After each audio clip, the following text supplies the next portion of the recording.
Hi, colleagues. I hope honorable members are in and they are fine because they've just been in another.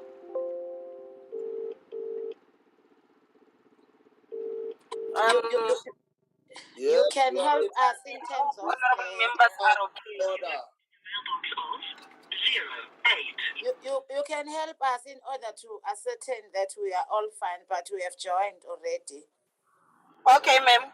If you can please show your picture quickly because we don't have much time today. Yes. There I am, Mama. You look beautiful, ma'am. Thank you. You are fine, ma'am. Thank you very much. I'm going to ask Honorable Kunu Otabi. I have just to put her gadget horizontal. I see Honorable Moshodi is fine as usual. Honorable Umuimang, you are okay. I can see now these days. We can see everything, sir. There is light at the end of the tunnel.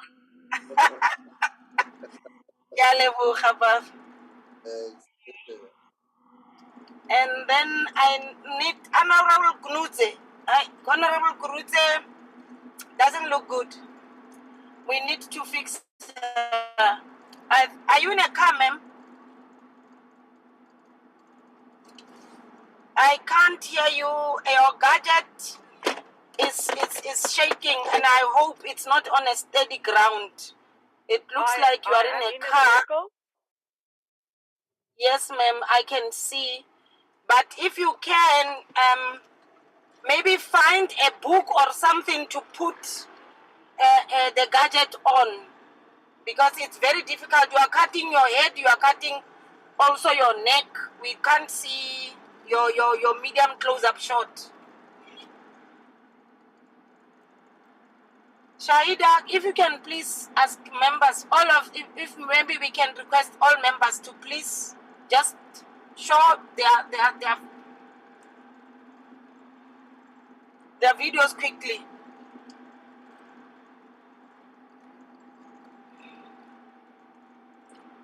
I think other members don't want to do that. It's fine. Hello, my video is muted. Because you are in that situation, we will have to accept it, but it needs to be steady, ma'am. Hello. Honorable Ndonge, you are fine, I see you. But don't look to your right, look straight to the gadget in front of you, but you are fine. Thank you, ma'am. Hello. Hello, ma'am. Hello. I can't see you, Honorable Maha. Yes, I'm trying to unmute, to open the video. It says you have closed it at your side. I'm not the host. Hosts, you closed honorable members' video. Don't you mind maybe logging in and again, ma'am? Log out and log in again, ma'am. Okay. Yes, ma'am. And log in with both video and audio.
Honorable Mahasela. Marcella, yes. Yes, ma'am.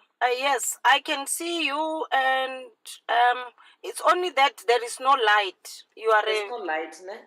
yes, ma'am. You are Because just. where I am, I'm in the office and I see there is some light on your left hand side, a window or so. Are you able? Just yes, that thing. It's the light nearly came in so that I could yes. see you. Yes, if you can do that, we will be able to see you, ma'am. So can you see me now? It comes and go. Now you are on silhouette. Yes, ma'am. Am I okay now? Yes, you. We can see you, and you reduced it again. No, I don't know what is happening. Maybe it's my gadget. Yes, yes. Leave it Bring there. the lights and Yeah, it brings the light and takes it off. If you yes. can sit, don't you want to turn and then, if ever it allows, if you can just maybe turn towards the window there. What's I the see window? some. There is some. Yes, if you Like yes, ma'am, like Okay. that. You Okay. are perfectly lit. It's just that don't cut your head. My My head. head. Yes, a little bit. You can just move the guy. Yes, ma'am. Then we Like can this. still. Yeah, but you are in the dark again. I don't know what's happening with that gadget. Yeah. I think I'm in the light now. Yes. You. Yeah. Am I Hi, okay? Honorable Khai. I can see you. Honorable Sheikh. I can see you. Honorable Sheikh, can you just close a little bit that gap above you? And then you are fine. You are in the middle. You are fine. Hi, Honorable Chair, Deputy Chair. How are you, ma'am? Hi. I'm just in time, Kim. Okay, ma'am. How are you, my dear? I'm fine. I'm The fine. last time I saw you was Saturday. Yes, ma'am. You'll see me on another Saturday. Is it not Friday? Oh, no, on Friday, I mean to say yes, ma'am. Yes, I'll see you on Friday again. Okay, ma'am. Thank you. I just wanted to check whether I'm free. Yes, ma'am. Just to go a little bit to your left, then that will be fine. You are framed well, only towards the left hand side. Yes, ma'am. Like that. Okay. Yes. Yes, ma'am. Thank you. Thanks, ma'am. Yes, Honorable Hasela. The light goes, but I think you got it. Okay. Thanks, Thank Honorable Sheikh. We are going to start with the NCOP live. We rotate the two houses. We will go now with NCOP live, but then at 3 we'll have to cross over to NA because we're rotating the houses. I just wanted to inform Honorable Chairperson and Honorable members and Deputy Chair. Thank you. Thank you.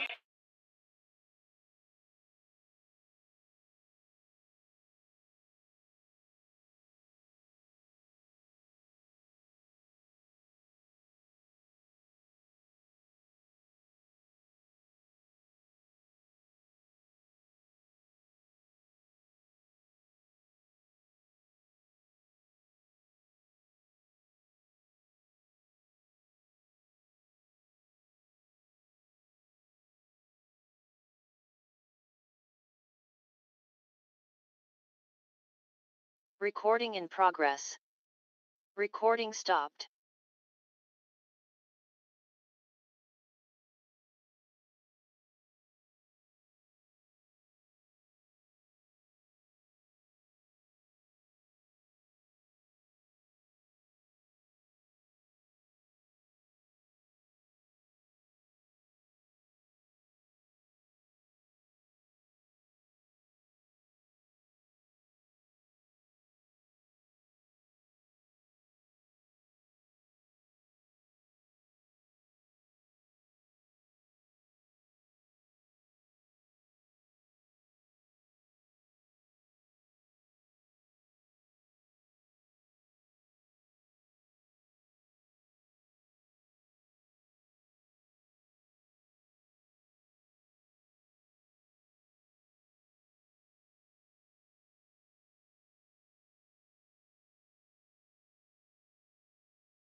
Can I nominate a chair for the sitting? Yes. I'm happy to volunteer. I propose Honorable Lindy Nana as chair. Approved. I accept the nomination. Support. Will it be Cadbury or other chocolates? I also support.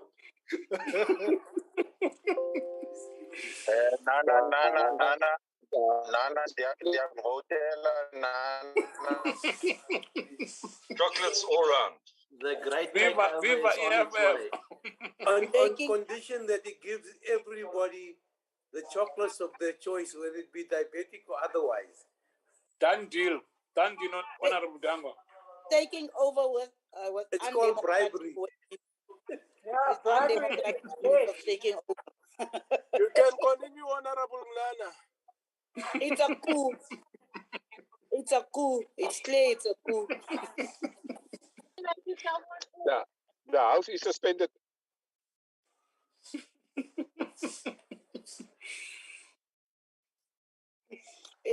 You know, a coup d'etat. I see it now live with Honorable Nana. There's a new government taking over.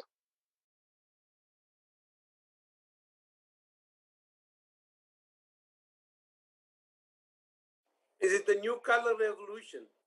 They had them in North Africa, they had them in Ukraine, now they want to bring them here? A blue color revolution.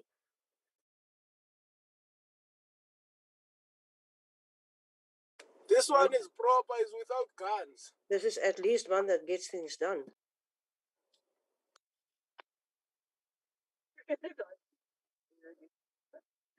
Where's the chairperson? Otherwise, we have to suspend.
I have a request from the chief of the chair and the deputy chair.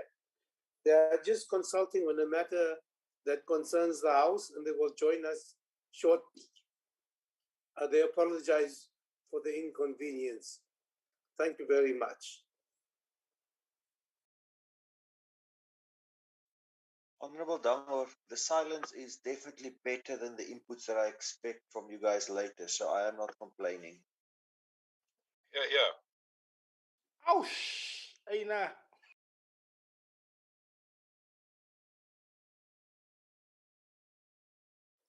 So late.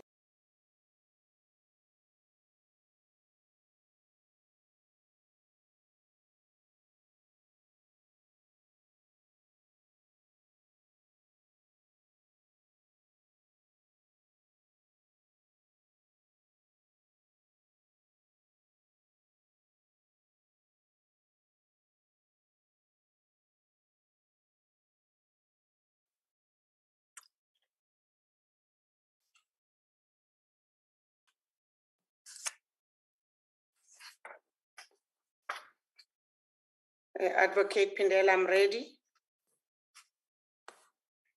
Thank you very much, Honorable Nguyen. The House is the House correct. The House is ready. We'd like to take this opportunity.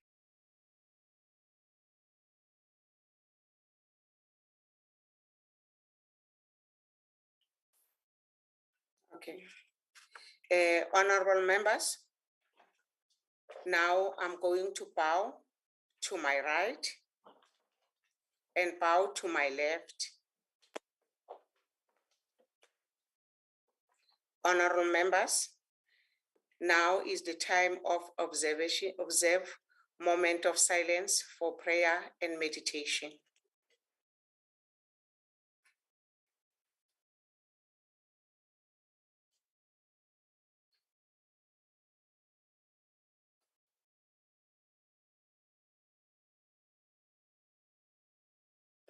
Thank you, honorable members. You may sit down. Honorable delegate, before we proceed, I would like to remind you on the following. The visual sitting constitution a sitting of the National Council of Provinces. The place of the sitting is deemed to be Cape Town, where the seat of the National Council of Province is. That the delegate in the visual sitting enjoy the same powers and privileges that apply in the sitting of the National Council of Provinces. For purpose of quorum, all delegates who are logging on to the visual platform shall be considered present. Delegates must switch on their videos if they want to speak. That the delegate should ensure that the microphone on the gadgets are mute and must always remain muted. The interpretation facility is active. Permanent delegates, members of the executive, special delegate, and SALGA representative are requested to ensure that the interpretation facility on their gadget are properly activated to facilitate access to the interpretation service. Any delegate who wish to speak must use the raise hand function.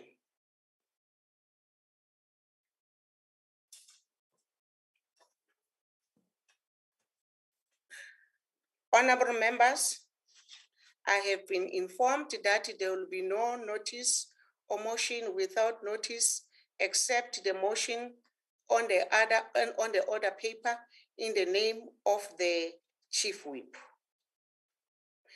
Now, I would like to call on the Chief Whip. Honorable Chief Whip. I propose that the matter on the order paper stand deferred, Chair, till further notice.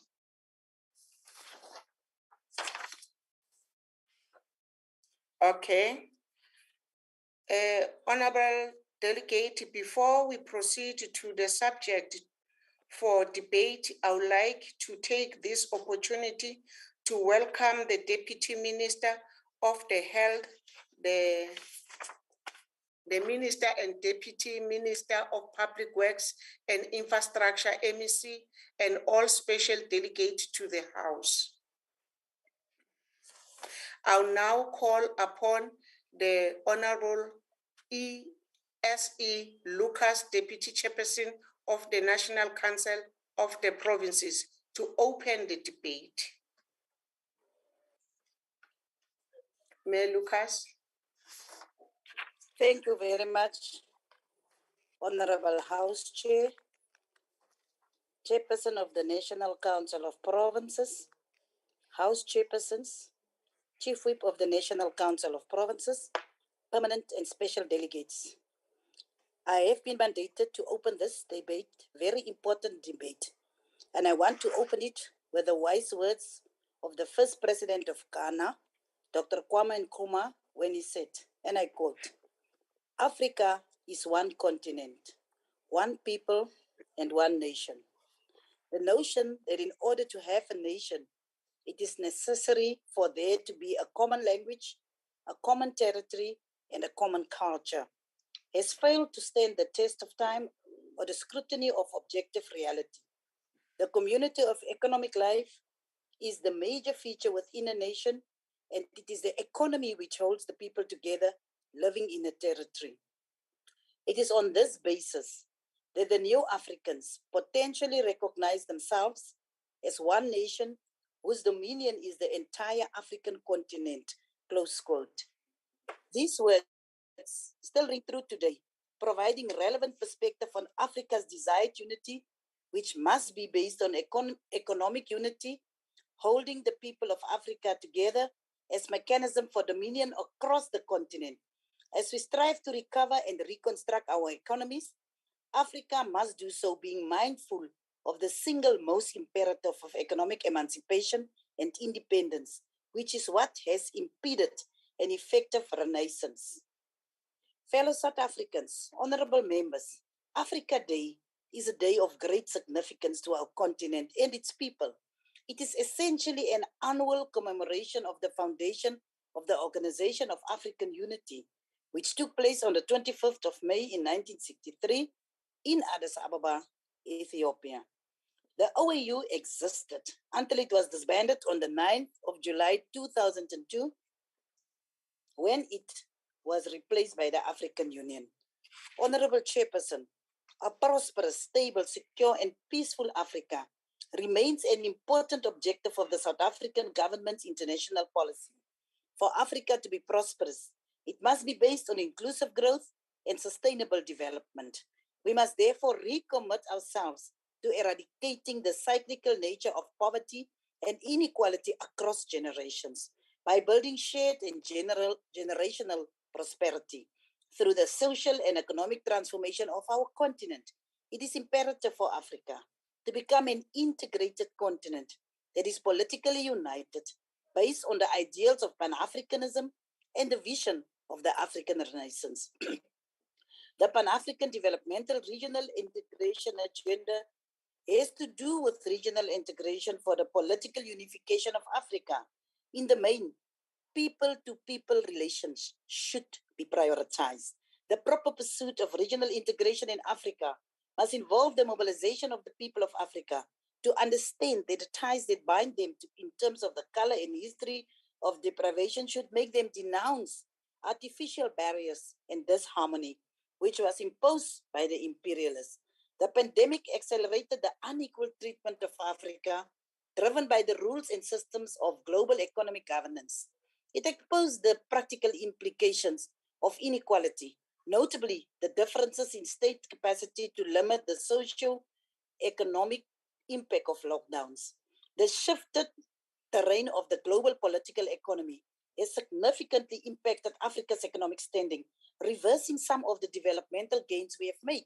It is therefore imperative that Africa's development and transformation be anchored towards accelerating Africa's economic transformation. Furthermore, the low growth trap faced by many African economies points to the need to comprehensively restructure African economies, or at least to the need for a robust economic transformation agenda for Africa. This must also include the restructuring of the African economy. Let us thus be reminded, Chairperson, today that there are tangible initiatives in place which are aimed at unifying Africa into a single political and economic entity. Among the most recent initiatives to advance this urgent Pan-Africanist ideal is the ratification by many African countries in 2019 of the African Continental Free Trade Agreement. The agreement essentially enjoins African Union member states to creating a single continental customs union through a single market and the free movement of people and business.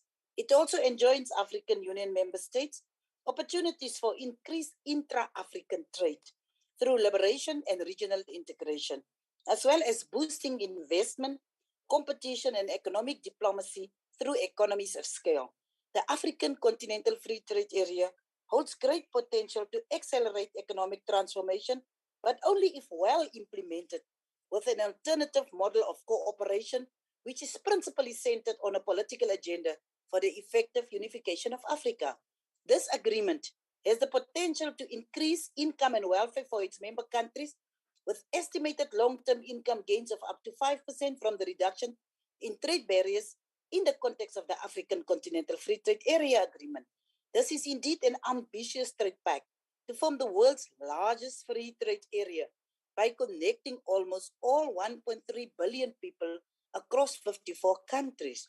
The Africa Continental Free Trade Area Agreement also provides tangible opportunities to transform Africa from a raw materials exporter to a producer of market competitive value added products for the continent to integrate into regional and global value change.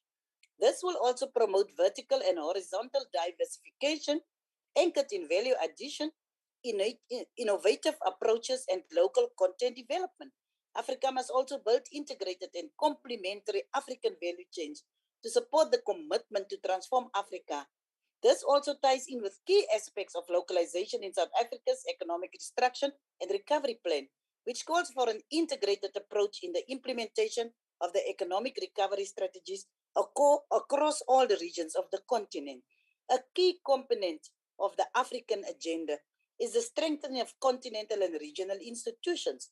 The primary importance will be to ensure that these institutions, particularly the AU, including its organs and the regional economic committees as well as SADC, have sufficient political, intellectual, and technical capacity to respond quickly to the ever-changing context. In a paper titled Institutional Equality and Economic Performance in the South African Development Community Region, a dynamic panel analysis, Koliswa Malindini from the Wits School of Governance argues that the quality of institution has increasingly become a key determinant of economic performance. This confirms a paradigm shift from the conventional macroeconomic determinants to governance as the crucial determining factor of economic performance, particularly in developing countries where economic growth is stagnant or moving at a meager rate. The quality of institutions has increasingly become a key determinant of economic performance. Issues relating to state capability and governance-related matters are highlighted as key determinants in the economic performance and trajectory of our economies. Hence, in order to accelerate economic transformation and growth, there is a serious need to ensure that the quality of state institutions is drastically improved as a measure and marker for accelerating economic performance and growth on the continent. In March 2020, the Washington-based think tank, the Brookings Institution, released a report on Africa's trajectory for the next decade, including a damning chapter on the continent's preparedness for the fourth industrial revolution, which is also critical for accelerating Africa's growth trajectory. The opening remarks of the report ominously stated the following, and I quote, "So far, it does not appear that Africa has yet claimed the 21st century, as it still lags behind in several indicators essential for a successful digital revolution," close quote. This is particularly concerning when we consider that Africa has lagged behind in the 3 previous industrial revolutions across the globe.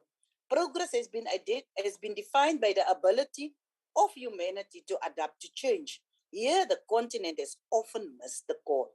Our late arrival and slow pace of participation in the first 3 industrial revolutions has led to infrastructure gaps that still exist today. As a continent, it therefore becomes imperative that we must ensure that there is sufficient capacity in regional and continental institutions to advance and accelerate our preparedness for the fourth industrial revolution. We need to respond with urgency to illicit financial flows from Africa. Honorable members, according to the Economic Development in Africa Report 2020 by the UN Conference on Trade and Development, Africa loses about 3.7% of its gross domestic product annually in illicit financial flows. This flows from misinvoicing, tax abuse, cross-border corruption, and transnational financial crime are still draining resources from sustainable development as well as worsening inequalities, fueling instability, undermining good governance practices, and damaging public trust. The United Office on Drugs and Crime in its Strategic Vision for Africa 2030, which was launched in February 2021, notes that illicit financial flows remain a key impediment to Africa's attainment of the 2030 Agenda and the African Union Agenda 2063, given the multidimensional and transnational nature of illicit financial flows. Significant domestic resources illicitly acquired and channeled out pose a continent-wide developmental challenge. Given the magnitude of illicit outflows, these resources, if recovered or retained, have immense transformational potential for our continent. To put an end to this practice would require addressing the long chain of people involved, namely lawyers, accountants, banks, you name it. Only a global response can address this issue. As long as there is a single tax haven left on the planet where the illicit financial flows can transit and prosper, no lasting solution is possible. It means we have to invest in building strong institutions which can effectively mitigate and bring an end to this phenomenon. Honorable members, it is imperative that we approach knowledge production across the continent as a pan-African pursuit. It is imperative that African agendas in knowledge production practices are anchored in finding African solutions for African problems and challenges. More than 60 years ago, Dr. Kwame Nkrumah highlighted the importance of Africa-centered knowledge. Similarly, in the 1980s, Claude Ake advocated for indigenous knowledge production in Africa. However, progress has been slow, indicated that decolonization of knowledge production has been slow. In order for Africa to prosper, it is imperative that we address the decoupling of universities and the nation's socio-economic and regional development and innovation networks. Africa's knowledge production endeavors must be inextricably linked to the developmental needs of the continent. Importantly, the industrialization drive must also be inextricably linked to the continent's development needs while leveraging the opportunities presented by the Africa Continental Free Trade Area Agreement to fund the industrialization endeavors. Through leadership, Africa must be able to produce a conscious African citizenry that is grounded in Pan-African philosophies and driven to implement the African Renaissance agenda. We need to marshal our communities to address the issue of immigration in our country through principle of Pan-Africanism and not allow ourselves, and the communities we lead to be overtaken by right-wing sentiments. We must agitate for effective border management. We must improve cooperation with other countries in the region so as to ensure that we put in place a more effective system to manage migration, particularly. New analysis released by the UN Development Programme show that only a small proportion of COVID-19 vaccines have been administered in developing countries, leading to a widening gap between the rich and the poor. Studies show that if low-income countries had the same vaccination rate as high-income countries in September of 2021, they would have increased their GDP by $16.27 billion. These are all one of the main reasons why Africa must become fully integrated in order to address issues as a continental bloc, particularly issues relating to vaccine equity for developing countries. These continental bloc engagements should also extend to trade issues while working on ending financial and other dependencies. As I conclude, Honorable Chairperson, as we embark on today's debate, we must appreciate the objective and subjective factors which continue to impede Africa's advancement. We must appreciate that the fundamental African development challenge has to do with historical experience of colonialism as well as the skewed global socio-political and economic order. Until Africa and Africans unite, all efforts for the betterment of the African condition will not gain much traction. Regional integration must be approached within the context of the political unification of the continent and the unity of Africans wherever they are. As a Parliament of South Africa, through our oversight duty, we must ensure that SADC and the integration of its member states must be number one priority in our international relations oversight. The noble aim of Agenda 2063 is to ensure that all conflicts in Africa must be resolved by 2030. Through our role, we must demand that there has to be a clear alignment of our domestic program with the regional indicative strategic development plan. Without this, the vision of developmental regional integration, which is expected to help create developmental state in the region and fight poverty, will falter. We must ensure that this, what we have spoken about, happen, but it should also include the development and the protection of women and children. It is very important. so that if we respond to both the globalization process and changing power dynamics that come with it, we need to take the women of Africa with us. I thank you, Chairperson. Thanks very much, Honorable Member, Mayor Lucas. I'll now call the next speaker, Honorable Nana, TA.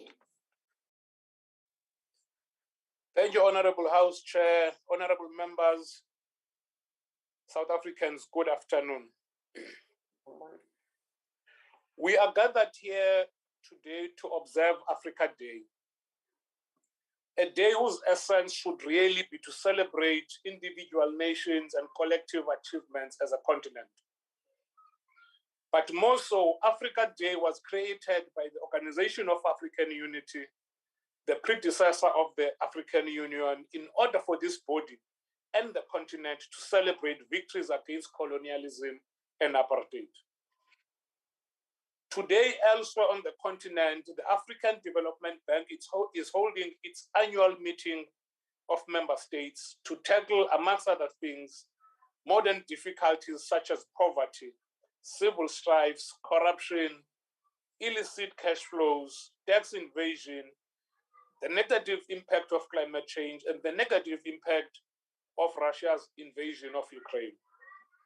Since its inception in 1963, the OAU saw it fit that on this day, all Africans, regardless of race, religion, color, or creed, should converge in unison to proclaim free at last from the bondages of colonialism and apartheid. Honorable members, previously, the OAU was clear in its mandate that Africa can never be totally free until South Africa was free and a democratic government was chosen based on an election by the will of the majority. Following protracted and delicate negotiations, finally on the 27th of April 1994, a democratic breakthrough was achieved and the people of South Africa came out in droves to elect a government of their choice. This event alone raised hopes and aspirations of South Africans for a better future for all of us.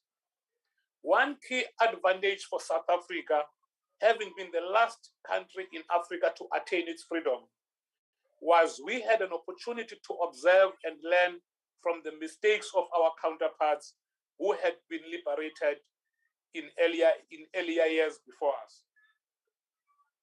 Indeed, our country, in the earlier years of our young democracy, we were a shining light and the epitome of a democratic state, envied by the onlookers from around the world. Needless to mention, honorable members, it became apparent when we took a wrong turn and followed in the path of all other failed states on the continent. What concerns me, though, we took the turn. Some of us rang alarm bells, but were obviously shut down. We are now on a downward spiral, and nobody seems to remember where did we go wrong. We are conveniently forgetting the enablers of former President Jacob Zuma's reign. Today, Africa lives on handouts, grants from the wealthier nations. Today, Africa is at the mercy of its former colonial masters. Today, Africa is ravaged by civil wars and coups. Today, Africa is an embodiment of corrupt and failing states. Honorable members, Africa is not short of fuel and gas. Africa is not short of mineral resources. Africa is not short of land. And we are most certainly not short of human capital and intellectual capacity. Africa has a short supply of trustworthy, ethical, and beyond reproach leaders. Africa lacks leaders who put the interests of those who elected them before their own and those of their comrades and cadres. Africa is in short supply of leaders who never vacillate on matters of principle. Leaders who have the courage to stand up to the truth, no matter how politically incorrect it is. Until we get ourselves this crop of leaders in power, I am afraid a dream of building an integrated, prosperous, peaceful Africa will remain deferred. I wish to commend the African presidents and heads of states who chose to be on the right side of history, who chose humanity over destruction, who chose democracy over dictatorship, who had the courage of their convictions by voting in the United Nations against the unlawful invasion of Ukraine by Vladimir Putin and siding with Russia. Finally, honorable members, I wish to congratulate the federal leader of the Democratic Alliance and the leader of the opposition in parliament, Honorable John Steenhuisen, for showing bravery and courage of his convictions in the face of a real threat to his life by visiting Ukraine to see the destruction for himself. So sad, 3 months down the line, 3 months into the war, the African Union has suddenly woken up. They are now sending an envoy. Africans, we are on our own. It is us who can truly liberate ourselves from the despots and corrupt leaders on our continent. Thank you very much. Thanks very much, Honorable Nana.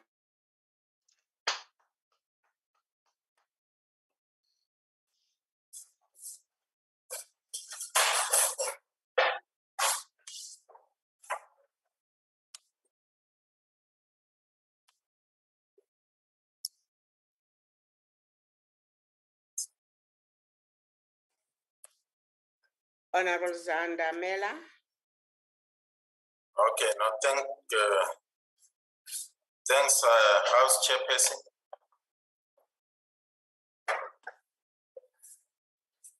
Am I audible? Nyaguzo, honorable member, you can speak.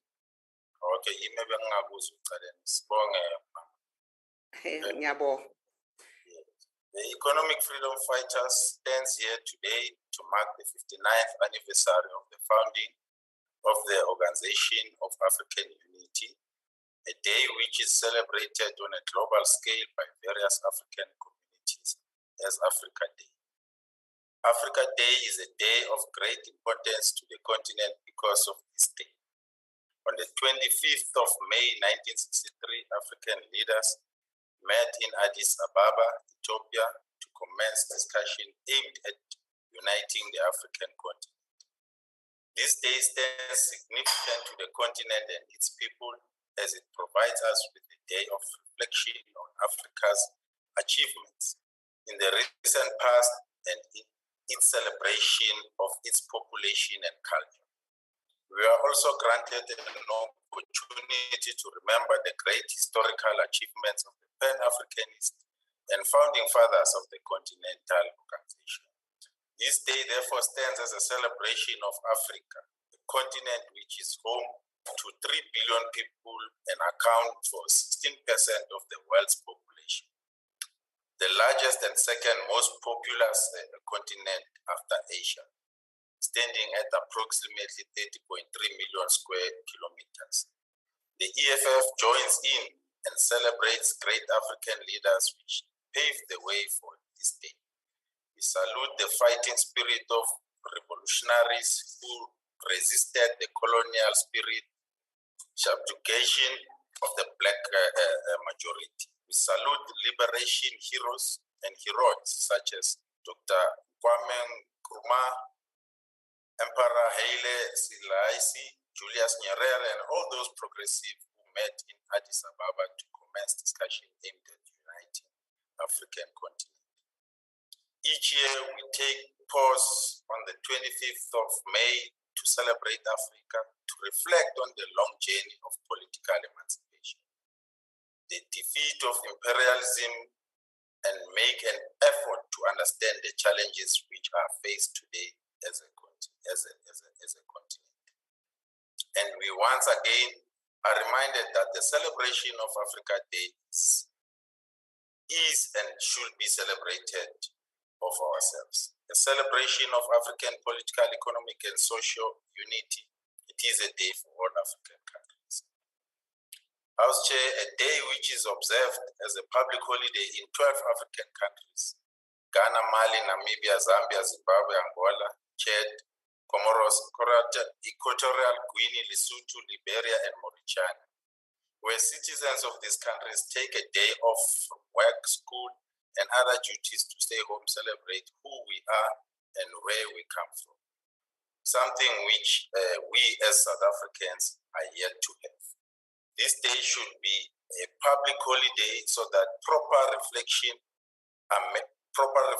are made on what it means to be an African, an exercise which is much needed in our current xenophobic climate. As today, we see people from other countries, we see enemies in them, people who threaten us because we do not know or have an appreciation of our history. House Chair, the theme for this year's Africa Day, from pandemic to epidemic, is a great opportunity to focus and reflect on the common challenges which we face in a global context. We stand independent today. We also cannot claim our independence is complete, for we know we are still fighting the legacy of colonialism and imperialism. Tough in our most recent past, the scourge of COVID-19 has left the continent exposed to poverty and unemployment. Colonialism still stands as the original pandemic for the African continent. Most African countries spent 2 generations under European colonial power, and in one way or other, almost all African countries were victims of the colonial period. And the effect of colonialism are still visible in the continent.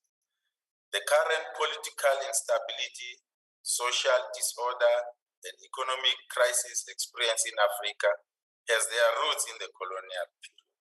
Neo-colonial masters continue to ruthlessly extract and exploit natural resources from the African continent without paying taxes at the expense of our people. Neo-colonial masters continue to sponsor civil conflicts and terrorism in the African continent because instability in the continent gives the space to extract and steal our natural resources without any consequences. France still remains a significant military presence in the continent and has been behind each and every conflict in the so-called Francophone Africa. There will therefore never be progress in any of the countries until their relations with France are discontinued. Excuse me.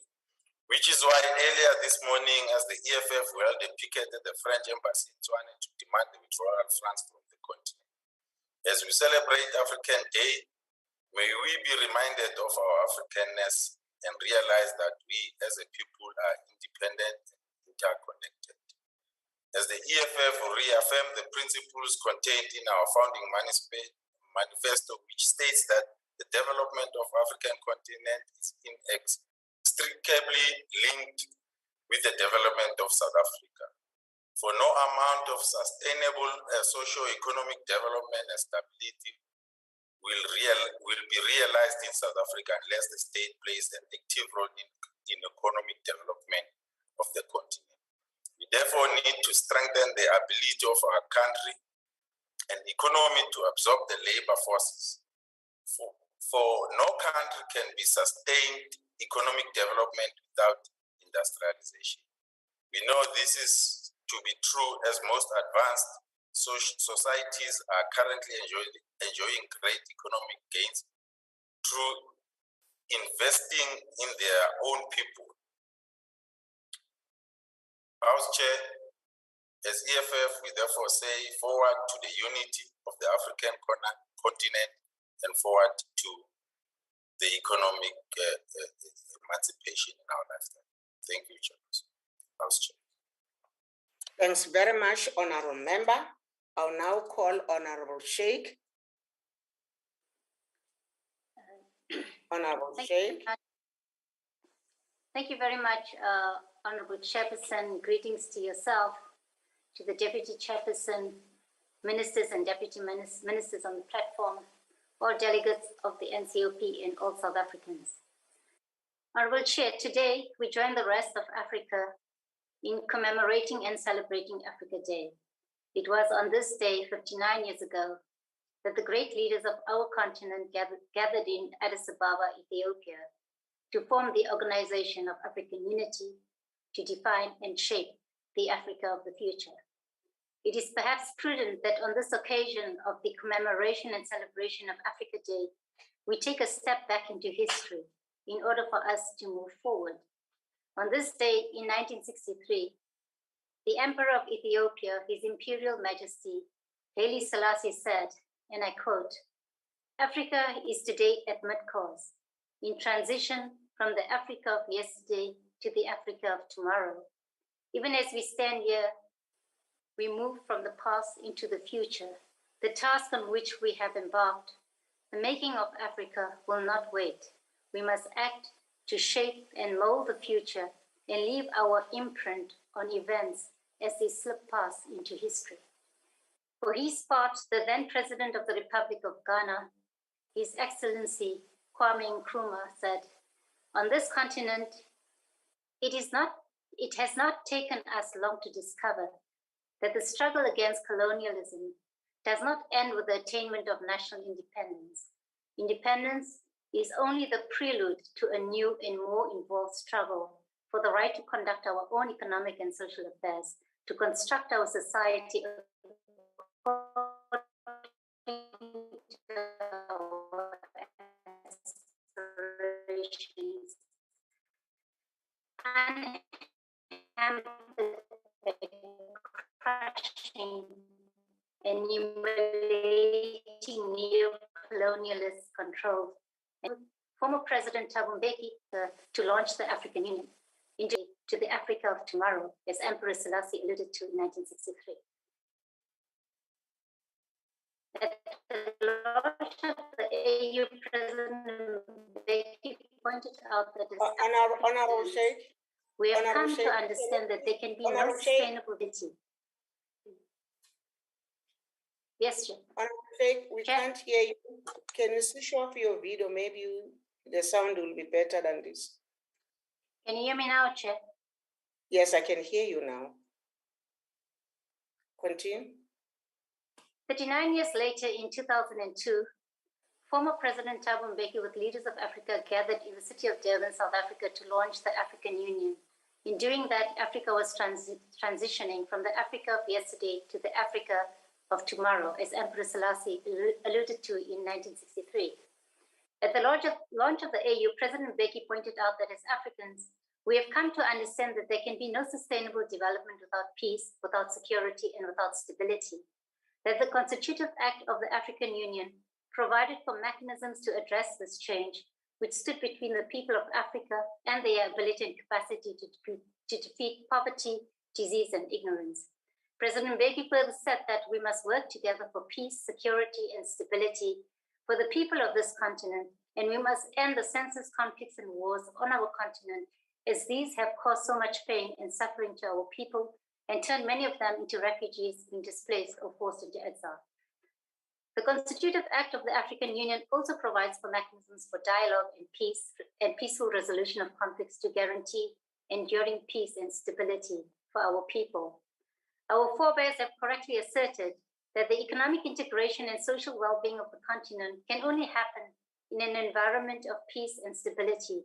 The African Union Agenda 2063 has, amongst others, envisaged silencing the guns on the continent by 2020. The reality is that the guns on the continent have not been silenced. While the deadline has been extended to 2030, as Africans, we should act in an extraordinary and unified manner to resolve the conflicts which continue to afflict our continent and hamper our development. Honorable Chair, Africa continues to face incidences of unconstitutional overthrow of governments carried through coup d'etats. In this regard, we commend the African Union's condemnation and suspension of membership of countries where the unconstitutional overthrow of governments has occurred. In addition to the condemnation, there is a need to conduct a thorough analysis of the cause of the coups and what is behind the coups. The president of Liberia, George Weah, posed a question that we should not rule out as Africans when we grapple with the resurgence of coups in the continent. President Weah indicated that while we are condemning these military coups, we must also muster the courage to look into what is triggering these unconstitutional takeovers. And the question he asked is, could it be that we are not honoring our political commitments to respect the term limits of our various constitutions? Honorable Chair, the other challenge facing the continent is terrorism. The Mail and Guardian newspaper reported in March 2022 that sub-Saharan Africa accounted for almost half of global terrorism deaths in 2021.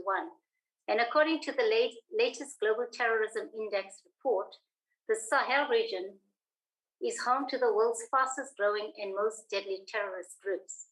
The report's findings indicate that violent conflict remains a primary driver of terrorism, with more than 97% of terrorist attacks in 2021 taking place in countries that are in conflict. The report found that 48% of all terrorism deaths globally occurred in the 4 sub-Saharan African countries of Burkina Faso, the Democratic Republic of Congo, Mali, and Niger. The SADC region is also facing instability related to terrorism and insurgency, especially on the eastern coast side of the region, including Cabo Delgado in Mozambique. In this regard, we commend the role played by South Africa as part of the SADC intervention in Mozambique to bring stability. The President of South Africa, President Ramaphosa, continues to lead the SADC Troika to assist Mozambique to face up to the challenges that the country confronts. Progress in this regard has been registered, but more ground still needs to be covered. SADC has been able to make a meaningful contribution to securing a peaceful situation in Mozambique. This is carried through the SADC standby force, in which our defense force plays a critical role. SADC has committed that it is determined that Mozambique does not walk alone in the fight against this insurgency. Honorable Chair, the concerning situation in Eswatini requires our utmost support. We remain hopeful that the proposed national dialogue to resolve the political situation in Eswatini will lead to bringing peace and stability to the kingdom. We are also hopeful that the mediation processes in the Kingdom of Lesotho will bear fruits. We stand in support to the SADC efforts to bring stability in Lesotho. Generally, the region of SADC is relatively stable. However, these developments, if not averted, can destabilize the entire region. Earlier this year, Honorable Chairperson, the world witnessed the conflict in the eastern part of Europe. The war in Ukraine has, in a way, brought to the world the unresolved issues of the Cold War period. The expansion of NATO to Eastern Europe is a matter which defies the advice given for many years to NATO not to expand in that direction. The war has brought more stress to global supply and the economy. This impacts largely on the import and export of agricultural produce from Africa to the eastern part of Europe. The war also impacts on our energy demands as a country. In this regard, we firmly support the position of our government on the call for negotiations to bring peace in Eastern Europe. Our principal position is that we should resort to diplomacy to end the war without taking sides. This is in keeping with the principles derived from our foundational values and guided by our commitment to human rights, international law, and equality of nations. Some countries, especially from the West, are tacitly coercing Africa to take an adversarial position in the face of the war in Ukraine. We have to reiterate that the historic approach taken by our forebears in the context of the Cold War, that Africa adhered to a policy of positive neutralism and non-alignment, is still a relevant approach for Africa in this regard. Honorable Chair, Africa continues to face instability as a result of socioeconomic challenges. We are a continent rich in natural resources, yet our children go to bed hungry. The 2021 United Nations Conference on Trade and Development reported that while in 2019, 478 million people lived in extreme poverty, it is estimated that in 2021, 490 million people in Africa live under the poverty line of 1.90 purchasing power parity per dollar a day.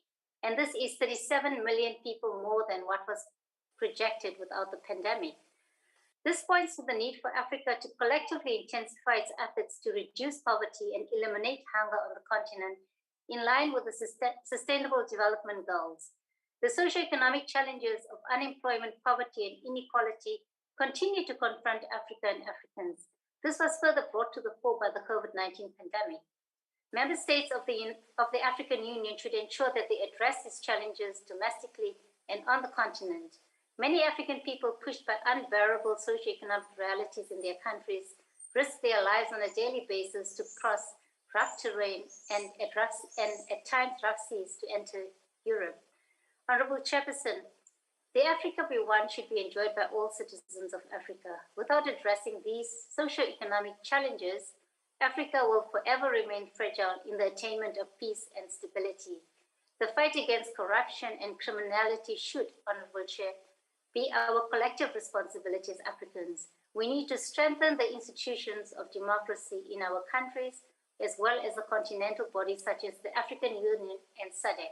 In conclusion, Honorable Chair, as President Kwame Nkrumah said 59 years ago, that independence is only the prelude to a new and more involved struggle for the right to conduct our own economic and social affairs, to construct our society according to our aspirations, unhampered by crushing and humiliating neo-colonialist controls and interference. Allow me, Honorable Chair, to convey a happy Africa Day to all. I thank you very much, Honorable Chair.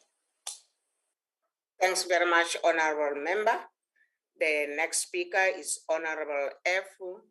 Ngomonye, Eastern Cape, MEC, Sports, Creation, Art and Culture. Honorable Ngomonye.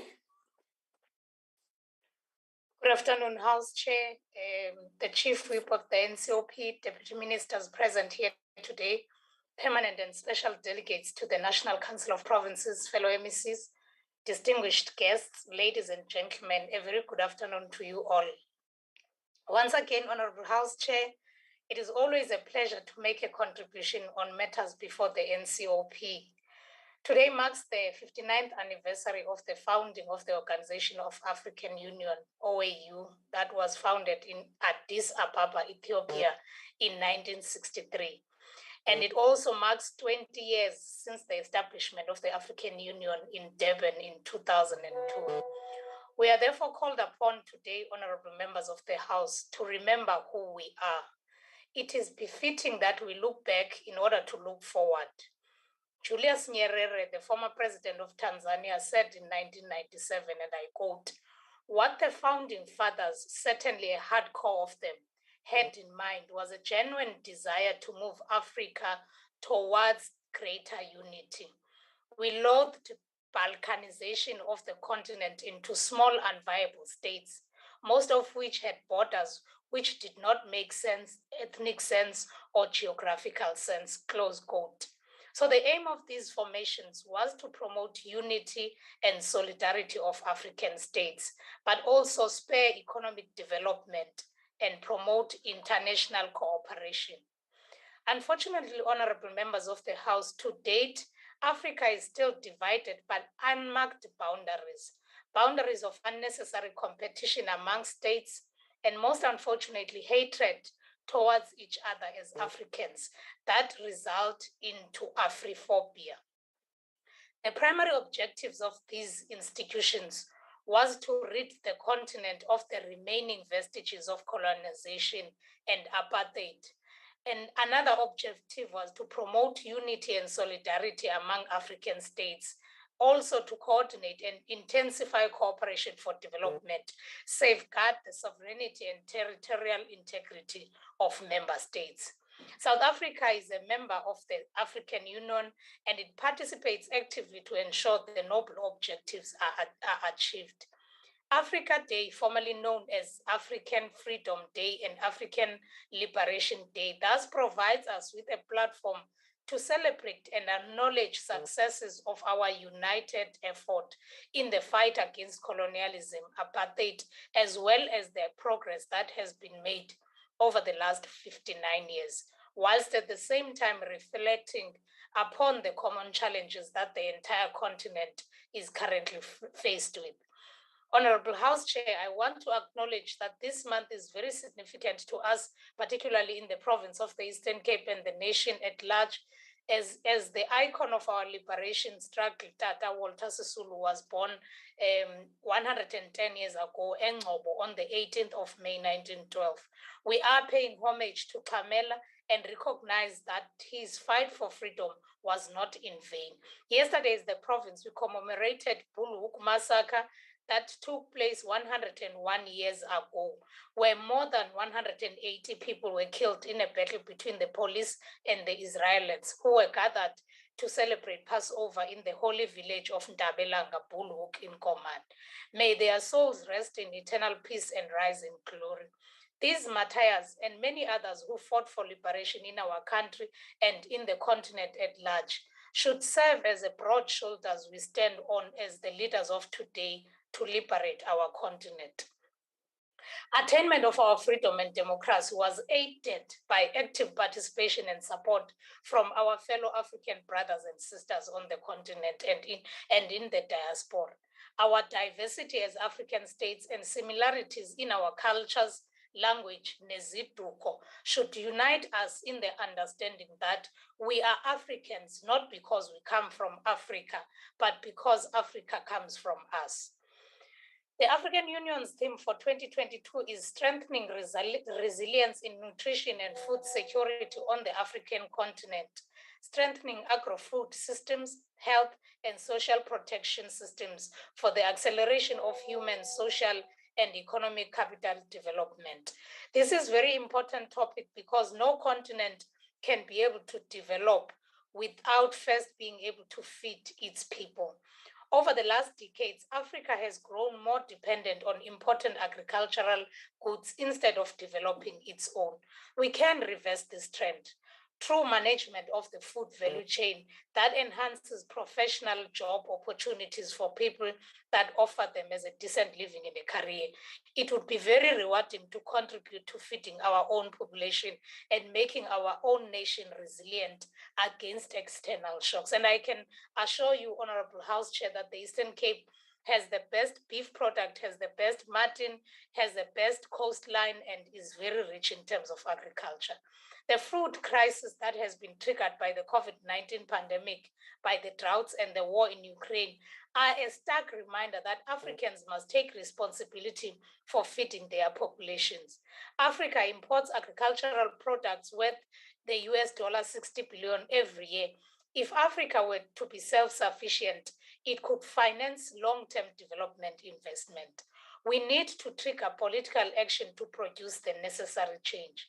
COVID-19 has been a wake-up call. It demonstrated the need for Africans to develop resilience in the health sector, but also in the food security. The main factors that favor and influence agricultural activity in South Africa are our climate, the land we have, the soil, and the vegetation. We also need to start changing the misconception that agriculture is not a good career path and encourage our young people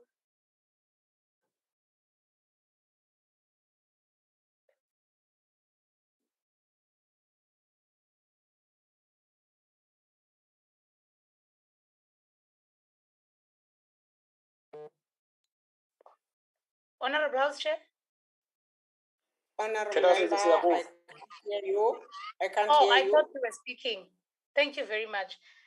We also need to start changing the misconception that agriculture is not a good career path and lacks opportunities for the youth. We must make agriculture fashionable. Agriculture is central to fostering economic growth. It also reduces poverty and improves food security. More than 70% of our rural population depends on agriculture for their livelihood, and regional economic growth has been constrained by poor performance in the agricultural sector. The media and our lived experiences have exposed us to incidents of crime against fellow African nationals. We need to rise up and raise our voice when fellow African brothers and sisters are harassed, injured, killed, and their properties burglared into and looted on our soil on the pretext that they are undocumented and thus illegal citizens in South Africa. We understand the frustration of our compatriots who are victims of daily reported crimes that are allegedly committed by South Africans and foreign nationals. The South African Police Service are dealing with these cases, and we are making a clarion call for South Africans to stop campaigns like Operation Dudula that have criminal elements in them. South Africa is a member to a global village, and we need to think out of the box and find creative and innovative ways and means to solve our socio-economic challenges. Research suggests that domestic investment, net official development assistance inflows, education, government effectiveness, urban population, and metal prices positively and significantly affect Africa's economic growth. In conclusion, House Chair, whatever a country's specific history and circumstances, a number of measures have proven specifically fruitful in reducing inequalities across the region. We must increase productivity amongst the small-scale farmers and ensure that women have access to land. We must also reverse urban favoritism in servicing our economic opportunities. We also need to focus on enhancing social services and ensure access to social protection.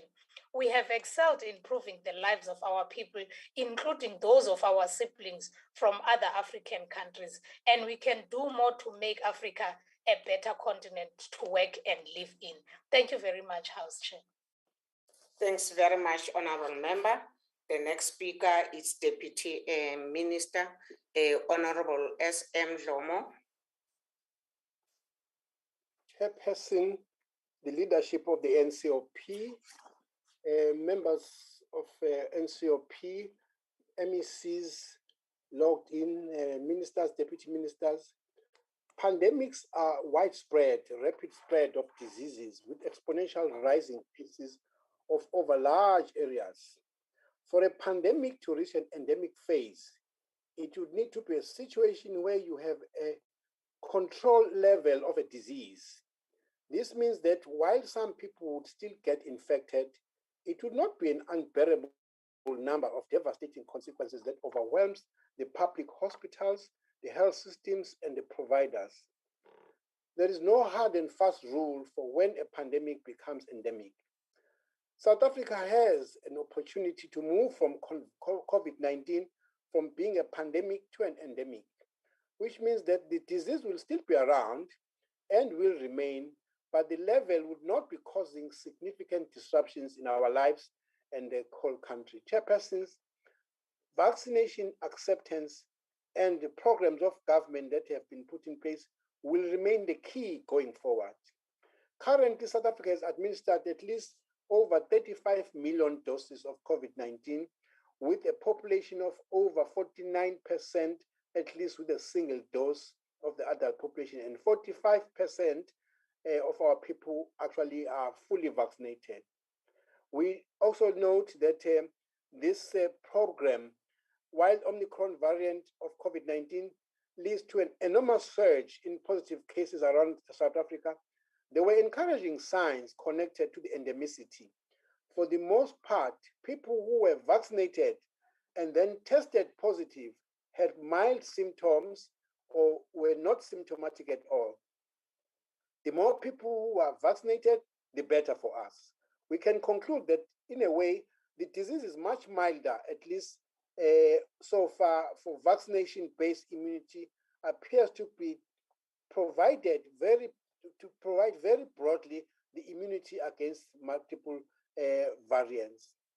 As much as it is important to keep track of the percentage of test positivity, we need, among other things, to really make sure we come forward and vaccinate. Going forward, government institutions should be actually given that space and be allowed to really run these campaigns and transforming our programs. Some of the attempts were implemented through social programs by government, and those actually demonstrated that there was actually a desirability to improve the lives of our people. Chairperson, there are principles that we can all embrace, public and private, locally and globally, that human resources for health are key for preparedness and response. They are crucial for health services, and they are key components of health services on health systems up to at least 60%. Therefore, Chairperson, investment in human resource for health is strategic investment. Coincidentally, the AU envoy made such investments. It takes many years to develop a person's skill, but you get many more years of service back on that investment. WHO global targets are to support every country to vaccinate at least 40% of its population by the end of the year, and 70% of the world's population by the middle of next year. According to WHO, by March, the continent Africa had fully vaccinated just 15% of the adult population. 15 countries were yet to vaccinate at least 10% of their population, while 21 African countries had vaccinated between 10 and 19% of their populations. Only 5 countries in Africa had vaccinated between 40 to 69% of their adult population, of which Mauritius and Seychelles had surpassed the 70% vaccination coverage. Chair, I have just returned from Cuba, the People's Republic of Cuba. The population of 11.5 million is vaccinated up to 93%, which is also significant in that what is significant is that Cuba did not depend on anyone in the world to manufacture vaccines for them. They did not purchase any COVID-19 vaccines. Vaccines were manufactured in the Cuban government under the Cuban researchers and scientists. The message to us in Africa is to wake up, Africa. You can do this. More than 5.7 billion doses have been administered globally, but a pitiful portion of those have been administered in Africa. The longer vaccines inequality persists, the more the virus will keep circulating and changing because the pool of people who do not have immunity is too large to prevent virus mutations. Furthermore, the longer the social and economic disruptions will continue, the impact will be higher chances then more variants will then emerge and give us challenges. By May this year, COVAX has delivered 1.49 billion COVID-19 vaccine doses to 145 countries. But as you know, COVAX has also faced several challenges with manufacturers prioritizing bilateral deals and many high-income countries tying up the global supply of vaccines. The African Union established the African COVID-19 Vaccination Acquisition Task Team, a complement to COVAX, to purchase vaccines for the AU member states only. For a sustainable supply of vaccines and to ensure reduced vulnerability, but Africa must also produce vaccines, diagnostics, and therapeutics, and dramatically reduce dependency on imports from the rest of the world. Right now, there's a process of building partnership in vaccine manufacturing in the country, like we know of Aspen, and also we are very much delighted on those. Now we need to create sustainable capacity to manufacture all these biologicals, among other things that have shown us that we are capable of doing this. And we also do have a very important institution in our country, DINEL, which could be repurposed to manufacture health technology for the continent, and transition may not also be very difficult. Now, we also want to say this is actually very much important to our country. The African Union Commission, specifically African CDC, believe that Africa needs a new public health order to safeguard the health and economic security of the continent as it strives to meet the aspirations of the Agenda 2063 and react to the future disease threats. It is envisaged that the new public health order would enable cross-continental and global collaboration, cooperation, and coordination. It is also believed that the following 4 pillars would make it more comprehensive than ever. And these pillars is 1, strengthening public health institutions; 2, strengthening public health workforce; 3, expanded and strengthening African manufacturing of vaccines, diagnostics, and therapeutics; and lastly, respectful, action-oriented partnership. Now, if we then have these processes, African manufacturing of vaccines, diagnostics, and therapeutics, it is clear that the issue around intellectual property rights and vaccines in Africa is an issue that we need to take head on with the World Trade Organizations to waiver some of the intellectual property rights on vaccines and medicines, as well as some key issues around pharmaceuticals in Africa. We are closely monitoring this, and we need not to actually move our heads out of it. Intellectual property rights are some of the main hindrances for Africa to move faster in manufacturing vaccines for the people of Africa, as well as much needed medicines and medicinal equipment. Intellectual property transfer and waiver of some of these rights on vaccines and medicines are some of the essential requirements to assist most of the vaccine manufacturers in Africa to attain the required permission to use existing licenses to produce vaccines safely for our continent.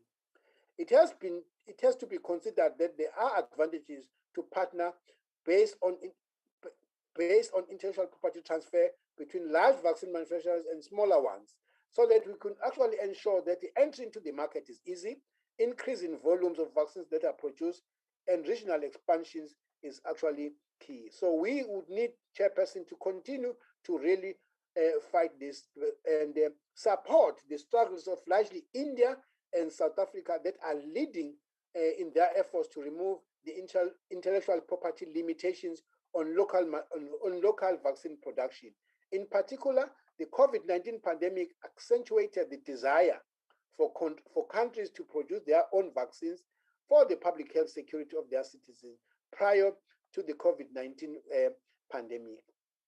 It is important to note that while we are having all these efforts, the EU, European Union, continues to oppose the movement to remove monopolies and intellectual property protections for COVID-19 medical tools. Brazil has actually developed policies that have allowed the local vaccine production, and we need to support them on that one. On the issues of food security and health outcomes, Chair, we would like to indicate that Africa was estimated to have a population of 1.2 billion people in 2018, and the fastest urbanizing continent with a growth rate of more than 2.7%. The large youth population presents a potential demographic dividend that is adequately leveraged with the right investments.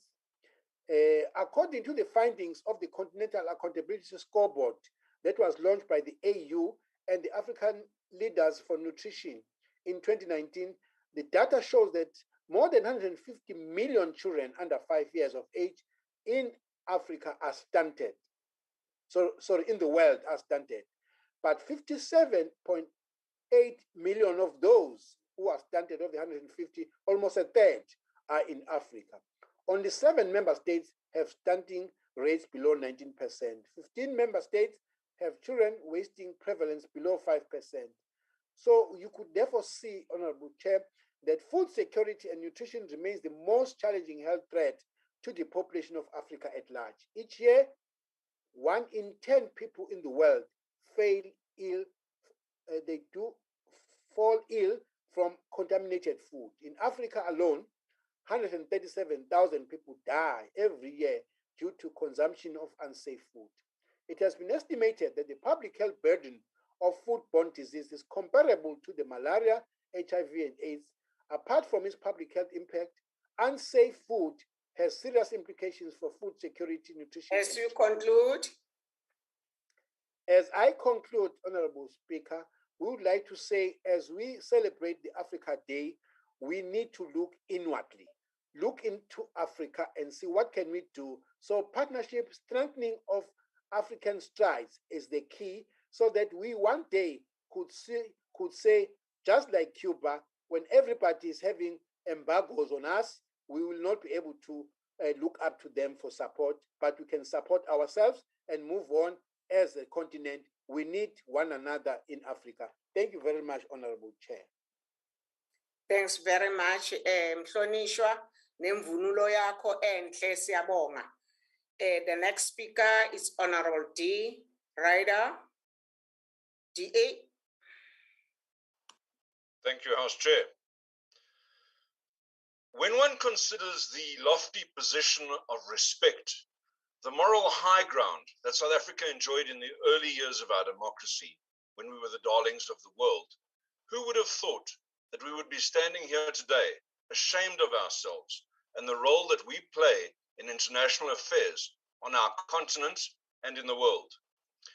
As we stand here, having lost the position of the largest economy in Africa to Nigeria, we must, in diagnosis and evaluation, consider the symptoms of this and then determine the root cause. Yes, the economy of South Africa under the ANC has worsened considerably, and the economic empowerment that we all agree needs to happen has failed. South Africa is the most unequal country in the world. This is a cry that is often repeated in this House, a cry that is usually used for the justification of race-based schemes. But the cold, hard truth is that under the ANC's model of black economic empowerment, the Gini coefficient, and that's the measure of that's used to measure inequality, has actually worsened. Unemployment is fast approaching 50%, reportedly the worst in the world. So here we are. The ANC is continuing for Woods' work, entrenching poverty and dependence. The average GDP per capita has been declining since 2014. This means that on average, South Africans are poorer now than we were then. Now when we need it, when the price of fuel, food, and most goods is soaring. Why do you think that we have fringe groups forming to demand the ejection of our African brothers and sisters from our country? It's nothing more than a fight for resources amongst people desperate to fill their stomach. What else can we talk about in a speech on Africa Day other than the xenophobic calls from some of our fellow South Africans? Next will be calls for jobs in each province to be given only to those born in that province. Then it will come down to towns, wards, and neighborhoods. Already we see calls for contracts to be given only to people living in a certain place. And don't throw the issue of illegal immigrants back at me. This government has made it almost impossible for people to enter this country legally. Home Affairs is absolutely dysfunctional, and the staff there see immigrants as an ATM to use as easy targets for bribery. If you hear the words illegal immigrant coming from your lips, stop and check your privilege. Go and talk to the hundreds of foreigners who queue for hours at horrid affairs every day, trying to comply with our nonsensical regulations designed to give petty officials a chance to demand bribes. Yes, the symptoms all point to one disease. The African National Congress, through their policies, are the root cause of our fall from our hegemonic position as regional and continental leader. BEE has failed to address the apartheid legacy of inequality. The various policies of RDP, GEAR, the New Growth Path, and now the NDP have all failed and been abandoned, leaving us all a little bit poorer. Yes, the names of the super rich may have changed a little bit, but the majority still languish in poverty. Investors from around the world decry the policy uncertainty playing out under a weak president, following on from the everybody grab what you can while you can president. Our international relations are so bad that we've become complicit in human rights abuses in our region and beyond. I think here of silent diplomacy in Zimbabwe while people are tortured and killed, our assistance with the harboring of Omar al-Bashir when we should have arrested him, the deafening silence on Myanmar, and of course, the ANC's recent support of Eastern imperialism as Russia invaded the Ukraine. In Amnesty International's 2019 article on human rights abuses, South Africa was the 4th country mentioned as a bad example. Don't dare lecture us, Mr. Dangor, on Africa, while your poverty cabinet continues to create a perfect environment for the rise of Operation Dudula and the populist politicians who support their cause. In conclusion, Chair, as we gather to discuss an integrated, prosperous, and peaceful post-COVID Africa in an environment of increasing distrust, declining prosperity, and xenophobic mutterings, the treatment that South Africans need is clear. I therefore prescribe an extended dose of Democratic Alliance government, because only the DA can help South Africa take back its rightful place as the economic powerhouse of Africa, where our people can enjoy the fruits of our substantial resources. I thank you. Thanks very much, Honorable Ryder. The next speaker is Honorable Mavimbela, KwaZulu-Natal, MEC, Art and Culture. Honorable Mavimbela. Thank you very much. Greetings to the Chief Whips of the NCOP, the honorable members, and the guests. It is an honor and privilege to join millions across the world as we celebrate Africa Day. This Africa Month comes at a time when KwaZulu-Natal is still recovering from the devastating floods which have displaced thousands from their homes, with some families still searching for their loved ones. It is important now, more than ever, for us to reach out to those in need in our communities, to lend a hand and practice what our ancestors have taught us, Ubuntu. As we celebrate Africa Day, I am reminded of a speech delivered by Ghana's first president, Kwame Nkrumah, during the founding of the AU in Addis Ababa on the 25th of May 1963. He said, and I quote, "Our objective is African Union now. There is no time to waste. We must unite now or perish. I am confident that by our concerted effort, determination, we shall lay here the foundation for a continental union of African states," close quote. A foundation which was laid 59 years ago is still what binds us as the African continent. The theme for this year's Africa Day is From the Pandemics to the Endemics, Building an Integrated, Prosperous, and Peaceful Africa Beyond the COVID-19 Pandemic. The aim for this year's theme is to maintain a strong political momentum on nutrition across the African continent. It is a unique opportunity to strengthen continental commitment to end malnutrition in all its forms and to further improve food and security in the African continent.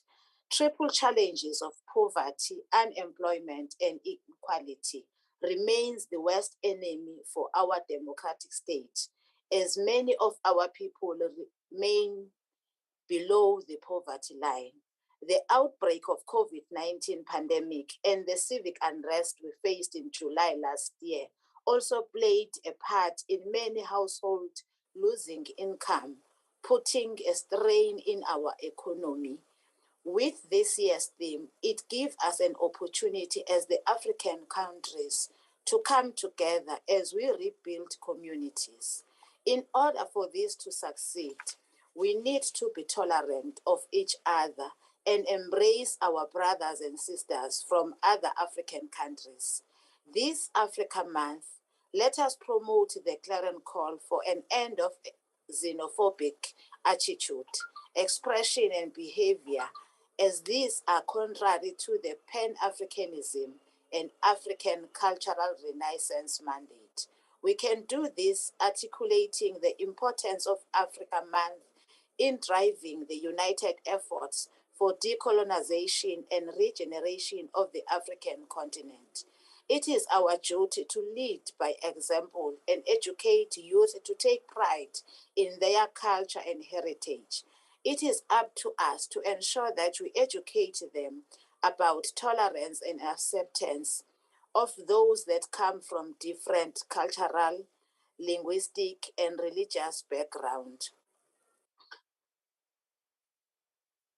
Let Africa Month be a month where we showcase different cultures from the continent and learn different cuisines which are enjoyed in different parts of the continent. The Department of Sport, Art and Culture that I am leading will continue to deliver programs that are aimed at fostering national pride and social cohesion for the African continent to thrive It is important for us to teach our young people about their culture, what it means to be their decolonized history, and what it means to be South African and African. We need to teach them how families in Africa were self-reliant, how they could utilize land to ensure food security and wealth. We need to foster these values at a young age. Hence, we are excited that we have concluded the framework on implementation of school sport, art and culture program at all KwaZulu-Natal school. Lapha silandela isisho sesiZulu esithi ligotshwa, libunjwe, liseva.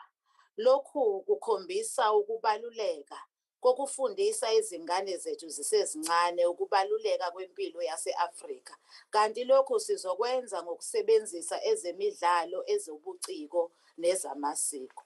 The African pride can only be realized and fostered when we are able to take our people out of poverty and ensure that they become self-sustained and reliant. We need to ensure that our young people are trained to take advantage of the fourth industrial revolution and become creators of job opportunities. We need to revive what former President Thabo Mbeki echoed when he was giving an address in 1996 in passing of the Constitution of South Africa. He said, and I quote, "I am an African. I owe my being to the hills and the valleys, the mountains and the glades, the rivers, the desert, the trees, the flowers, the seas, and the ever-changing season that define the face of our native land. My body has frozen in our frost, in our later days snow. It has thawed in the warmth of our sunshine and melted in the heat of the midday sun. The crack and the rumble of the summer thunders, lashed by the startling lightning, have been a cause both of trembling and of hope. The fragrances of nature have been as pleasant to us as the sight of the wild blooms of the citizen of the field. A human presence among all these, a feature on the face of our native land, thus defined. I know that none dare challenge me when I say I am an African." Close quote. As a proud African, let us stand together and unite and ensure that the vision that our forebears had when the African Union was founded is achieved. Let our action show unity that President Kwame Nkrumah envisioned to show Africa to be prosperous for generations to come.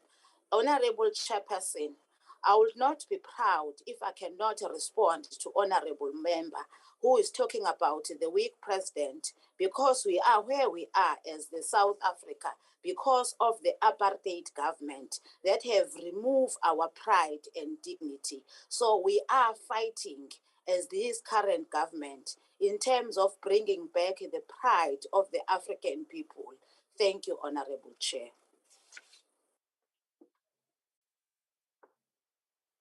Thanks very much, Honorable Member. The next speaker is Honorable MC Mahasela Lipompo Chairperson, Sports, Art and Culture. Honorable Mahasela. Honorable Chair of the House, Honorable Ngwenya, Deputy Ministers who are with us, members of the National Council of Provinces, Honorable MECs, invited guests, ladies and gentlemen, I greet you. Allow me, members of this august House, to extend my sincere appreciation to the Honorable Chair of the House for having invited me to say a few words on the occasion of Africa's Day celebrations, which is being marked today. We are proud to be in Africa today. We are also products of the soil and the blood the sweat and the tears of Africa, our common mother continent.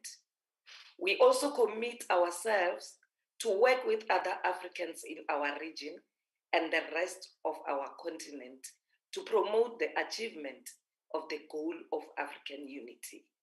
That unity also means that in our own country, South Africa, we must continue to live together with our brothers and sisters from other African countries as good neighbors.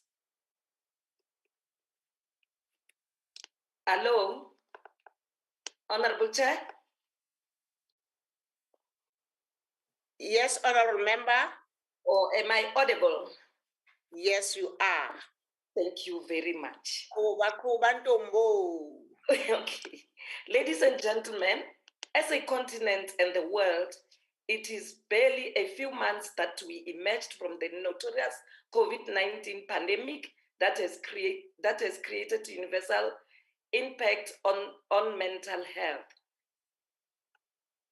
Depression and other conditions which worsened as financial instability, isolation, gender-based violence, and other factors generated by this crisis.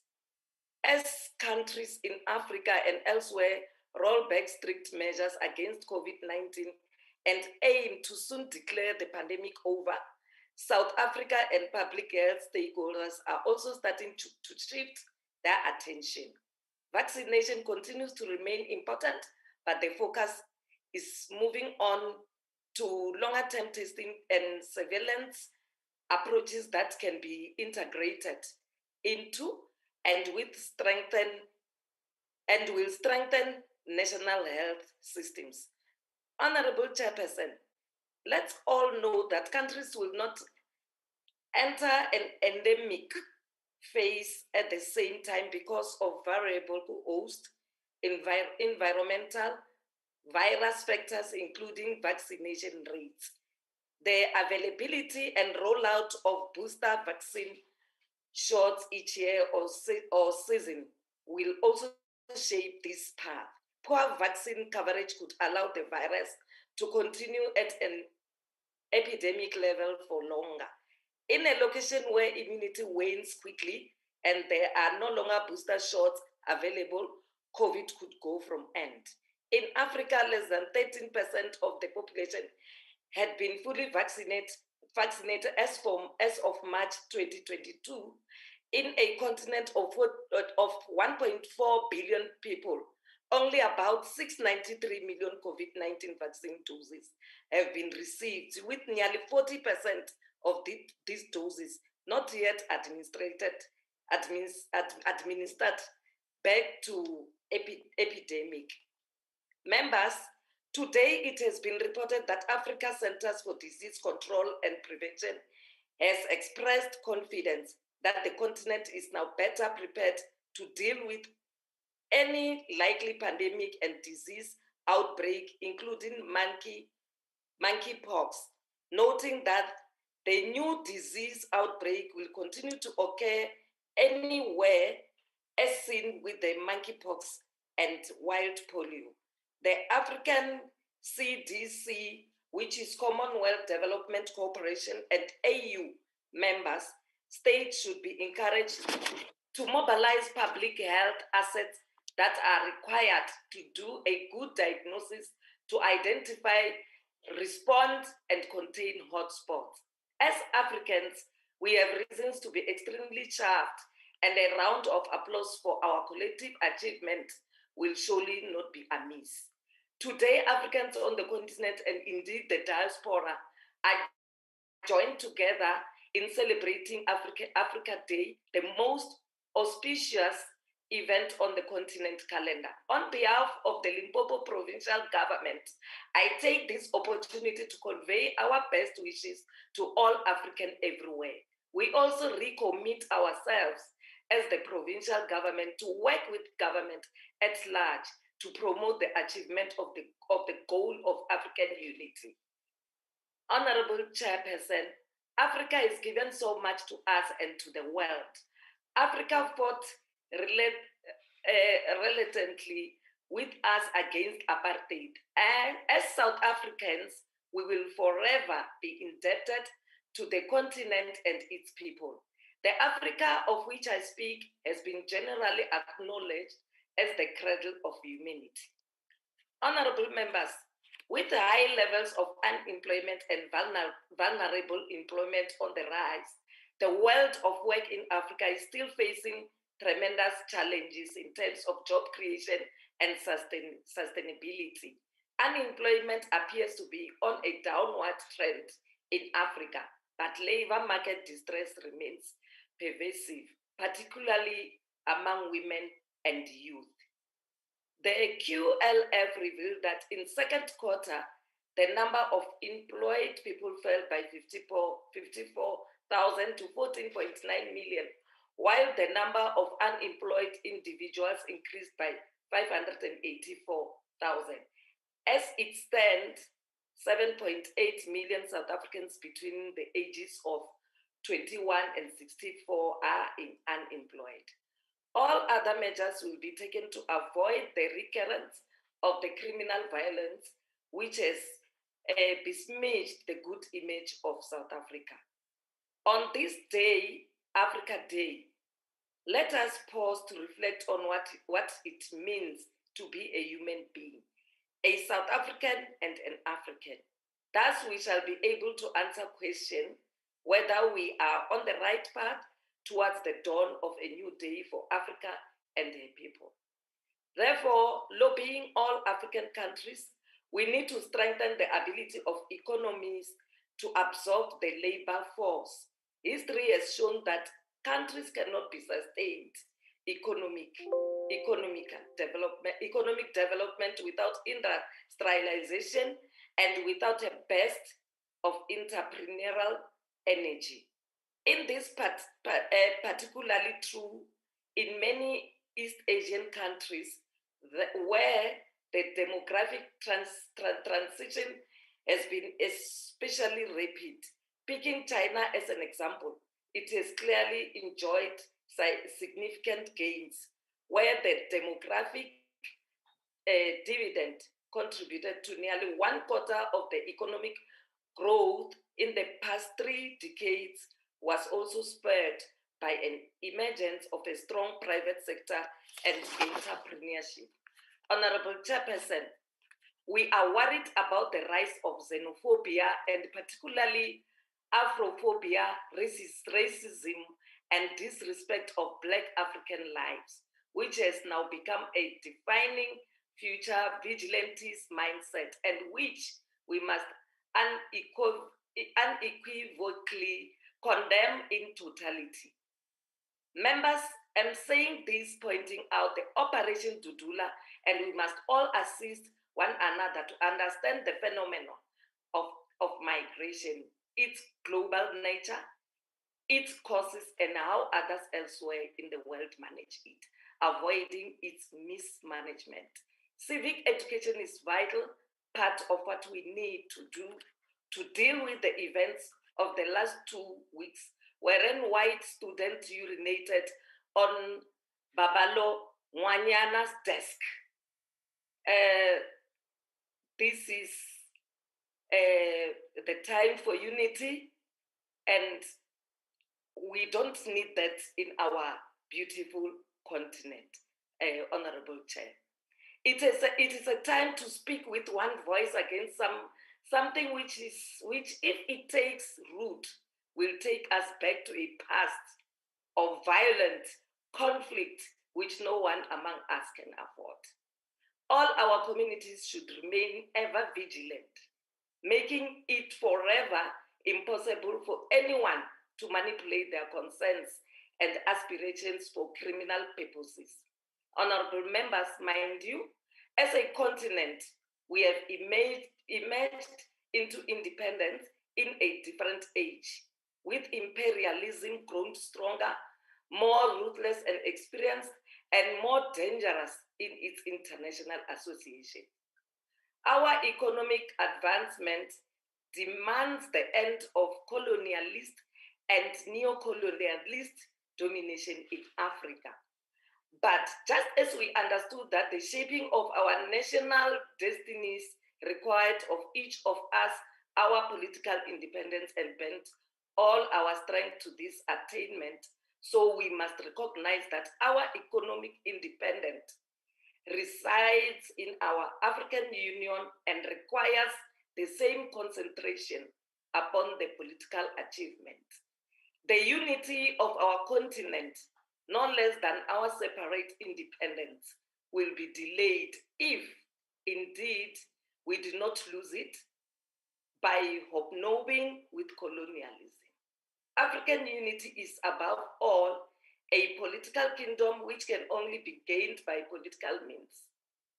The social and economic development of Africa will come only. As we conclude, Honorable Member. Ladies and gentlemen, I conclude my address. Let us heed Kwame Nkrumah's reminder when he said, I quote, "I am not African because I was born in Africa, but because Africa was born in me," closed quote. I wish you a very successful Africa Day celebration 2022. May God bless Africa and the people. I thank you, Honorable Chairperson. Thanks, Honorable Member. The next speaker is Honorable FFF Dedoit, FF+. Honorable Dedoit. Agbare Voorsitter, 25th May is a day used specifically to celebrate Africa's independence, freedom and liberation strife from colonial powers. The event commemorates the Organization of African Unity, which is commonly known as the African Union, 25th May 1963. The move was originally inspired by Ghana's independence, and Ghana was the first country in the south of the Sahara gaining its independence on 6 March 1957. Voorsitter, ek is trots om 'n nasaad van 'n groepering te wees wat die hoogste prys betaal het wat hierdie land, Suid-Afrika, my land, teen imperialistiese regering verdedig het. Ek is trots om as deel van 'n groepering geassosieer te word met helde soos Della Ray en Louis Botha, Dani Tron, 'n man wat 2 liefdes gehad het, sy nooi en sy vaderland. 'n Stryder wat heldhaftig alleen sy man teen die gevreesde Britse leer gestaan het en op die einde met kanonvuur verpletter moes word om sy geregverdige veglus, trots oorlewingsdrang en vaderlandsliefde te demp. Sy legende leef steeds voort in ons wese. General Christian Rudolph de Wet, a great Boer general whose name is inextricably woven into the epic struggle of Afrikaners and the independence from British rule in South Africa. Suid-Afrika staan stil. Hier kom 'n man verby. I'm not like some that claim independence, the thousands that allowed themselves to be used by the imperial forces to raid Afrikaner farms.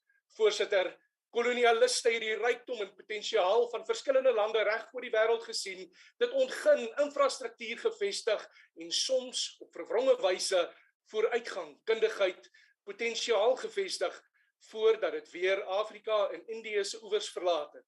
Dit het uit niks iets gemaak. Almal het 'n prys betaal. Some celebrate independence after being given the keys to the kingdom in 1994, long after the imperialists sailed from our shores. Wat het die ANC-regering met die onafhanklikheid gedoen, wat in 1994 aan haar oorhandig is, voorsitter, het al enigstens voortgebou op die onafhanklikheid wat Suid-Afrika in 1961 ontvang het. Indië het in 1947 onafhanklikheid verkry en is vandag 'n toonaangewende rolspeler in die internasionale arena sonder rasbehepte wetgewing. Singapore and Malaysia were under the colonial rule. After independence, they didn't blame their past. They prospered and used their past as a foundation to build successful economies, prosperous nations without measure, world destinations. Suid-Afrika het die imperialistiese heerskappy ten spyte van konsentrasiekampe en moordkommandos oorleef. Suid-Afrika het verwoesting, die nalatenskap van die Engelse verskroeide aarde beleid en ook dit oorleef en weer opgestaan. Suid-Afrika het die Spaanse griep en die Groot Depressie oorleef. We survived the 1918 Spanish flu pandemic, to which about 2.5% of Africa's population succumbed, about 130 million people.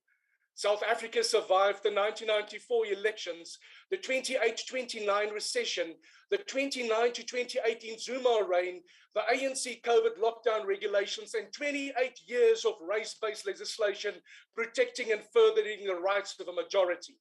South Africa will never become truly independent or prosperous if it continues to rely on outdated ideologies like socialism, racism, or race-based approaches.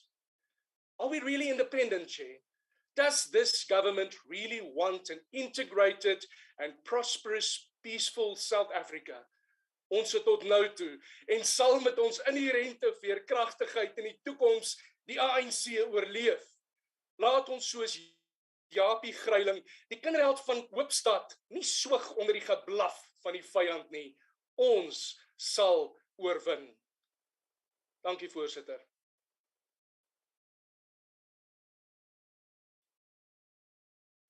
Thanks very much, Honorable Member. The next speaker is Honorable Mayor, Western Cape, MEC, Agriculture. MEC.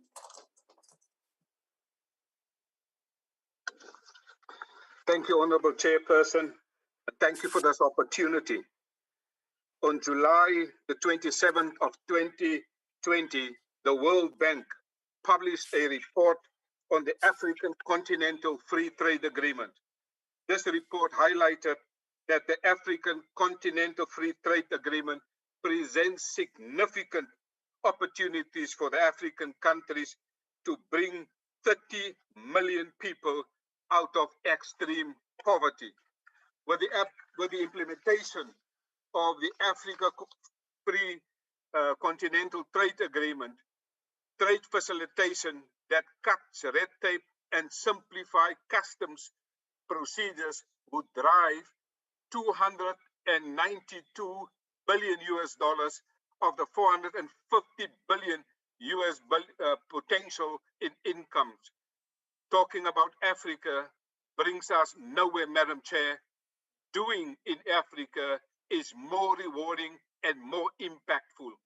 Today, on the 25th of May, I am celebrating Africa Day, as I am proud to announce today that I have received today a research report and our Western Cape government's Agricultural Africa strategy. Today signs hope for Africa and the Western Cape on agriculture. Today signals hope for Africa on the continent. Africa is a place of hope, and we intend on translating hope into outcomes, clear deliverables, trade and investment, and prosperity. This is our message of hope, Madam Chair, because Africa is a continent with abundant possibilities and resources. The objective is to unlock agricultural opportunities in Africa and in the Western Cape agricultural sector. Madam Chair, in doing so, the Western Cape government seeks to achieve the following outcomes on Africa Day. Firstly, to increase economic growth of the agricultural sector in the Western Cape and in Africa. The Western Cape, Madam Chair, is already responsible for 53% of all South Africa's agricultural exports. Secondly, to increase our employment in the agricultural sector in the Western Cape, but also on the African continent. Thirdly, to increase provincial and household food security in Africa and in the Western Cape rural communities. Fourthly, Madam Chair, resilient trade and business relationships in the Western Cape, using the Western Cape as a gateway into Africa. Madam Chair, to attain these outcomes, the Western Cape Department of Agriculture will take the following necessary steps. Firstly, we will create an enabling environment for economic growth. We will pool our PPP knowledge, skills, and efforts by sharing and understanding the co-creation of solutions to enhance economic growth. But we will also increase productivity, food security through precision agriculture, but also learning from our colleagues on the African continent, particularly also on our neighboring states. Madam Chair, we will also seek reduced protection in respect of the outward trade regime, market access and integration. Honorable House Chair, we will also realize that this is important to facilitate this by a sharper focus on intergovernmental collaboration and problem solving. Also the establishment, and Madam Chair, this is unique. We will establish an Africa Agribusiness Innovative Center here in the Western Cape. We will also establish, in celebrating Africa, not talking, but doing, we will establish an agro-tech and innovation hub and providing also policy and regulatory support to all our farmers. Honorable Chair, we are beyond political rhetoric on Africa. We are actioning our dream for Africa with our friends on the continent. Honorable Chair, 7 out of the 10 fastest growing economies in the world are on the African continent. That's the hope we have for Africa. Hope means higher opportunities for people to excel on the continent of Africa, because 7 out of the 10 fastest growing economies are on the African continent, although from a low base. And South Africa, Madam Chair, is lagging behind because we have a failing state in South Africa. The ANC is a failed state. Madam Chair, the ANC does not care for Africa. Former President Zuma insulted Africa at the public meeting when he said, this country is not like a highway in Malawi. What an insult to our colleagues on the African continent. But Madam Chair, it was Shakespeare Hamlet who said, as he contemplated suicide, he said, and I quote, here lies the rub, unquote. The ANC government has a disastrous track record, as Honorable Member Dennis Ryder indicated, when it comes to dealing with issues of border post inefficiencies, harbor inefficiencies, high transactional cost, corruption, and administrative burden, and the provision of infrastructure. Madam Chair, today I call on President Ramaphosa to begin displaying leadership qualities of President Hakainde Hichilema of Zambia. He governs with humility and determined to root out corruption. His tone in Zambia is firm, resolute, yet with great passion and compassion for the people of Africa. He governs with humility. He is a true example of servant leadership from Africa for Africa. Madam Chair, doing so will significantly enhance the chances and the promise of the benefits of the Africa Free Trade Agreement accruing to all South Africans. Madam Chair, the Western Cape Department of Agriculture will concretize the Africa Free Trade Agreement in the interim, and I will soon embark on a study visit to take advantage of the benefits both for Africa, both for South Africa, but also for the people of the Western Cape, because we are a net exporter of agricultural products. Madam Chair, let us adopt a resolution today on Africa Day. Let this House declare poverty a pandemic, and let us start a revolution and invest in food security, sustainability, well-being, and dignity. But let us first kick out the corrupt African National Congress, because they keep people poor. By keeping people poor, they sustain the African National Congress. And I'm so glad that ANC has this past weekend realized and confirmed in public they will be out of government in 2024. And that Africa and South Africa can prosper without the ANC. Let us save South Africa and kick out the ANC in 2024. Let us save South Africa.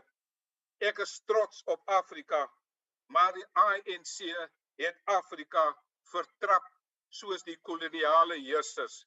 Thank you, Honorable Chair. Thanks very much, Honorable Member. Wie gaan jy The skop? next speaker is Honorable N.M. Hatebe, Inkatha Freedom Party, Pungani. Thank you, Honorable Chairperson, honorable members. This year's theme for Africa Day, strengthening resilience in nutrition and food security on the African continent, is drawn from the African Union's theme for 2022. According to Statistics South Africa, the effects of the COVID-19 pandemic denied many South Africans their right to adequate food as enshrined in the South African Constitution.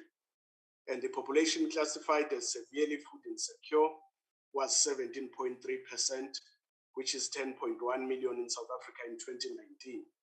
As South Africans, and in light of the extreme weather conditions that have of late battered KwaZulu-Natal and the Eastern Cape and other parts of our beautiful country, we cannot have a discussion about food security without mentioning climate change. This is why, as the IFP, even before the devastating floods, the green economy in all its multiple facets was and remain an apex priority. Solutions for agriculture need to reduce environmental risk, not contribute towards them. Where we govern, and in all fora where we have a voice, we will continue to push sustainable development as a solution to ensure food and job security. Moreover, the IFP intends to reposition agriculture in South Africa to compete favorably and supply regionally and internationally. We want to remind government that as a country, we do not stand alone. As a member of the African Union, South Africa can draw on the expertise of, for example, the African Union Development Agency, NEPAD, which is mandated to provide knowledge-based advisory services and technical services assistance. We need to take full advantage of all opportunities available to us. As the IFP, we welcome African Union Development Agency programs such as the Comprehensive Africa Agricultural Development Program, first implemented in 2011 and recommitted to in 2017. Thanks to programs such as these, South Africa can access evidence-based solutions and successful climate-smart agricultural practices that have been rolled out in other parts of the continent. We can also share our own success stories. Let us work together to ensure that as we rebuild and restore farms and other agricultural infrastructure destroyed by the impact of climate change in regions like KwaZulu-Natal, that we build back better to avoid a repeat of the devastations. I thank you, Honorable Chairperson. Very much, Honorable Member. The next speaker is Honorable J.J. Lords, DA. Honorable Lords. Thank you, Honorable Chair and Honorable MECs who participated. Also the one minister we have here today from the Western Cape and honorable members. One thing that I did pick up from every speaker today is in some way or another, we are truly, truly blessed to live on this beautiful continent. Our continent is blessed with richness, firstly in its people, the diversity in every possible way, and the tremendous potential we have bubbling just under the surface. Honorable Lucas, one of the parts I applauded when you said and you referred to that we need competent governments as the key to unlocking Africa's potential. My vraag is egter, agbare ondervoorsitter, hoe sal enige persoon wat krities na Suid-Afrika kyk, ons kan ernstig neem as ons eie regering so ongelooflik swak doen om na ons inwoners te kyk? Across Africa, we have liberation movements who did a tremendous job in fighting for independence. Unfortunately, across this beautiful continent, liberation movements have struggled to become effective governments. In South Africa, we started off brilliantly, as Honorable Lindy Nana stated, and that is 100% the fault of the ANC that today we are in many cases, in South Africa, we started off brilliantly, as Honorable Lindy Nana stated, and that is 100% true. But today, 100% because of a fault of the ANC, we have lost infrastructure, we have lost credibility, we have lost the moral authority as a government. Today, same as in every preceding year, we hear beautiful stories of the potential we have, but an ever-aging leadership in South Africa who lives in the past, wants to talk about the future, and only pay lip service to what we must do. They never really deliver on it. We have people that blame past and present. Honorable Dangor, his favorite phrase, 1652, and the other colleagues all blaming COVID. It's utter rubbish. We are in this situation, we are here today because this ANC government is terrible in delivering. They are incapable of taking policy and implementing it into looking after the citizens. When we hear year in and year out now that foreigners are stealing our jobs, there are people coming into the country that is taking away opportunities from South Africa. That is not true. We have a schooling system delivered by this ANC government that fails to equip our students to fight in the marketplace. When our colleagues in our northern brothers in Zimbabwe, when they, in an election, voted to vote out their liberation movement and voters were beaten up and an election stolen, this government applied silent democracy. And now look where they are. It is not, colleagues, African leaders in general, they follow the same hymn sheet as the ANC. They speak about the past, steal in the present, and they just throw away our future.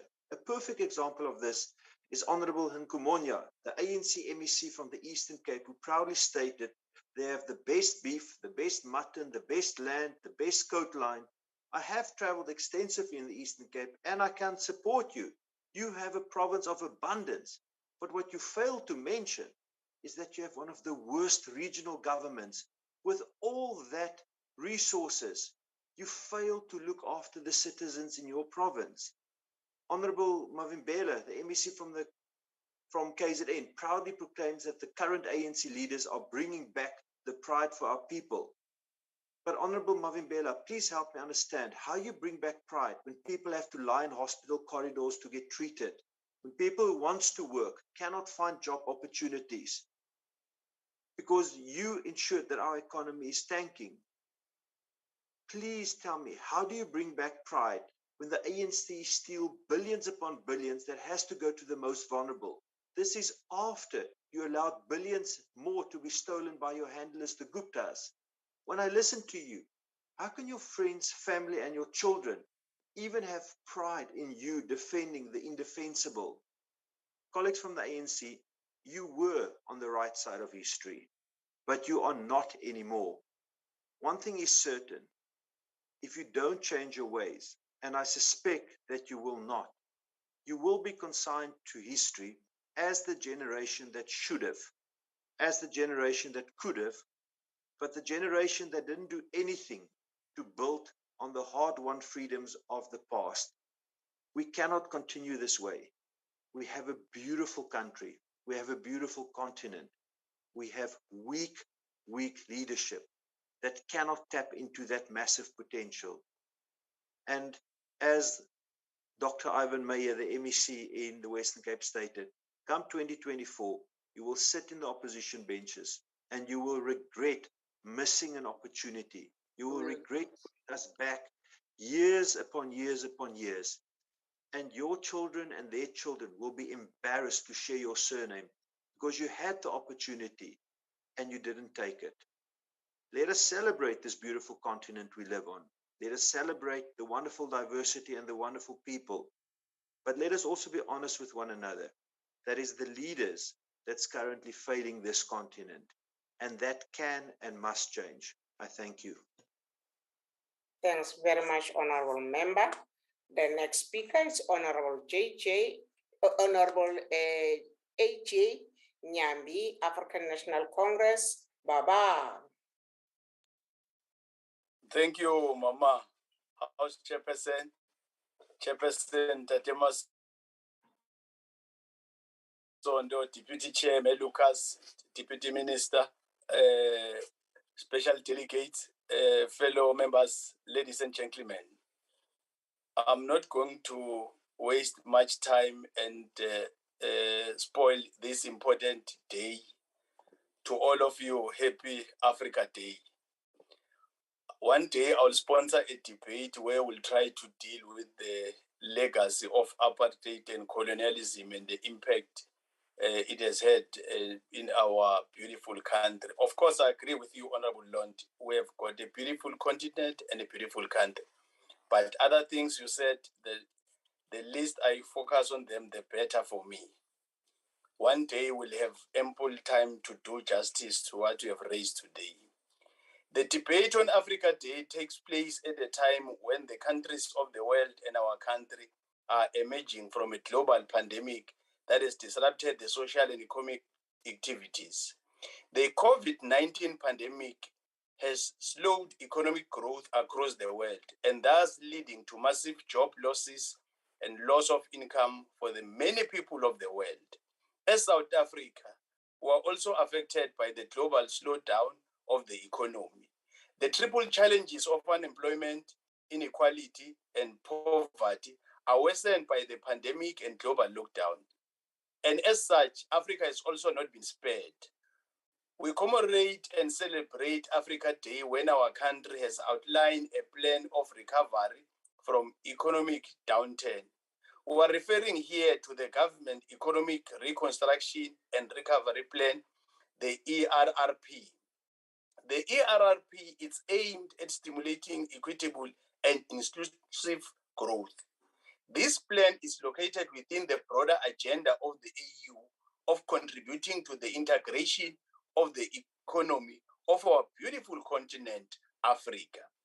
20 years ago, the representative of the people of Africa gathered in Abuja, Nigeria, and agreed on the treaty to establish the African Economic Community. This is commonly known as the Abuja Treaty of 1991. Since then, Honorable House Chair, the people of Africa and their leaders committed themselves to the practical realization of the establishment of the economic community. In line with the Abuja Treaty, the African Union agreed on the framework, roadmap, and the architecture for the fast-tracking the establishment of the African Continental Free Trade Area and the action plan for boosting intra-African trade. It is common cause that the Africa Continental Free Trade Agreement, the AFCFTA, was of January 2021. The general objectives of free trade agreement, among other things, are to create a single market for goods, services, facilitated by movement, position of persons in order to deepen the economic integration of African continent in accordance with the Pan-African vision of an integrated, prosperous, and peaceful Africa enshrined in Agenda 2063, Honorable Nana. To create a liberalized market for goods and services through successive rounds and contribute to the movement of capital and natural persons and facilitate investment building on the initiatives and developments in the state parties and regional economic communities, as well as to promote industrial development through diversification and regional value chain development, agricultural development, and food security. The significance of the Africa Free Trade Agreement cannot be overemphasized. The Africa Free Trade Agreement will go a long way in changing the economic structure of the continent, which was designed to the colonial interest of exporting new material for further processing and value addition in developed countries. This, in essence, means that Africa is exporting employment creation potential to the West. I don't know how you don't comprehend something as simple as this, Honorable Lord. Through the implementation of the Africa Continental Free Trade Agreement, Africa and its people are moving forward to change the architecture of the economy of our continent. We need to aggressively move in the value addition, and that requires building internal African capacity led through manufacturing. The Trade Law Center reported that intra-Africa trade accounted for 15% of Africa's total trade in 2019, the same as for 2018. Over the last 10 years, intra-Africa trade has remained low. The highest was recorded in 2015 and 16 with 19% and 20% of total trade. The implementation of the Africa Continental Free Trade Agreement will depend on some enabling factors which will be in place. These include strong institutions for regulation, the desired infrastructure and connectivity, the human capacity, as well as environment of stability. The success of the Africa Continental Free Trade Agreement should include inclusive growth, which will create space for participation of women and youth in the African economy, as well as participation of small micro enterprise. House Chairperson, contrary to the held view that lack of entrepreneurship is responsible for lack of economic growth in the developing world, as explained by Honorable Lond, the reality is that developing countries, including Africa, has a significant number of entrepreneurs who survive by selling goods and services along our streets, such as barbershops, operators, street vendors, etc. What is missing, House Chairperson, is the support and formalization of these entrepreneurs to enable them to participate in the mainstream economy and thus benefit from the economic integration initiative such as the Africa Continental Free Trade Agreement. For our part in South Africa, we urge CEDA and CIPA, the National Empowerment Fund, and other development finance institutions to provide more support to SMMEs to enable them to take advantage of the Africa Continental Free Trade Agreement, which provides for a market of over 1 billion people. The benefits of the Africa Continental Free Trade Agreement could also be maximized through aggressive implementation of localization policies, which are intended to ensure that the material inputs upstream in the manufacturing sector are derived from local supply. There are also issues that, if not dealt with, will negatively affect the full implementation of the Africa Continental Free Trade Agreement. Amongst these is the issue of migration. This is a thorny issue, House Chairperson, that requires level-headed approach. The starting point is that AU Protocol on Free Movement of People emphasizes that movement of people, including goods, should be done within the legal framework of each member state. Member states are allowed to craft their own migration legal framework guided by their domestic interests, including security consideration. And when that is done, it will further enhance the integration of the continent. Migration law should not be seen as actions against foreign guests. There's no country in the world that can survive without people visiting the country or visiting another country. The world is interconnected and interdependent, and so it's Africa, Honorable Lord. South Africa has over centuries welcomed people from other parts of the world to our shores. We are a very hospitable people, and that explains why many people prefer to visit our beautiful country, as you correctly explained it. The truth is that there are many people in South Africa from all over the world, and largely from our continent of Africa, and majority of them came in our country through proper channels. There were processes through our ports of entry. Those who are in the country legally should sort those who are in our beautiful country illegally should sort their status with the Department of Home Affairs. The implementation of migration laws knows no color or nationality. Everyone, whether from Europe, Asia, America, and Africa, should ensure that when they come to South Africa or go anywhere in the world, they must ensure that they follow proper channels. Even South Africans, when they visit anywhere in the world, must follow proper channels at the port of entry of these countries and respect the laws of such countries. Any form of vigilantism against undocumented migrants has no place in our beautiful South Africa. No one must go around asking people about their nationality or documentation. That is the role of Department of Home Affairs and the police. Reporting crime is not the same as taking the law into one's hands. We condemn the officials in the Department of Home Affairs who are part of a syndicate that issues our identity documents fraudulently. These criminals deserve to be locked in prison for a very long time, for they tamper with our national security. Many South Africans have lost their status as these criminals exchange the citizenship of South Africa for other illegal foreigners. The Minister of Home Affairs is on the right path of implementing the laws of our land and enjoy our undivided support. Africa can only develop in an environment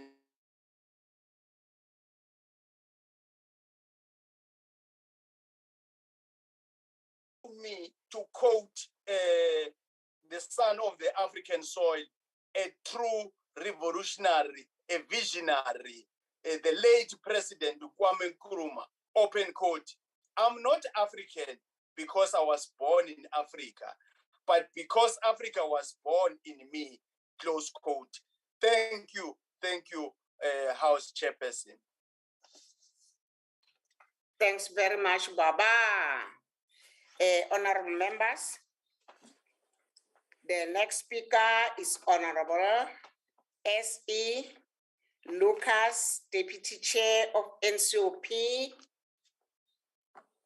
Mama. Thank you very much. Thank you very much, Honorable Ngwenya, House Chairperson Mama.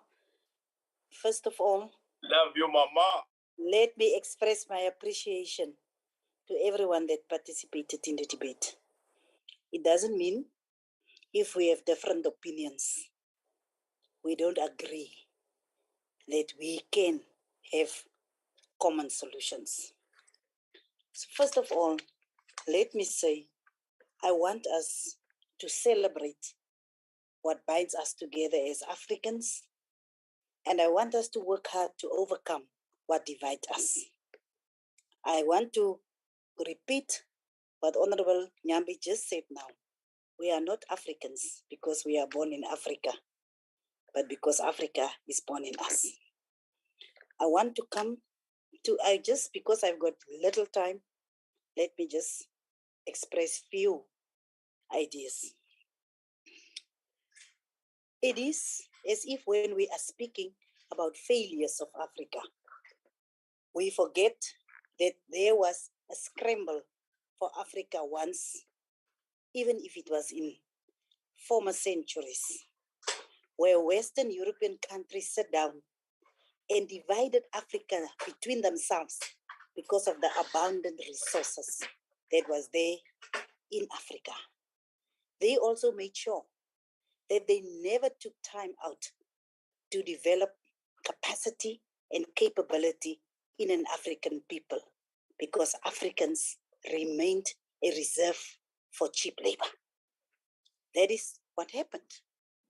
And if I come to Honorable Tutoy, yes, you spoke about the issues that happened before 1961. You spoke about the time that South Africa became a republic. But from there, you tend to forget that there was an extended period that South Africans were suffering under apartheid rule. From 1902, there was colonialism of a special type, where Africans and the British colonial rulers together suppressed and oppressed the South African people. Likewise, that happened in the rest of Africa. That those that decided that Africa's resources, not the African people, belong to them, have decided to make sure that they oppress and suppress the capacity of Africa. If we begin to have short memories, we will begin to forget that opportunities was there. And when I'm saying this, I'm not defending any wrongdoing or anything. I'm stating the history where Africans are coming from. Today, we all acknowledge that Africa was a cradle of humankind, where first and foremost there was civilization. But if we speak as those that support colonialism of a special type, we speak as if it never happened. Africa became a reserve for cheap labor, and it became a place from which the treasures of Africa is being exported to build the wealth of the rest of the world. I really just want to bring perspective, that kind of perspective. We can do better. We agree. We are the first ones to agree that we can do better. But we must never speak as if there was no history that brought us where we are. Because if you really listen to Honorable Dutoy, you will think as if it jumped from republic, becoming a republic, to democracy without a time of apartheid and oppression that happened. And it happened. Let us just be honest about it. I just want really to express appreciation to everyone that made their contributions, because this is a very necessary debate. Because Africa, without economic growth, will not be able to respond to the inequality and the poverty that is existing. Last but not least, I want to say to Honorable Nana, even if Steenhuisen went to Ukraine, what difference did it make? Who benefited from it? What did Ukraine benefit from his visit? So, because if you go without a mandate to any place, you are just another tourist. And he went on a tour to Ukraine, achieving nothing, bringing nothing home. So when we speak, we must speak about things that will benefit us as a nation and as a country. Honorable House Chair, let me express my appreciation for this debate. It was really, in spite of the differences, in spite of the negative, sometimes you can speak about things that are not correct without being negative or being condescending. And that is what is sometimes happening from some of our opposition colleagues. They actually, without saying it, telling us that there is nothing good that can come from a black government. But I can assure you, if we didn't start from a point of zero, it would have been very far. Because if you need nothing, Honorable Lond, you will never see the difference. Those that was in it, they will say, at least there was a difference in what was happening to me as a person. But I will still want to say, I appreciate all the inputs. It is actually very enriching to listen to people, negative or positive, because it makes you get a different perspective of who you are dealing with, what you are dealing with, and what you can do to extract the best of everything. Thank you very much, Honorable House Chair. Thanks very much, Deputy Chair, honorable members. I'd like to conclude the debate. I wish to thank the Deputy Minister on Health for availing himself.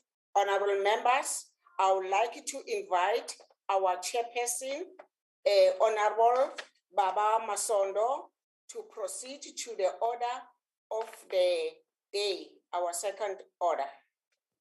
Baba Masondo. No, thank you very much. Thank you very much, Mangwenya. We will now, honorable delegates, proceed to the order of the day. Policy debate on budget vote 13, public works and infrastructure, appropriation bill B7 2022.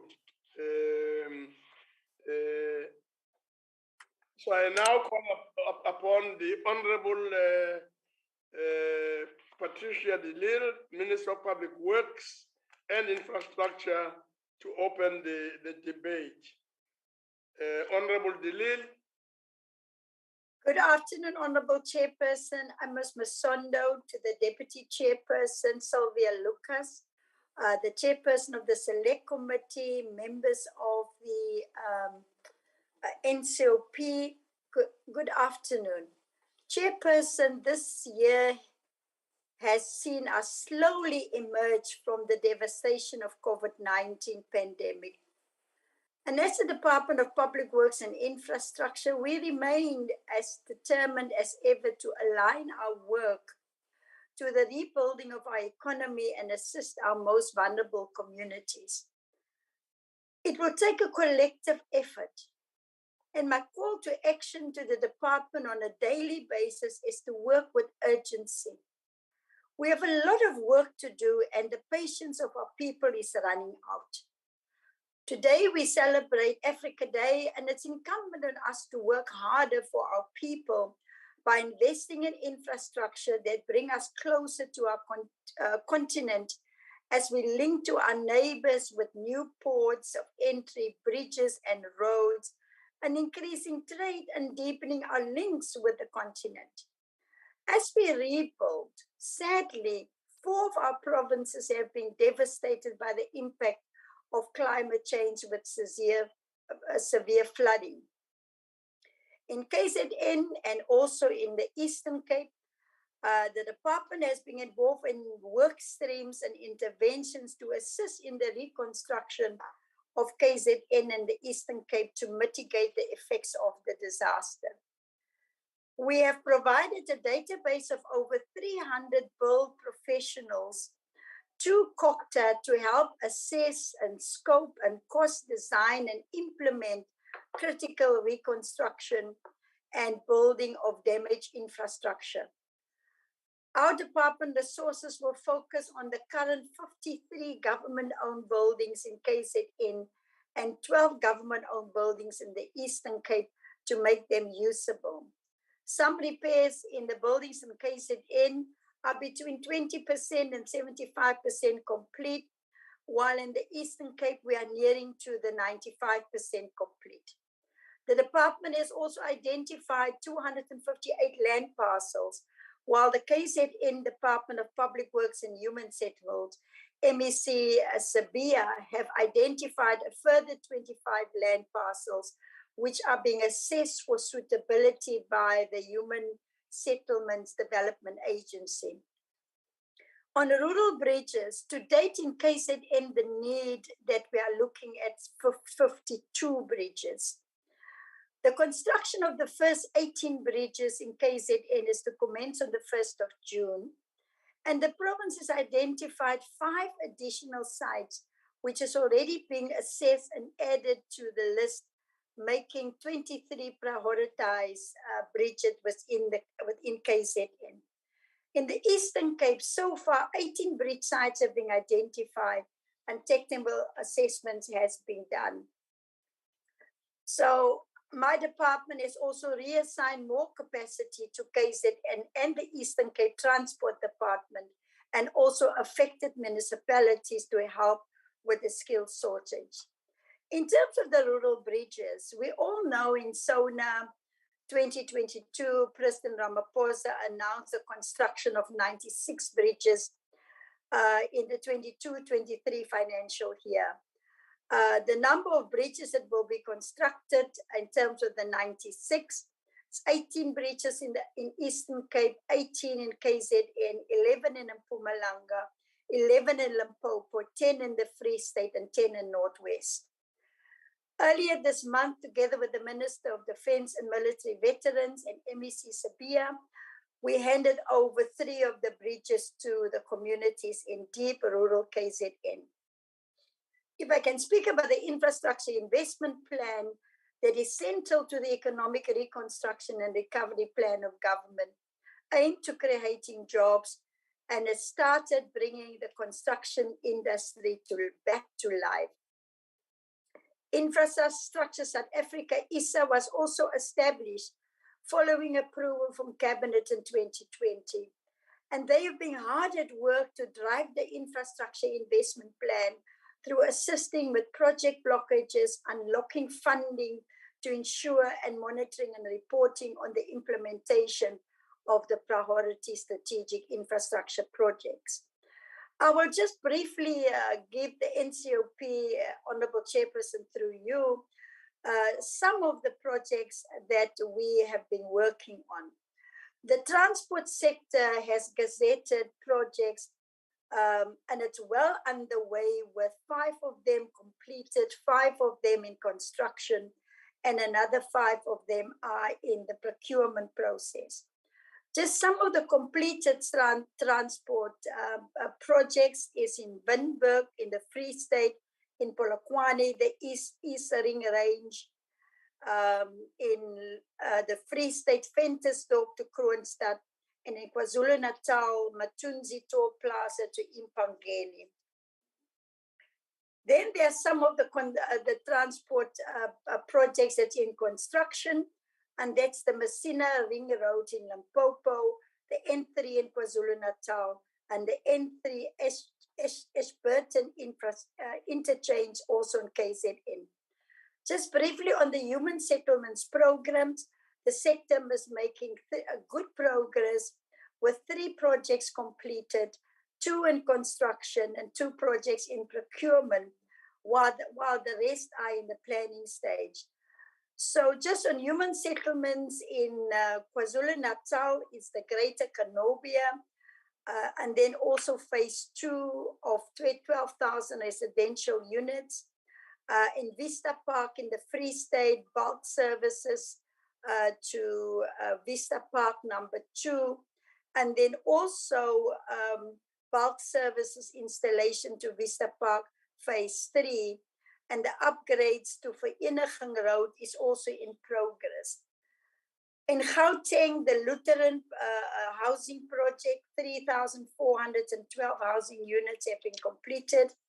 Malibongwe Ridge Road in Gauteng has been completed.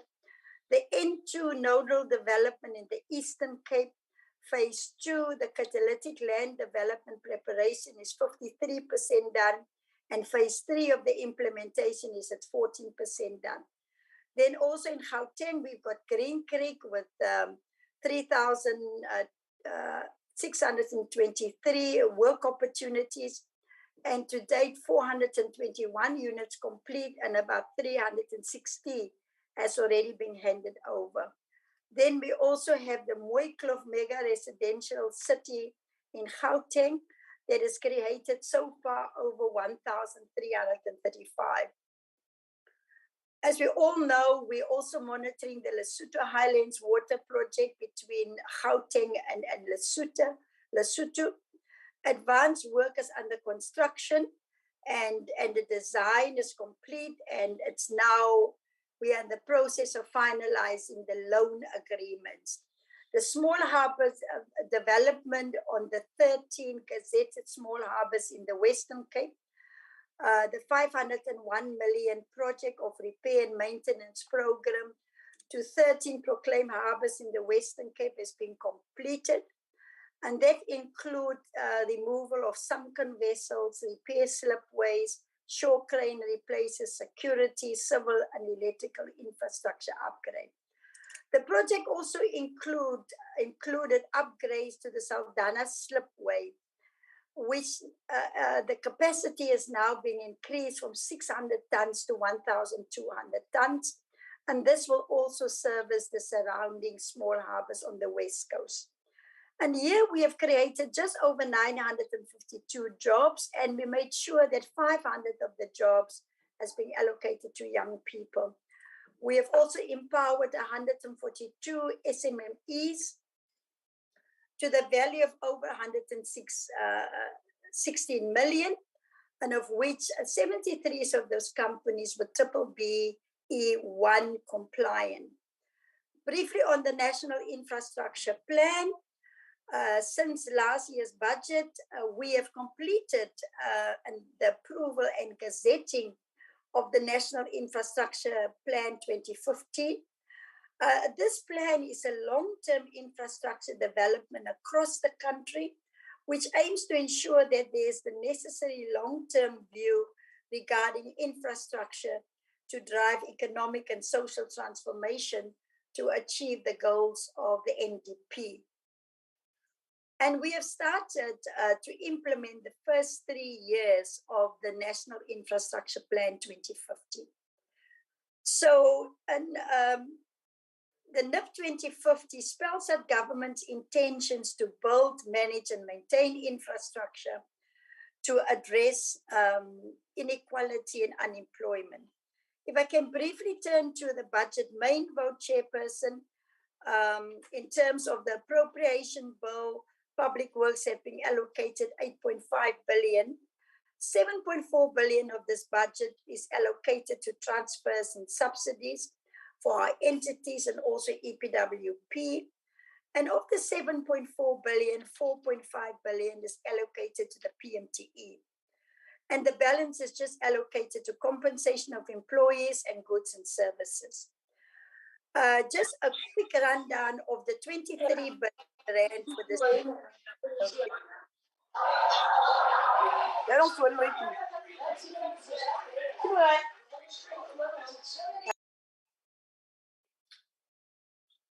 Honorable Chairperson, just a quick rundown of the 23.5 billion rand in the property management trading entity, of which 19 billion come from user departments.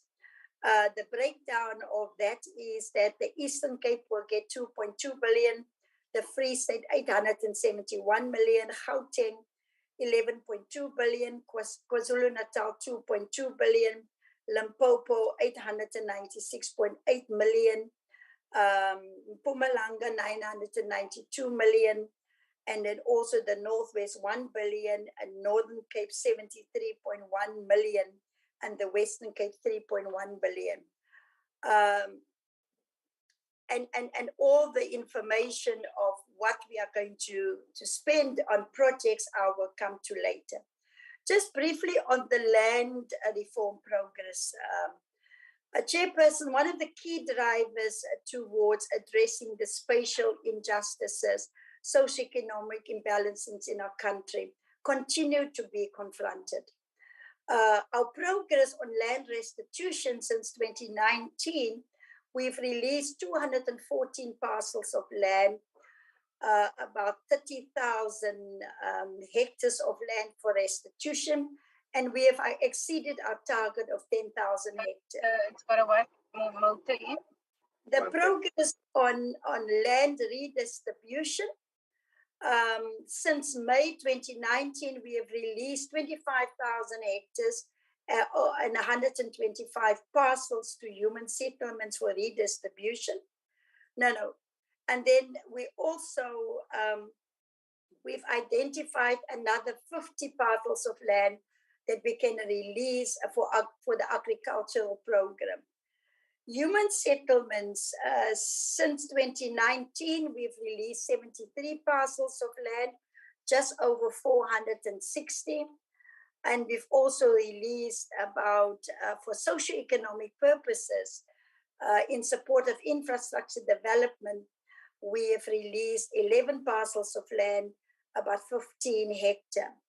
So for the new financial year, the department plans to release 7,100 hectares for human settlements, another 180 hectares for socioeconomic purposes, and 1,745 hectares under the land reform for restitution and also land tenure.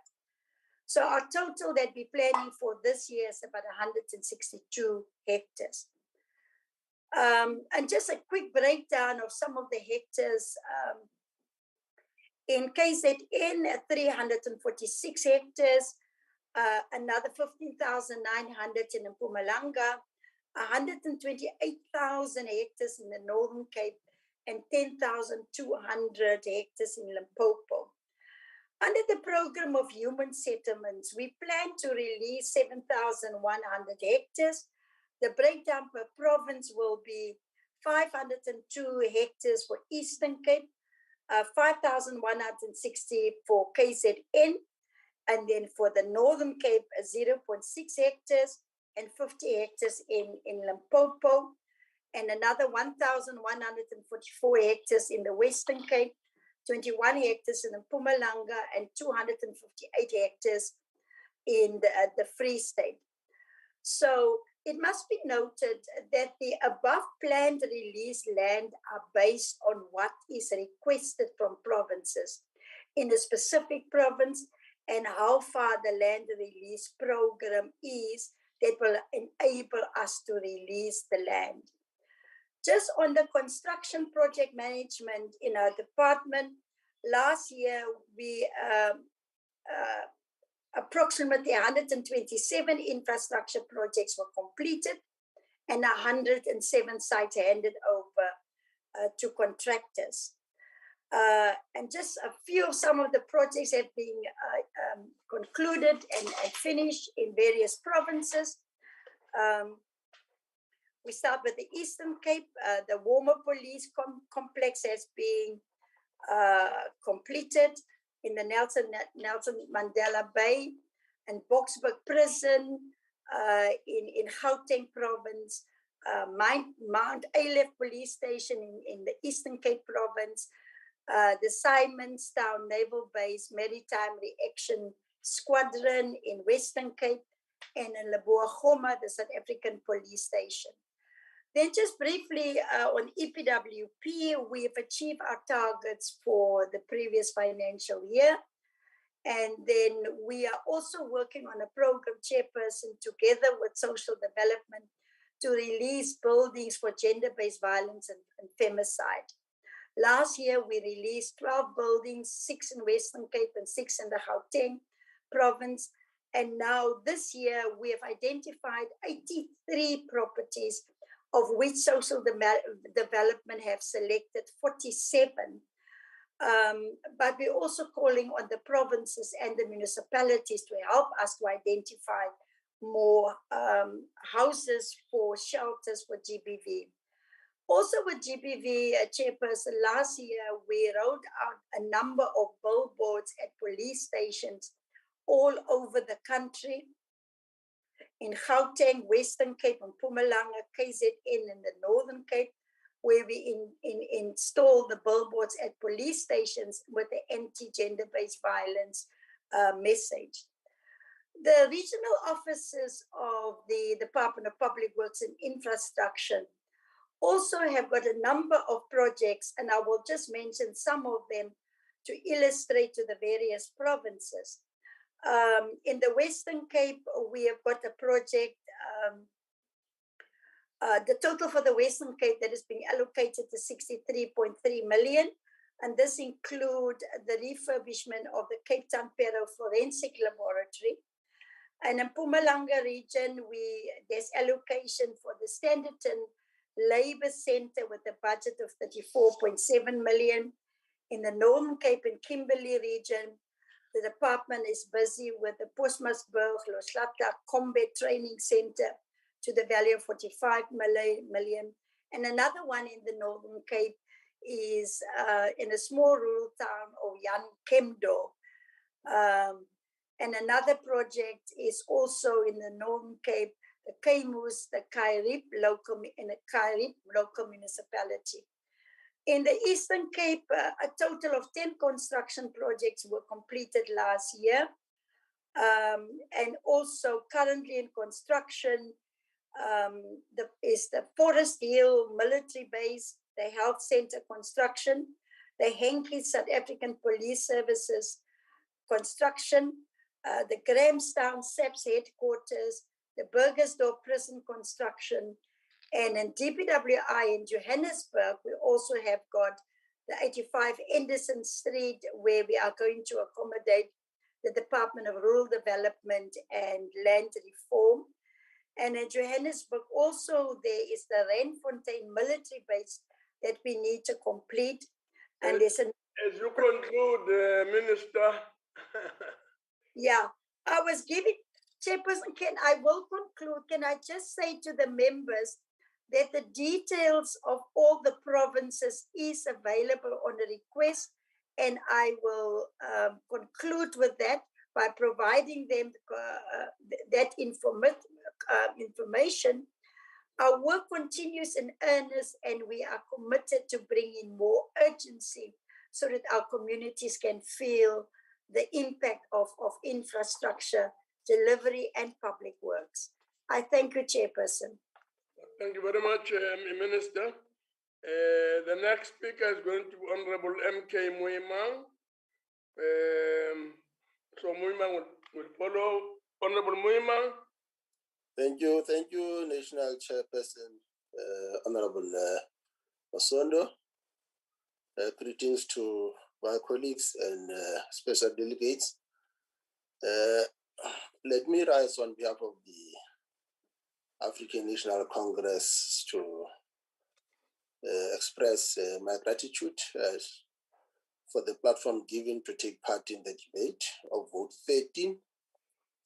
And indeed, this budget debate takes place at a very critical time in the development of our country, as low economic growth coupled with the effects of COVID-19 is continuing to have a negative impact in terms of our hardships, and particularly in many provinces. Indeed, this reality was further worsened by the recent devastating floods that we have seen in many parts of our provinces, but particularly KZN, Eastern Cape, and also Northwest.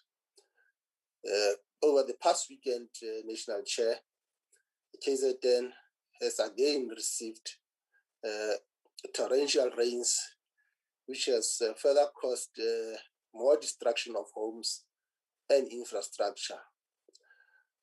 But of course, we are appreciative of the leadership provided by the minister and the deputy minister through positive interventions that was made in partnership with the province to sort of mitigate the devastating nature of the floods.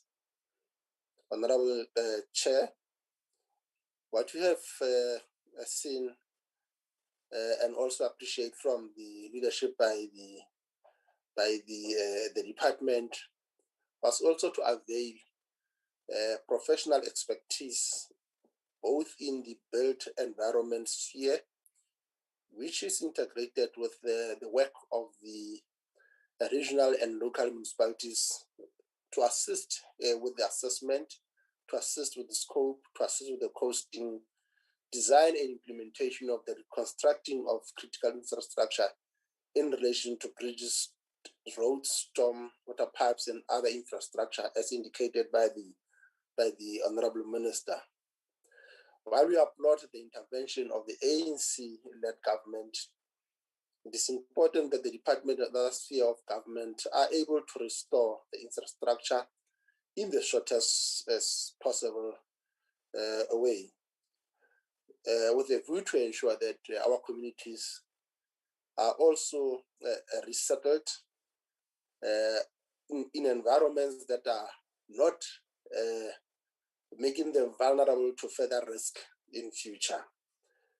Our heartfelt condolences to the families who have lost members of their families due to these devastating floods.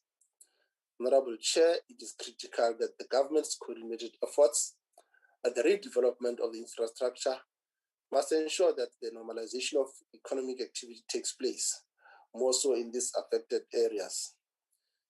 It is equally significant to bear in mind that the economies of the different inland provinces are inextricably linked to that of KwaZulu-Natal.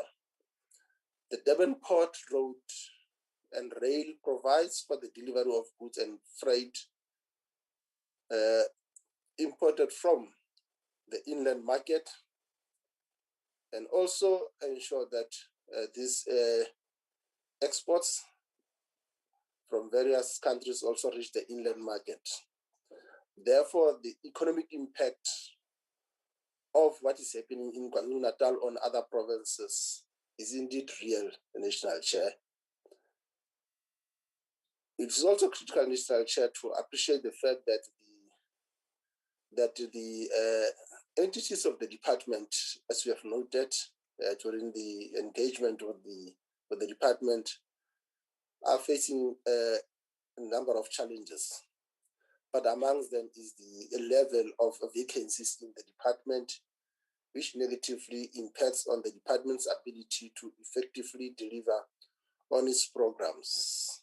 We are looking forward to have stability in the DG's office. Indeed, this must be dealt with in this financial year with the department to ensure that capable and skilled people are employed to fill vacancies and effect department's program with deliverable outputs and outcomes. However, it is clear that the department under the current leadership is making steady progress towards attempting to meet its strategic objectives and mandate. Honorable Chair, the department is mandated to be the custodian of the government's immovable property. We therefore appreciate the update that the Minister has given in today's debate around the work of in the property sector. It is also mandated to ensure that it transforms the construction and the property sector, given the importance and significance of transformation in the property sector. But also more than that,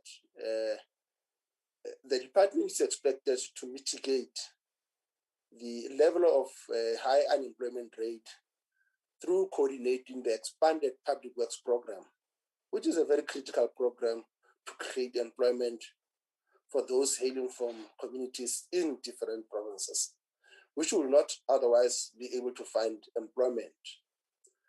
Therefore, Honorable Chair, the department is mandated to support service delivery in a proactive and efficient manner. It must also build state capacity in the built environment profession, the CBE and also the CIDB, implementing the mandate of government. The work of the department contributes positively to the creation of the capable and ethical developmental state. Following the operationalization of the PMT, the department's mandate also includes the portfolio management and optimization of all government property, as alluded to by the Minister. This forms a critical part of creating value from the property portfolio of government. The department has also created Infrastructure South Africa, as indicated by the Minister, to deliver on strategic infrastructure projects, which forms a critical part of the economic reconstruction and recovery plan.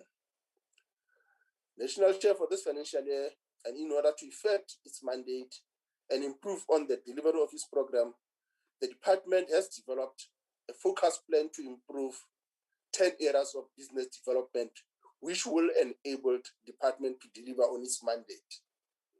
Among these 10 areas, Chair, which is aligned with the annual performance plan of the department and is in line with the government's medium-term strategic framework, is the change management program to ensure that the culture of service delivery of the department is streamlined. In preparation to ensure that the department is able to achieve its mandate and implement its programs, the department has adopted a service delivery improvement program, which is going to be based on improved service standards and charters with the beneficiaries that is characterized by customer responsiveness and orientation through the value chain of Batopele.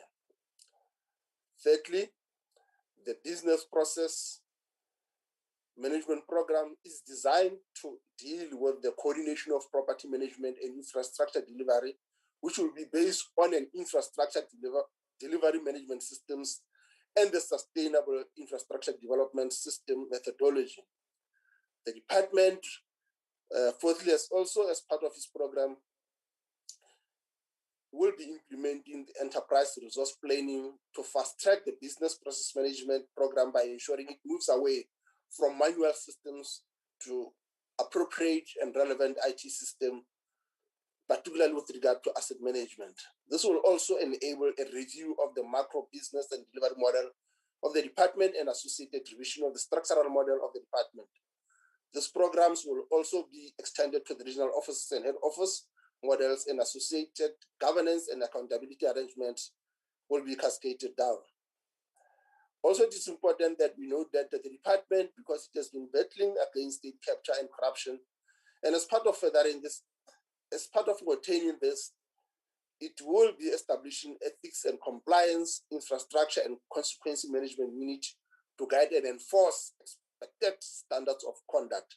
The improvement of business process and automation will enable the department to radically improve contract management and monitoring capability to mitigate contract delivery risks throughout the department. Indeed, National Chair, the implementation of an organization-wide skills assessment to determine current skill set and to ensure capacitation of the current skill set and acquire further skills when filling vacancies, as this will enable more efficient service delivery from the department. This will be done in partnership with the National School of Government. The aim of these 10 areas of improvement is to ensure that the department is able to efficiently deliver its projects, but also in order for the entities that report to the department to function optimally and deliver on their respective mandates, it is critical that all of them have functional and skilled boards to effect proper corporate governance. Moreover, to ensure financial control and financial accountability, it is imperative that none of these entities have vacancies in senior management. These entities have an important role to play in the built environment sector in all provinces, as apartheid special planning has not as yet been reversed. Transformation must occur in special planning, so therefore new human settlement will occur in all provinces in the country, and this settlement needs to be integrated developments, and the advice from the department will come in handy. Also, the department will be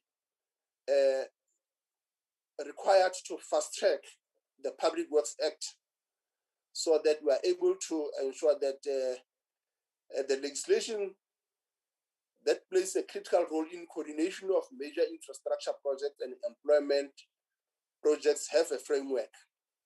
This act must define the closer working relationship between three spheres of government.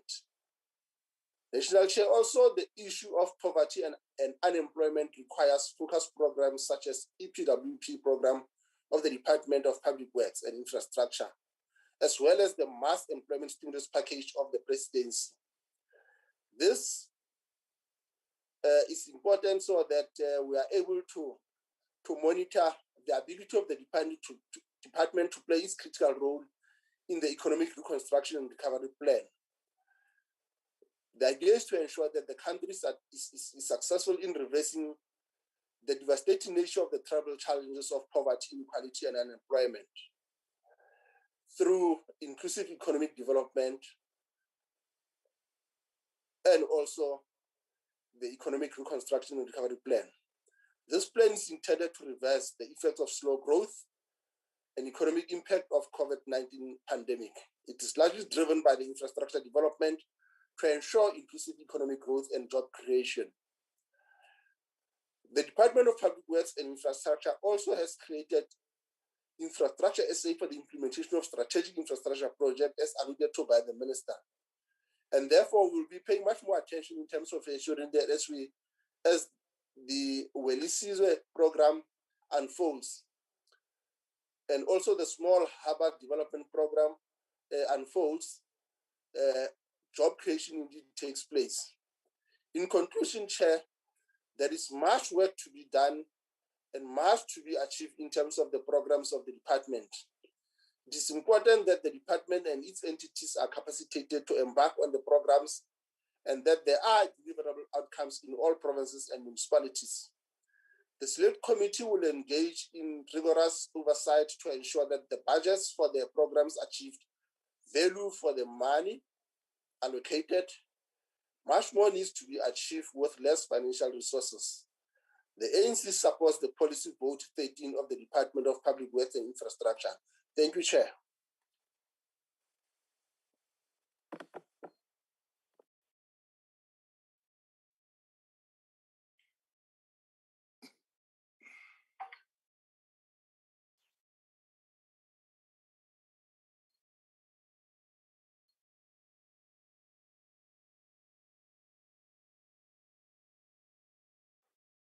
Sorry about that, Honorable Tim.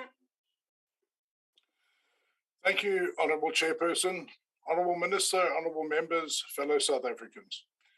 Today we debate the budget of the largest landlord in South Africa. In feudal times, a lord was a noble who held land, a vassal was a person who was granted possession of the land by the lord, and the land was known as a fief. In exchange for the use of the fief and protection by the lord, the vassal would provide some sort of service to the lord. This fiefdom was granted to the Department of Public Works and Infrastructure on the basis that this department would do the inverse of the definition above. The department's job, in simple terms, is to look after and develop state property which is entrusted to it. Well, dear members, that is the theory. The reality is akin to the cook with too many pots on the stove. Add to that the general hustle and bustle of a kitchen, orders arriving, orders going out, the cat stealing the mince, and the staff generally slacking or hiding away. It is inevitable that something will spoil or be burnt. So what does the Department of Works and Infrastructure deal with? The department is supposed to provide strategic leadership to the South African construction and property industries, ensure compliance and management of state-owned and leased-in immovable assets, provide strategic direction on the integration of public works priorities, and contribute to job creation and poverty alleviation through public works programs. Running through all of this is the concept of transformation, an idea that justifies the replacement of qualified personnel with cadres and pals. If you survey the landscape of the state-owned property in South Africa, the department has transformed in one sense. They've transformed once functioning properties into dilapidated wrecks, not exactly what was intended. A perfect example is the parliamentary precinct. For those of us who have served here for a while, this place is always a beacon of pride. I often commented to visitors that this is what the whole of South Africa should look like, if only we got our priorities right. If only we were obsessive about making sure that we employed qualified people. If only we stopped using BBBEE as an excuse for rent seeking. All of that pride literally went up in smoke as we started this year. It became painfully evident that this department had failed in its duties and had failed to follow simple recommendations to secure the infrastructure. And yet the minister has taken no action against any officials for this negligence. It can only be a patronage deal with her party and the governing party that keeps her cabinet seat. Other ministers have been fired for less. All members in this House today have conducted oversight at police stations, schools, hospitals, or any other government building, and are reflected on the decay of those buildings. It is nothing new. The minister has even said that it is a mess. But instead of addressing those issues, the department busies itself with the pursuing of the lofty ideals of Infrastructure South Africa, to build shiny, new, grandiose projects, to bolster the image of the government, while the basic infrastructure of our country collapses. The priority, Minister, should be to focus all the resources and the human capital that the department has at its disposal to renovate existing infrastructure and make it functional again. This will also allow the department to leverage its assets and bring in much needed revenue from the private sector. Recent reports reveal that the department has over 2,000 properties that are not in use, basically abandoned.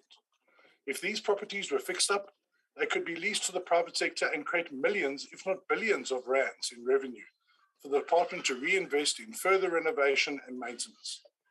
It is within the power of the department to create this virtuous circle. Instead, these properties are currently illegally occupied by tenants involved in various criminal or antisocial activities that make neighbors living next to these properties despair. To add insult to injury, the department does not spend all the funds allocated to it, averaging between 82 to 93% over the last 5 years. And then we have the perennial and frankly ludicrous situation of client departments not having budget to fix minor issues. If officers need light bulbs or a repaint, Public Works must do the work. And only after a veritable mountain of paperwork has been completed and waiting months for a contractor to be appointed. Instead, the bulk of the property management trading entity budget should be divided up amongst the client departments, and the PMTE should play an advisory role when required. But then the Council for the Built Environment must start spending its budget properly and urgently skill up professionals in this space to play an advisory role and also potentially be engaged in contract work. The CBE woefully underspends in this area, and it is no wonder that a flood of resignations are the result. The only area where spending is at an optimum level is to pay staff to run this entity on a suboptimal level. In closing, we should take note of the advice of Peter F. Drucker, the father of modern management. The pillars of Drucker's theories of management are decentralization, prioritization of knowledge work, management by objectives, and SMART goals. Decentralization means that managers should empower client departments by delegating functions that they cannot handle. Knowledge work means utilizing the best there are, judged by competence, not affiliation. Management by objective involves working together to set common goals, identify areas of expertise, and define measurable expected results. The SMART method means that those goals need to be specific, measurable, achievable, relevant, time-specific, and recorded. Minister, the public perception, a small portion of which are your voters, is not good at all. The principles above must be implemented urgently if you want to satisfy the people of South Africa that you are doing a competent job and worthy of their trust. If you cannot do so, be prepared to vacate your seat in 2024 when the DA takes over and gets things done. I thank you.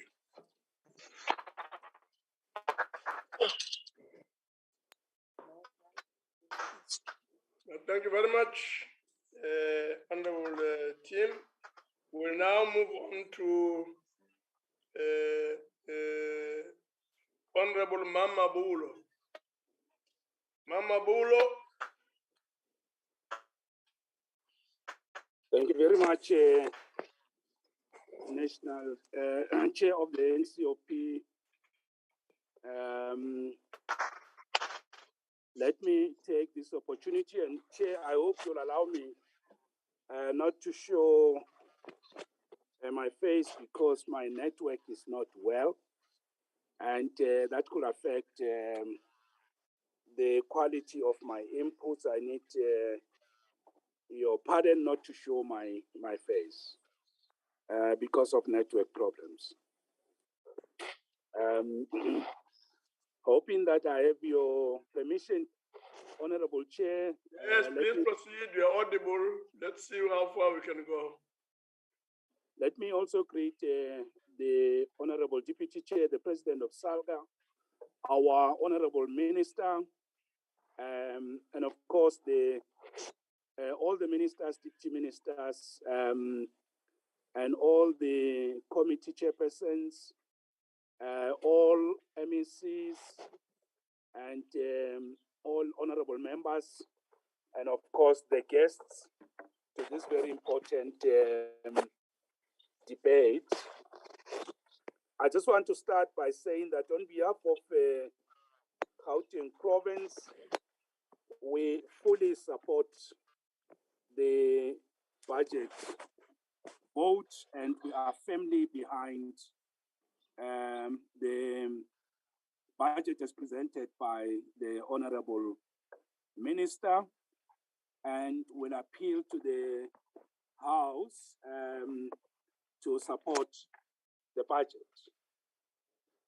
And I just want, before I go to the issues that we would like to raise as part of our support to the budget, just say to honorable members and yourself, the chair, that I've had the honor and privilege as acting MEC to deliver the budget speech in our province on behalf of Honorable MEC Mutara, who is on leave, and we wishing her very well.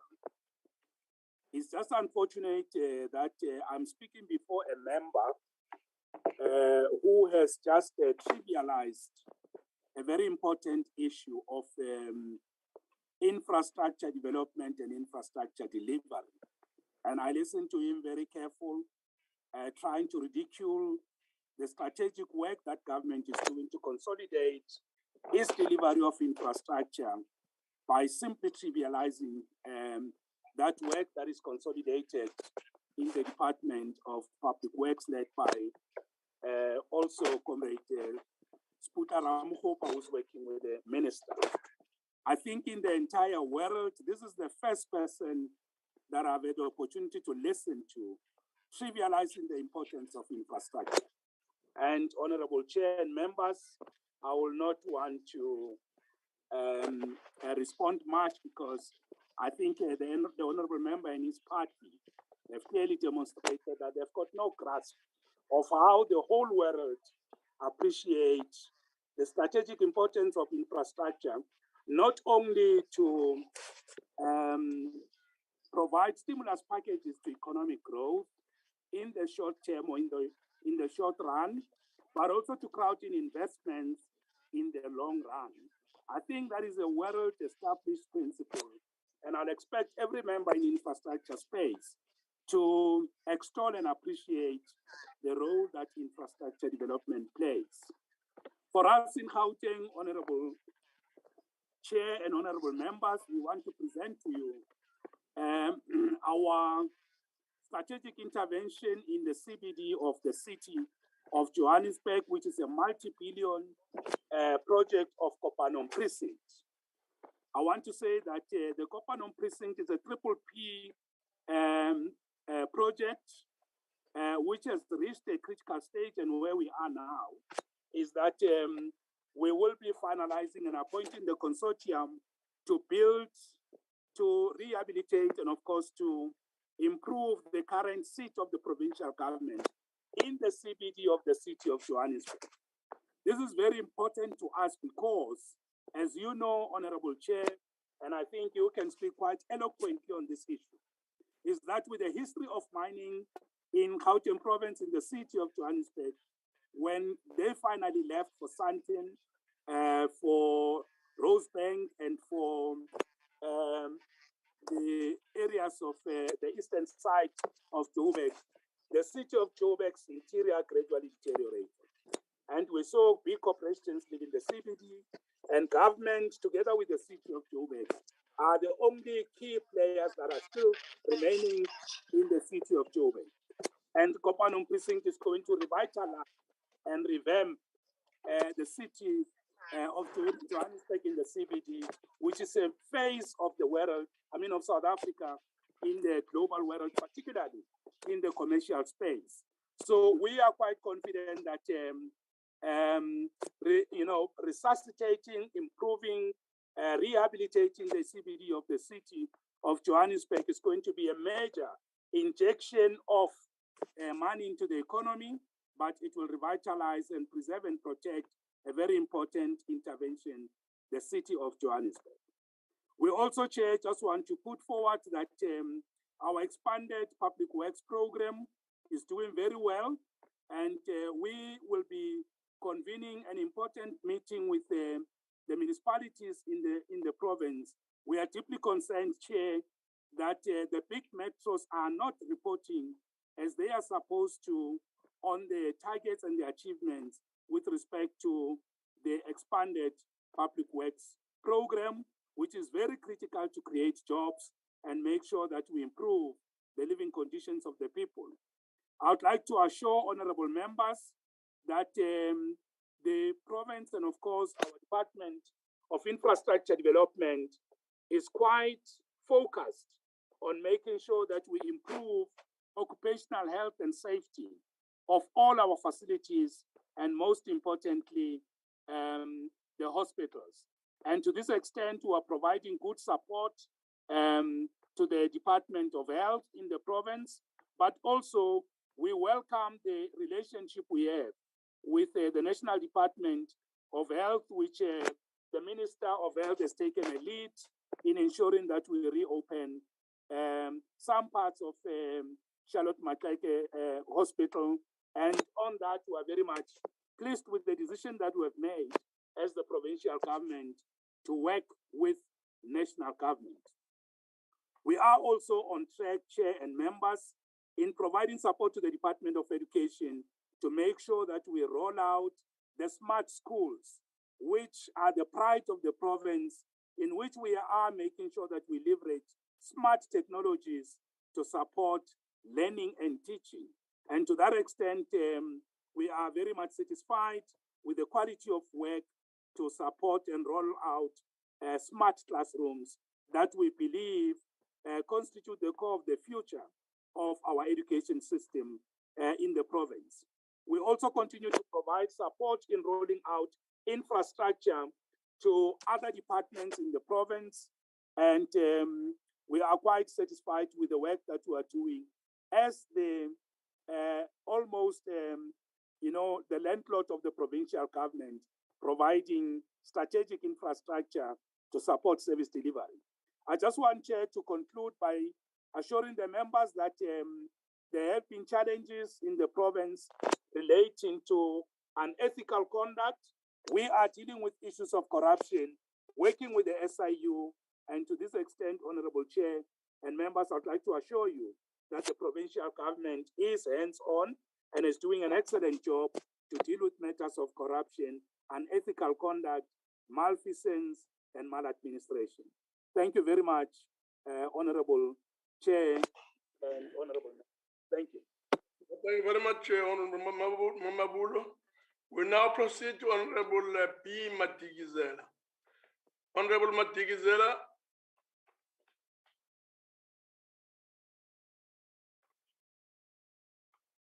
Honorable Matigizela.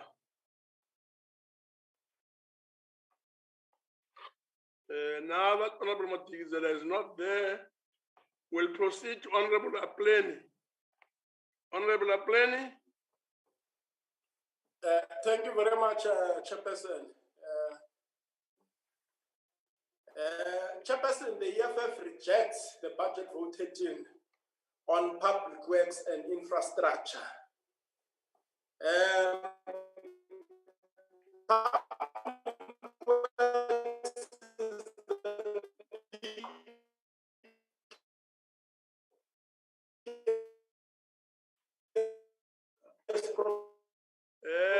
Honorable Apleni. All government departments as mandated from Parliament. Yes, sorry, Chairperson, I really apologize. The mic. Slower, Okay. Louder, closer to the mic. Thank you very much, Chairperson. I'll do so. I don't know why am I not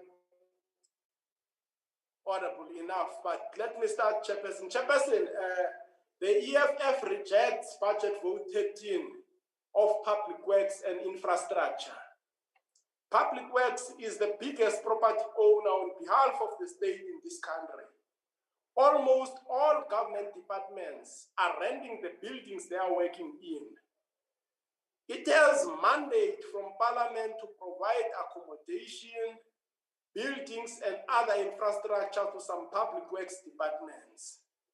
Although it is the responsibility of the government to provide land for the development of necessary infrastructure in South Africa, we still find that the bulk of land proximate to municipal services lies in the custody of private holdings.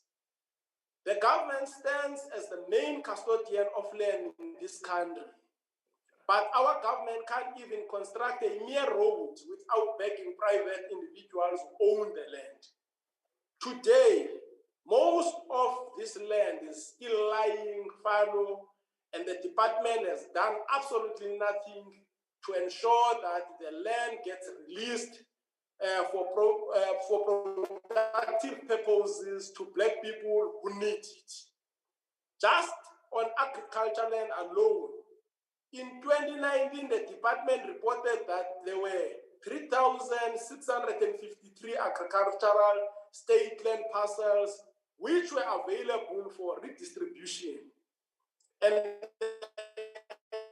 extent of these land parcels was 2.9 million hectares. The department still lists over acres every month for farmers own. Amongst these leased properties are police stations and other strategic key points for the state. All of these are happening under this department. Last year, the minister reported that there were about 1,300 government properties that had been hijacked. She has not done anything to date to reclaim those properties and to ensure that they are redistributed back to those who need them. Lastly, the department is the custodian of expropriation legislation in this country. Even though the expropriation bill is not passed into law yet, and despite its many weaknesses, there is nothing stopping the department from expropriating land and building today, even at a price. There are literally thousands of derelict buildings across the country that could be expropriated and refurbished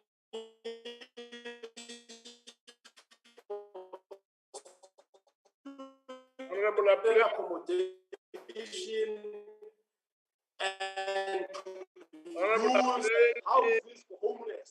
Speak closer to the mic. Closer to the mic. All right, Chairperson. I don't know what is happening. Maybe it's a network problem today. If you can just stay there. All right. Thank you very much, Chairperson. Thank you, Chairperson. And today, this department asked us to approve a budget without even owing a state construction company. This department asked us to approve a budget.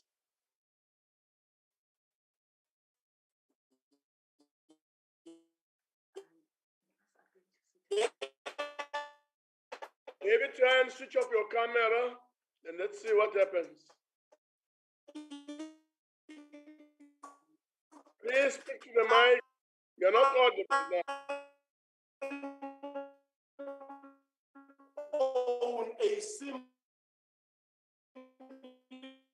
You're getting worse.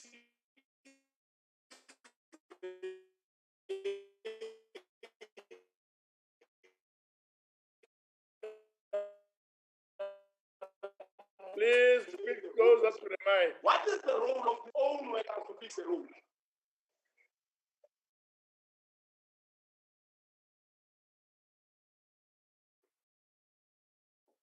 Try again.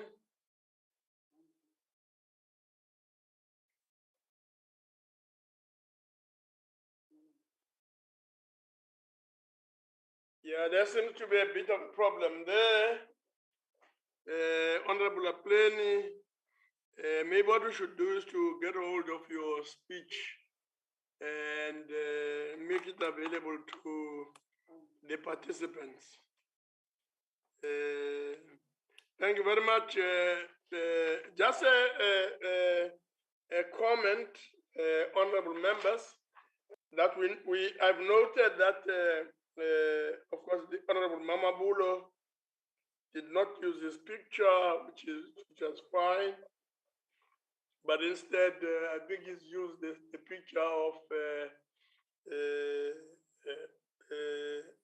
Charlotte Maxeke. Maxeke,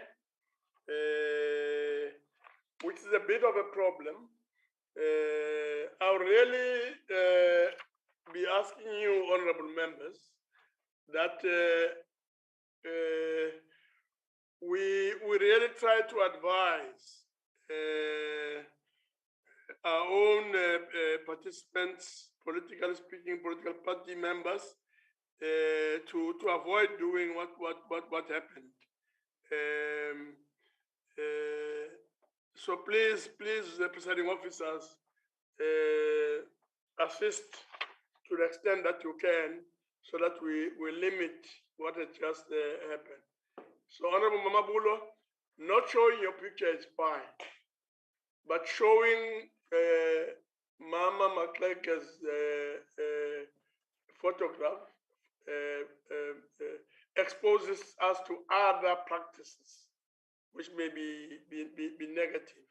So we're asking all presiding officers to pay attention to this matter. So we'll proceed to Honorable Boshoff. Honorable Boshoff. Honorable Chair, this is Honorable Labuskaghni. Okay. I was just informed that her network totally ceased. They have load shedding 2 hours ahead of schedule. The tower is off. With your permission, can I do her speech? Yeah, please proceed, Honorable Labuskaghni. Thank you very much.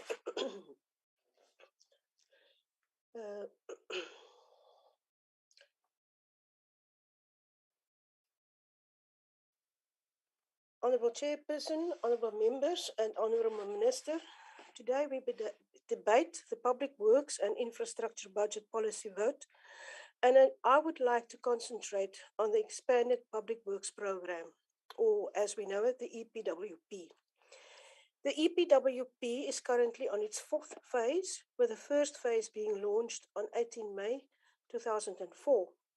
Despite this program, which has been referred to as the flagship program of the governing party, geared towards providing a measure of respite for the unemployed and at the same time providing training and the developing of skills. In spite of this program, skills shortages remain predominant in our country.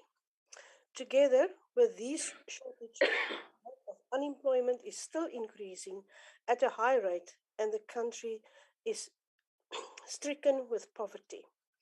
Honourable Minister, the program has not had the desired effect that the governing party was relying on. In interaction with these workers during some of my oversight, some of the Honourable Boss's oversight visits have indicated that they are faced with many challenges, of which the largest is the low wages and the fact that employment is of a temporary nature, which does address or alleviate their positions does not address or alleviate their positions in the long term.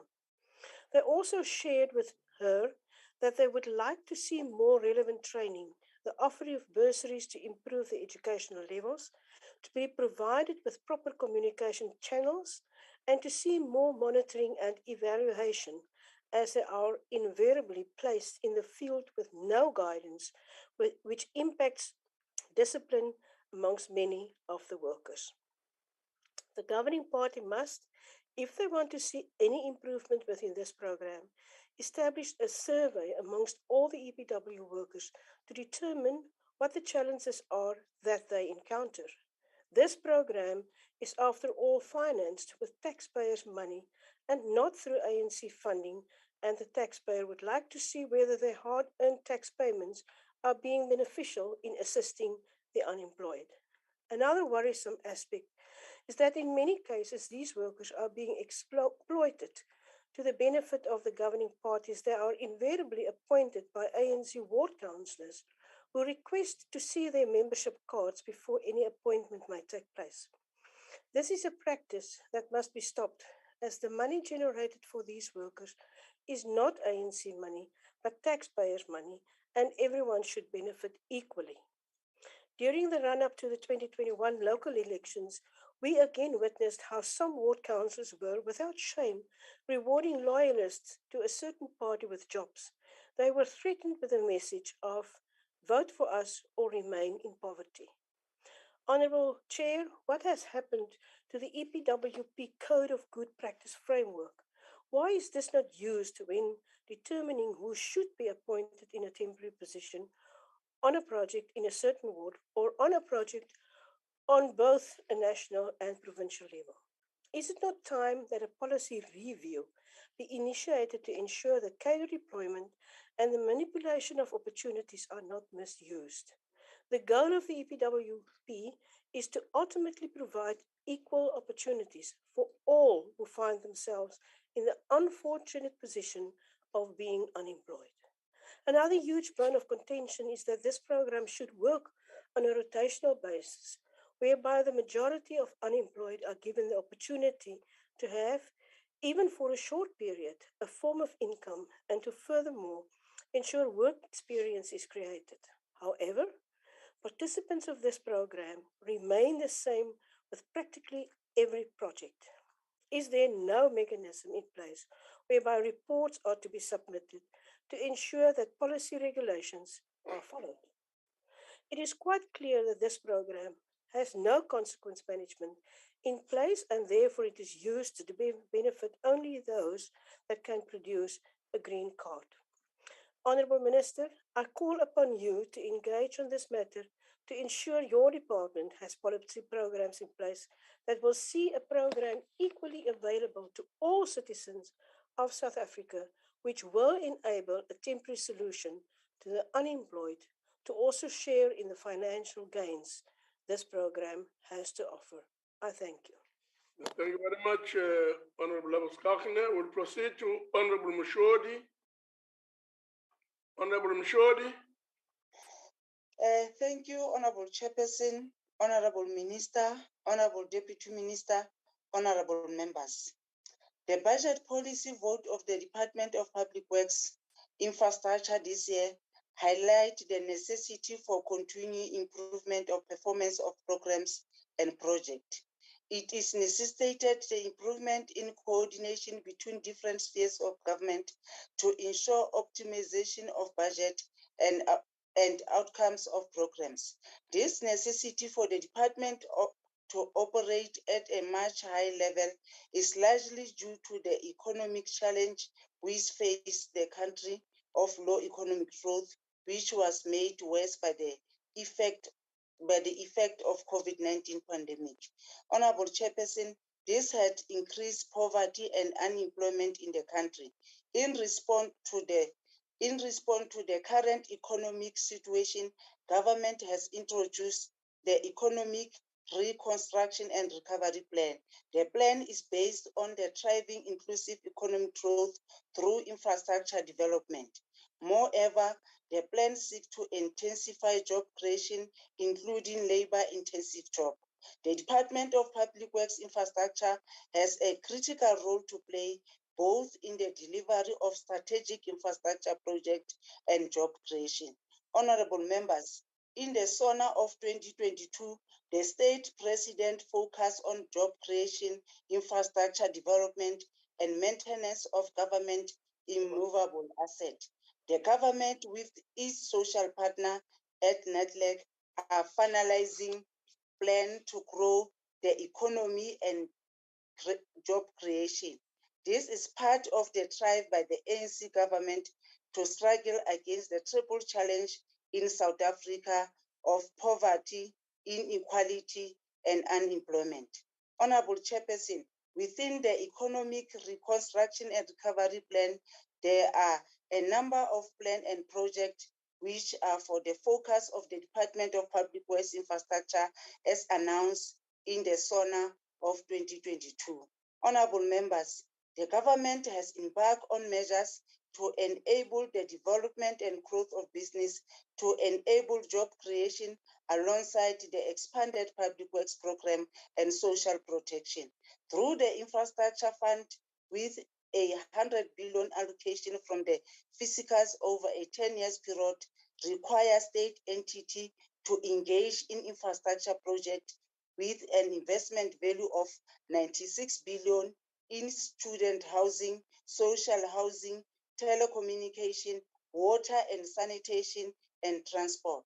Honorable members, this requires PMTE to optimize government property portfolio and the composition of the immovable property asset register. This means that the department must begin its maintenance program on government building and commence the development for student housing. This should also enable the development of small and medium enterprise to enable maintenance work in electrical, painting, plumbing, as well as the construction work. Honorable Chairperson, it is anticipated that over the next 3 years, the Rural Roads Program will utilize labor-intensive method to construct or upgrade 685 kilometers on rural roads. This will bring employment to rural areas and will be funded through the Extended Public Works Program.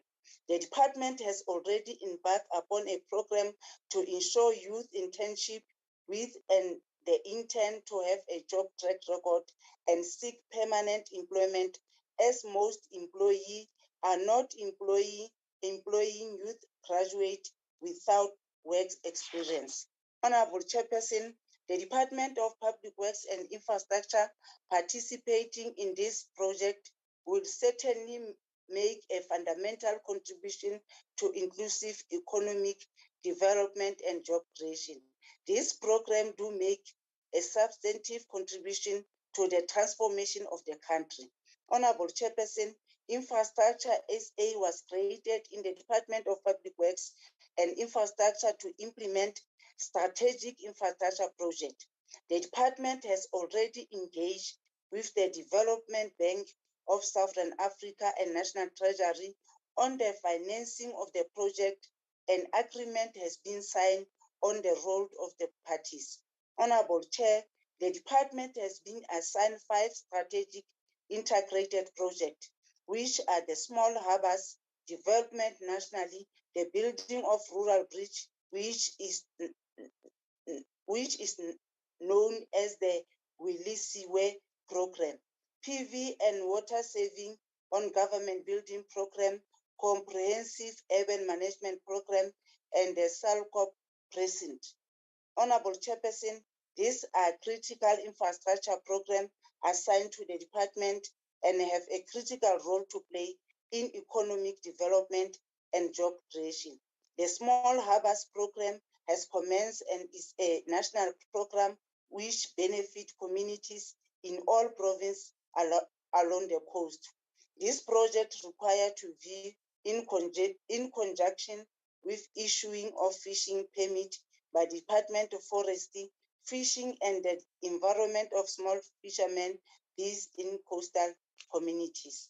Honorable Chairperson, the small harbor development in the country would benefit community which depend on the ocean economy for a living. This will engage that community located around small harbor are able to make living and not remain in perpetual poverty. Honorable Chairperson, in addition, this project has to date in terms of the repair and maintenance program has created a total of 894 jobs and empowerment local SMMEs to the value of over 114 billion. The development of new fishing harbor in Eastern Cape, KZN and Northern Cape is progressing slowly and requires attention as this open up economic opportunity for local communities which are based around the small harbors. Honorable Chairperson, the Willisiwe program has developed a total of 23 rural bridges which have been completed from 2019 to date. Accumulatively, 420 work opportunity have been created during this period. This will certainly improve the life of the people in the rural communities. This infrastructure must be viewed in relation to the land reform program and the large-scale farming program by the Department of Agriculture to ensure food security. Honorable Chairperson, this program creates an enabling infrastructure to get produced to the market, which create a real livelihood for the people in the rural area. The department is in the process of recruiting 360 qualified artisans, 300 artisan trainee and engineering trainee from the participating provinces for Willisiwe program, pending program funding from the National Treasury. Honorable Chairperson, furthermore, plan and inspection completed for the 96 bridges to be constructed in 2022-2023 financial year and awaiting budget allocation for National Treasury. It is expected that 8,266 job opportunity will be created when the 96 bridges are completed. It is important that National Treasury fund this project it is integrated with the land reform and will contribute to inclusive economy development in all provinces and strengthen food security. Honorable Chair, the program seeks to create decent work opportunity and provide training opportunity for unskilled, marginalized communities and unemployment people in South Africa. The budget allocation from this program in this financial year is 307 billion. This is to ensure that the 69 public bodies are provided coordination support, with a further 290 public bodies are provided with technical support. The expanded public works program is designed to ensure that those who are historically disadvantaged and cannot be employed in The expanded public works program is designed to ensure that those who are historically disadvantaged and cannot be employed in the manufacturing, mining, agriculture, technological, or civic sector of the economic are able to obtain gainful employment and be at the same time skills. It should be borne in mind that the public works program are targeted at the economically poorest households in the country in both urban and rural areas.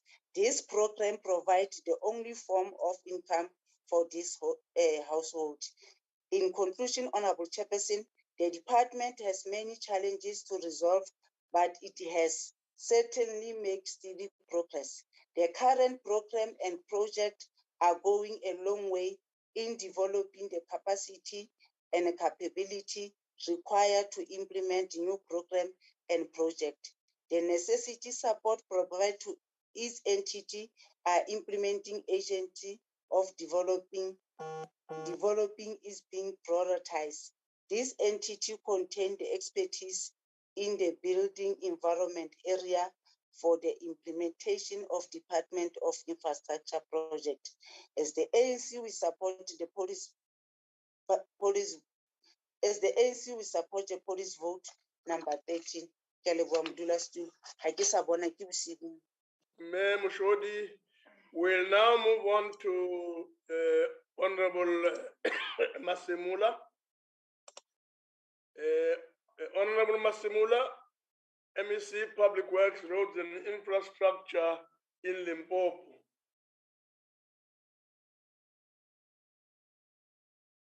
Honorable Masemula.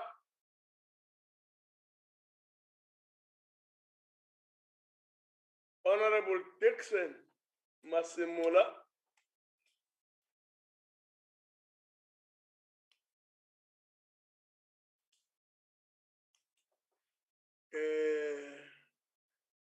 Honorable Dixon Masemula. There seems to be a problem there. So we'll come back to Dixon. We'll proceed to Honorable Debray. Honorable Debray. Thank you, Honorable Chair. Honorable Chair, last year we heard all the promises and plans from the Honorable Minister. And sadly, same as every year, very little has come of all those plans and promises. Last year, we heard of the establishment of the Infrastructure Bill Anti-Corruption Forum. And this year, the Minister said, and I quote, "The forum's operation structures have been set up. This year, we will see the forum place greater emphasis on awareness and prevention activities to encourage people to come forward with information on corruption so that we can put perpetrators behind bars," close quote. Honorable Minister, people have been coming forward with information regarding corruption for years already, only to be ignored. And I seriously doubt that if this forum will have any real success, but please do prove me wrong. Honorable Chair, in preparation of this speech, I thought to myself, let's find some positive points to address regarding this department. Only to realize a day later that I was wasting my time. Infrastructure in general is collapsing. Public works has more debt than it can afford, and in general, this department is failing in its mandate. Voorsitter, as gekyk moet word na die verval en die toestand van ons skole, paaie, polisiestasies, hospitale ensovoorts, is dit duidelik dat hierdie departement en die minister nie in staat is om hul plig te vervul nie. Die Vrystaatse Psigiatriese Sentrum in Bloemfontein, wat eens die vlagskip van psigiatriese sorg in die land was, staan vandag slegs as 'n silhouet van wat dit eens was. Die geboue is bouvallig en die gras en onkruid staan skouerhoogte oor die hele terrein heen. So is dit ook die geval by die Nasionale en die Belanomi hospitale. Die Parkweg Polisiestasie staan al sedert 2017 is dit al 'n konstruksieterrein, waar die openlik die derde kontrakteur nou eers die projek sal kan afhandel. Die geraamde verlies op hierdie projek beloof glo meer as 48 miljoen rand. In dele van die Vrystaat is die paaie so sleg dat mense eerder op die skouers of in die veld ry. En daarby wil ek aanheg dat hierdie departement die bloed van honderde mense op hulle hande het wat hierdie jaar op ons paaie verongeluk het as gevolg van die swak toestand van ons paaie. Hierdie paar voorbeelde van vele, tesame met die afgebrande parlement, staan as monumente van die ANC-regering en hierdie departement se onvermoë. Maar jaar na jaar moet ons luister na dieselfde beloftes hoe die minister hierdie land se infrastruktuur gaan verbeter. En jaar na jaar is die teleurstelling en die korrupsie net groter. Honorable Chair, how can we in good conscience approve any budget for this department for new infrastructure when it can't even maintain its current infrastructure? No budget will solve the incompetence of this department, and throwing more money on the problem won't solve it either. It will only lead to more corruption. And if the minister is truly committed to cleaning up this department and getting it on track to work for government and all South Africa, as she has stated in a presentation, she will have to start by rooting out corruption and cadre deployment, appoint capable staff and officials, and she will have to go back to the drawing board to first save what is left to save before planning any new projects. So, Honourable Minister, I sincerely hope that one of the 96 bridges planned for the next year will give you access to a path where this is possible. Thank you. Thank you very much, Honourable De Bruin. We'll move on to Honourable Kivitt, Deputy Minister of Public Works. Honourable Kivitt. Thank you very much, Honourable Chairperson of the NCOP, Honourable Masondo, the Minister of Public Works, the Honourable Chairperson of the Select Committee, and Honourable Moimang, the Honourable Permanent and Special Delegates, Premiers and MECs, the representatives of SALGA, fellow South Africans. It gives me quite a great pleasure to be participating in this debate about building our motherland on Africa Day, a day on which leaders of our great continent met and worked out a path to freedom and development for Africa some 59 years ago. And I wish all of us a happy Africa Day. We have come here to assert our role in the rebuilding and revitalizing of our economy, and thereby to discharge our duty to the great country. There is no doubt that our country has had a fair share of socio-economic challenges in the recent past, including an economy that is sluggish, complicating the triple challenges of poverty, unemployment, and inequality.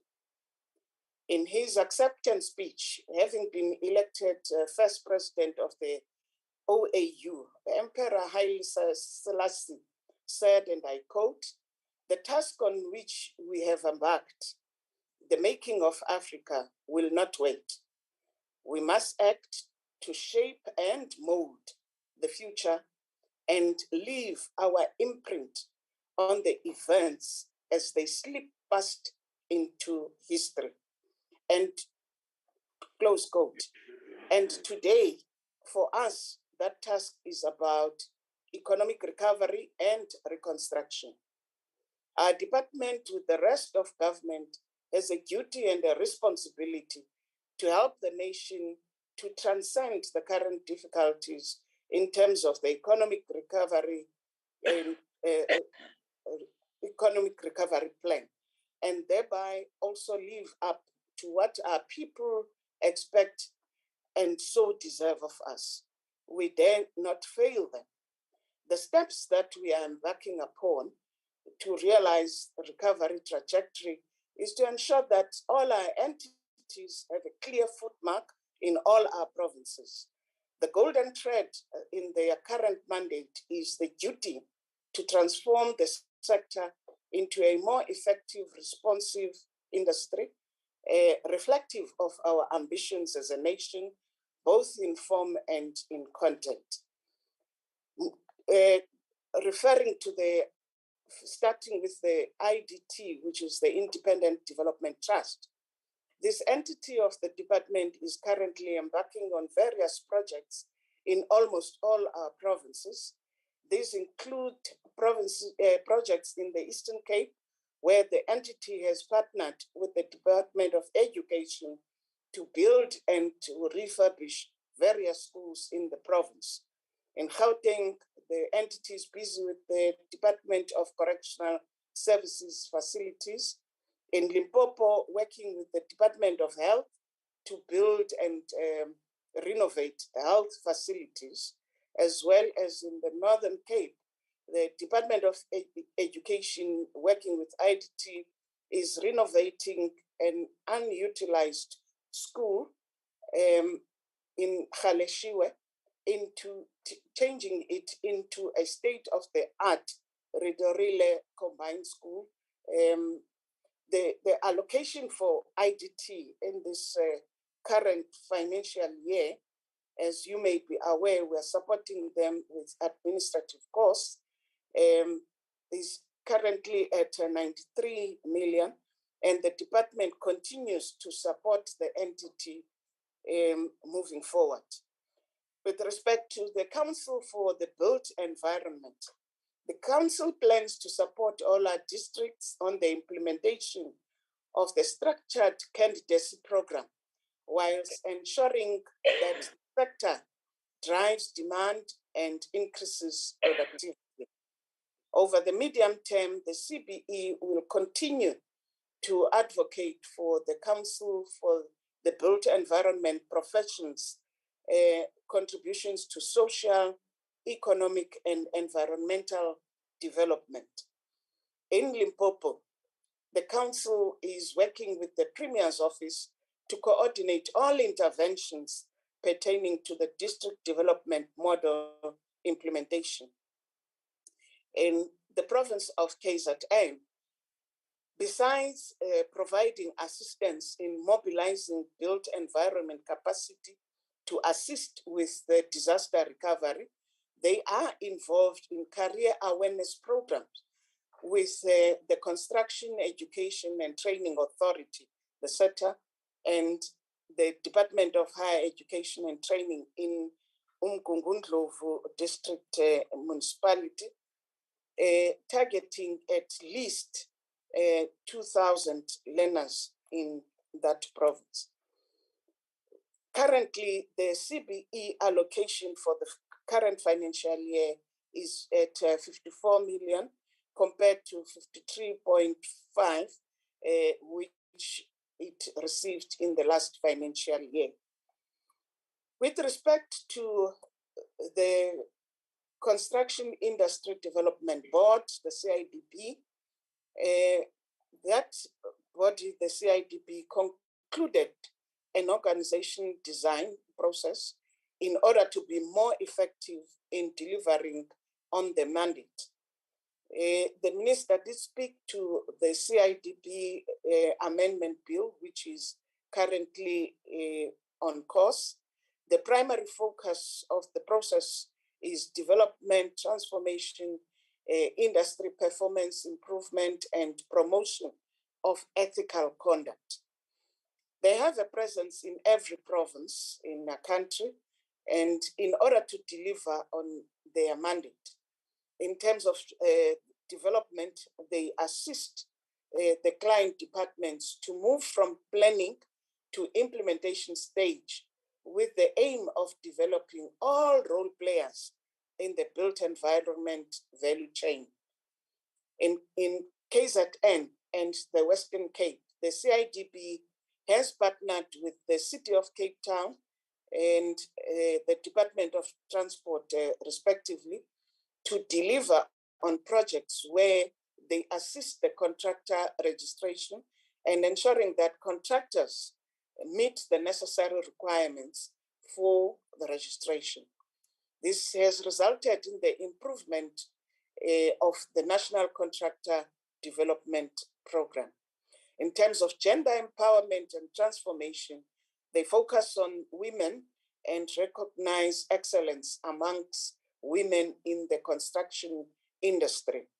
More than 500 learners received workplace experiential training during the 2020-21 financial year, and the support is continuing. For the current financial year, the CIDP has been allocated an amount of almost 80 million. Honorable Chairperson, we now move to Agrima SA. Agrima SA has processed and issued 16 certificates for innovative built environment products and systems in the year 2021-22. These included alternative building technologies.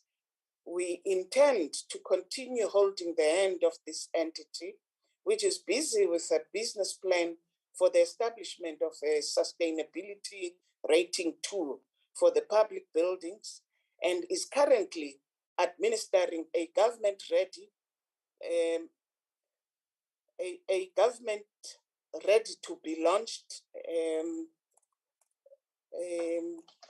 eco-labeling scheme on behalf of our department.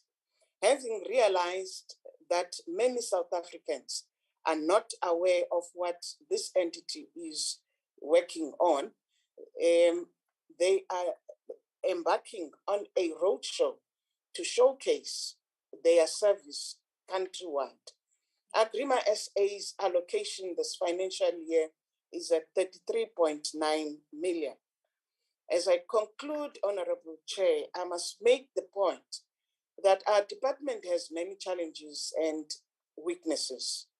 We are committed to turning it around and to ensure that the service delivery for the betterment of all our people. We need to ask the question, didn't Karl Marx talk about people who have only described the world in various ways? Our responsibility, therefore, is to change it. We believe success is not measured by what a person accomplishes. But thank you, Chair. I would have liked to hear a bit more about Marx, but thank you very much. We'll proceed to the next speaker, Honorable N.M. Hadebe. Honorable Hadebe. Thank you, Honorable Chairperson. Honorable members, the devastating floods in KwaZulu-Natal, which has caused billions of rands of damage, has undeniably exposed the dire state of aging infrastructure and lack of maintenance. The extensive damage caused to state-owned buildings, providing vital public service, and damage caused to roads and bridges, serving rural communities with little access to resources, require urgent intervention. Although the IFP welcomes the establishment of the Joint Ad Hoc Committee to monitor the relief measures implemented by government, the daunting task ahead of the Department of Public Works and Infrastructure must be attended to with urgency.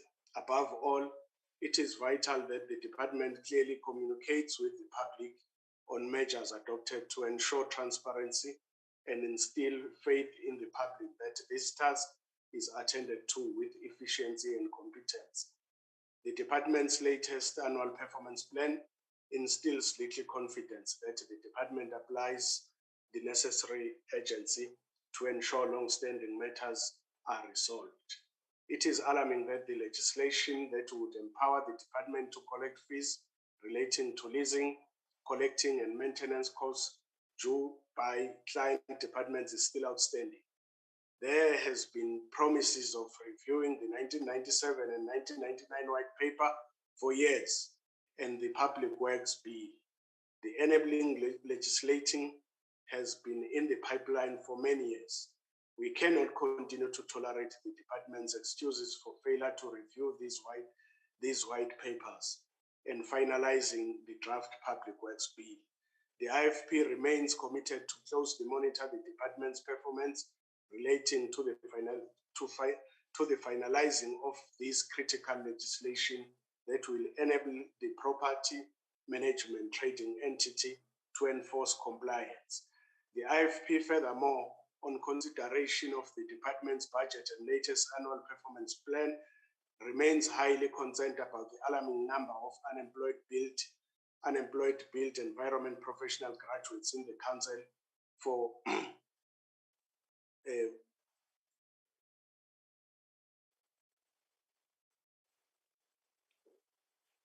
Honorable Katebe, please proceed and speak to your mic. Thank you. It is astonishing that 10,089 of these graduates are currently unemployed despite having a vital skill that can logically should utilized by municipalities. These realities must urgently be addressed, as it remains incomprehensibly that such skills are not being properly utilized. The IFPs will closely monitor the progress on linking these graduates to infrastructure projects, and the IFP will also closely monitor the progress reports submitted by the Council for the Built Environmental Base to strengthen the regulatory function of a professional built council. In conclusion, Honorable Chairperson, it is critical that we continue to carefully monitor and analyze the department's performance outcome and demand accountability and transparency on behalf of the people of South Africa. With that being said, Honorable Chairperson, I wish to state that nevertheless, the IFP accept the budget vote. Thank you. Thank you very much. We now proceed to Honorable J.J. Lunt. Honorable Lunt. Thank you, Chairperson. Chairperson, Honorable Minister and Honorable Members. On the department's website, it says that South Africa works when public works work. Currently, I am sure that all of us are worried about the crumbling infrastructure, the unprotected high-value land that should be used to unlock economic opportunities that is now being targeted and then occupied, and not enough is being done to remove illegal occupiers and thereby tying up that land in long, costly legal battles. If we look at what this department is responsible for, and we see how it doesn't work at this stage, is it no wonder that South Africa is struggling? The continued failure of this ANC government is also starting to hamper effective oversight. There is absolutely no arguing that the mess of Eskom, the continuous rolling, and it's not load shedding, it's blackouts that we have, is entirely the fault of the ANC. This affects networks, and even though we might not always like what colleagues have to say in Parliament, every single member in Parliament represents voices across the length and the breadth of South Africa. And it's now because of this ANC incompetence that voices like Honorable Boshoff and Honorable Apleni cannot be heard because of the ANC that cannot do the basics well. It is an absolute tragedy that one of our houses of Parliament burned down. And we need to ensure that those responsible for neglecting the maintenance and ensuring that there are stuff like working sprinklers, early warning systems, that is in place, those people should be held accountable. In most other democracies in the world, Minister De Lille, the responsible political head would have long ago fell on his or her sword if that happened under their watch. It's not the case in South Africa. There's not a culture of accountability. However, there is a second House of Parliament, the NCOP, that wasn't as severely affected as the National Assembly. And the NCOP can be used and should be used.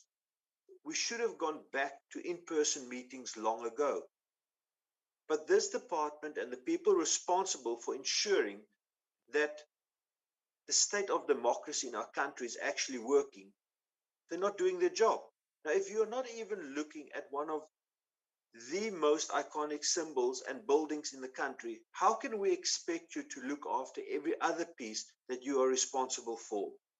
I hope that sooner rather than later, we'll move back to the in-person meetings and that this department and the other people responsible make sure that we go back and holding one another accountable in the House and making sure that we do not lose out of voices of members.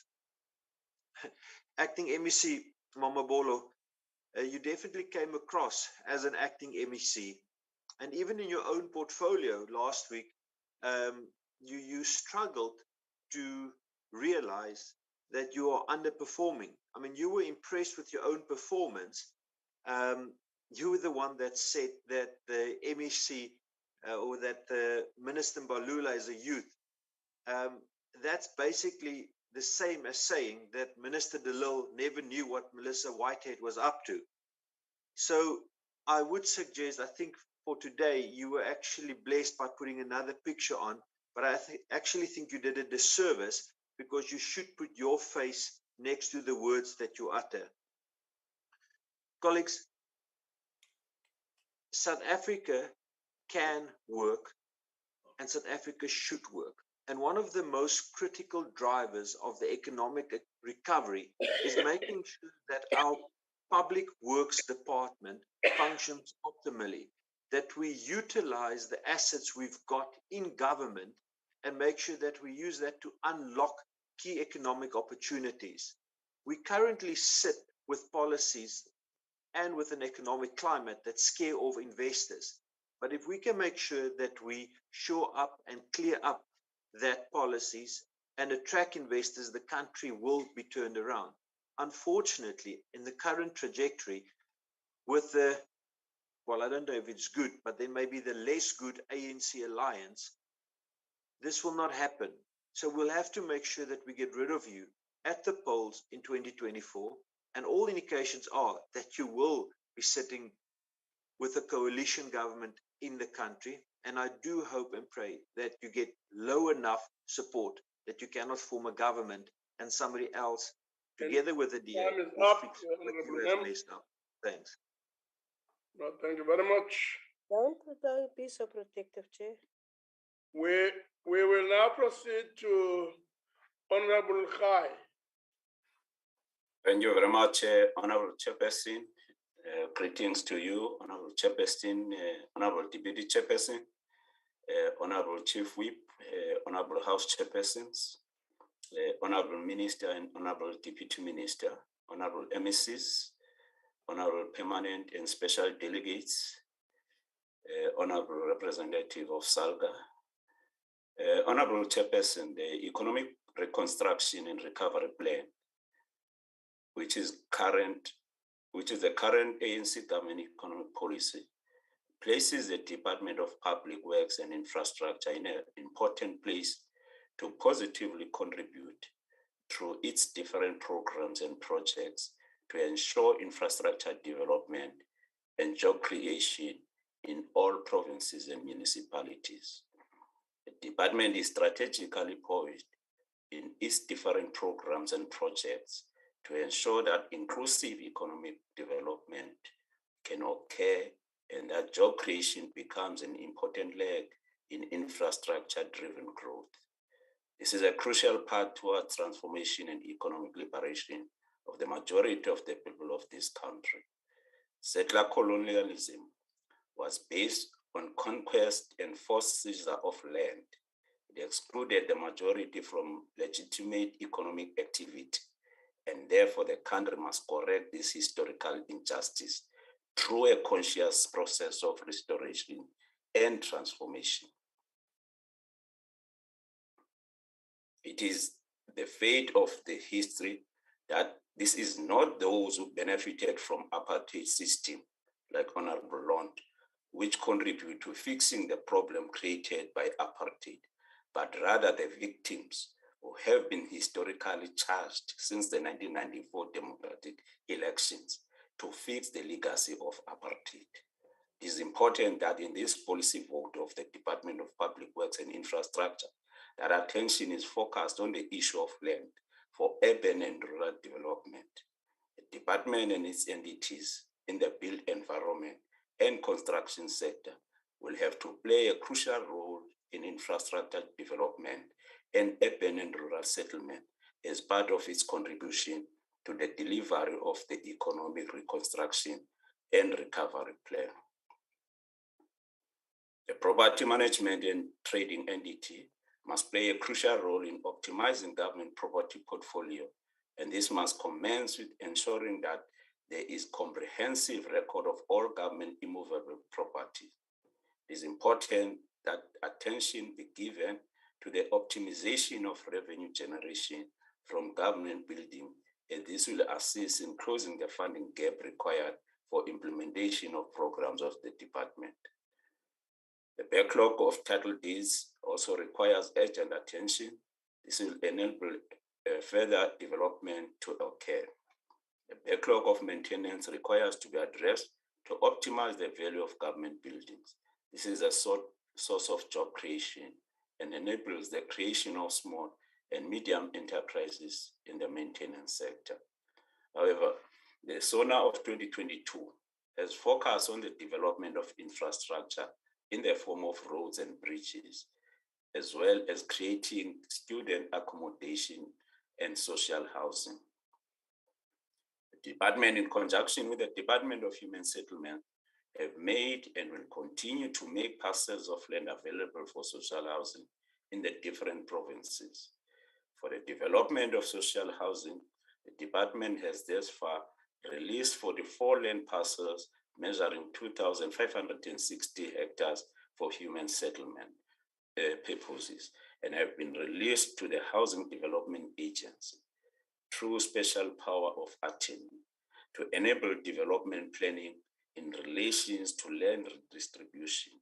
The department has released 120 land parcels measuring 25,549 hectares from the 1st of April 2019 to date. Another 31 land parcels measuring 10,350 hectares is waiting supporting documentation in terms of the pre-feasibility studies and extent of planned development from the Housing Development Agency. This is certainly a positive measure of progress on the side of the department to ensure availability of land for social housing and land redistribution. The department, together with CIDB, has developed a draft construction industry recovery plan. The plan provides a status quo of the construction industry and identifies areas of intervention, which will lead to an increase in the construction sector's contribution to the GDP. The implementation of the plan for the recovery of the reconstruction industry be implemented, as this will ensure implementation of the development plans in the built environment and contribute to the development of auxiliary supporting industries which supply the construction industry with goods, services, and materials. It is critical that the expertise in the built environment from the entities of the department is brought to assist in the development of social housing.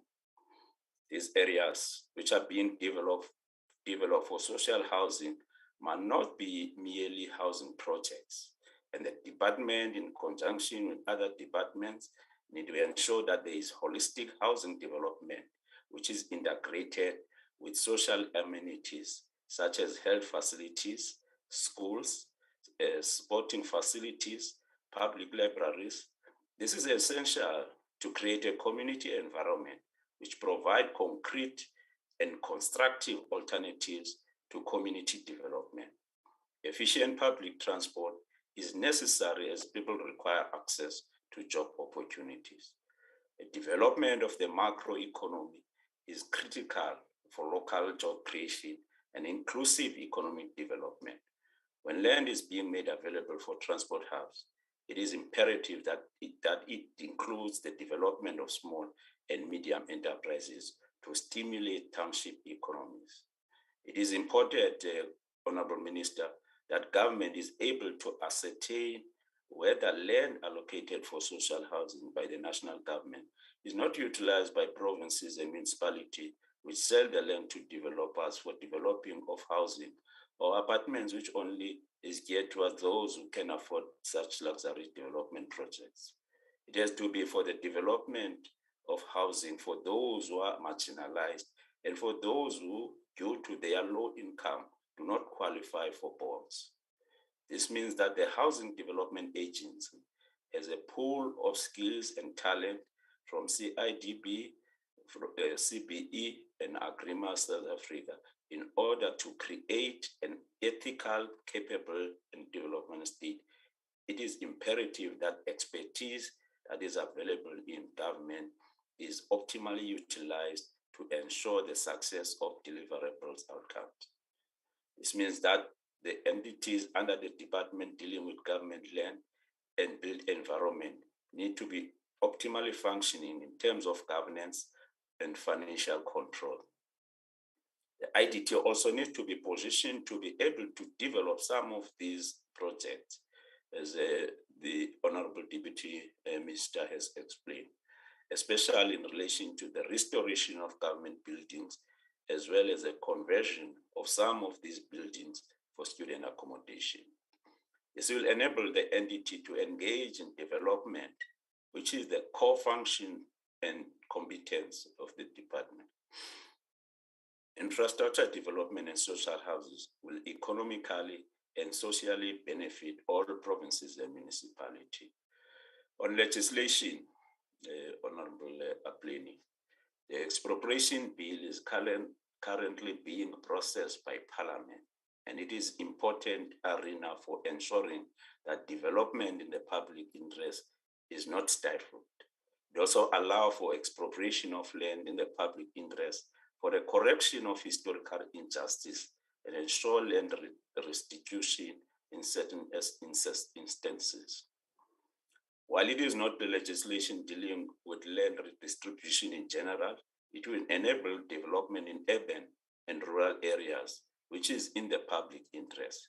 It is important that the development work of the department in all provinces is conducted within the framework of overarching legislation, which enables the National Department of Public Works and Infrastructure to coordinate its work across the 3 spheres of government and ensure accountability of its entities in all provinces.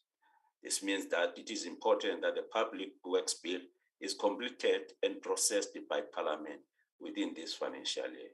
This will ensure the greater accountability by all sectors which deal with the programs and projects led by the National Department of Public Works and Infrastructure.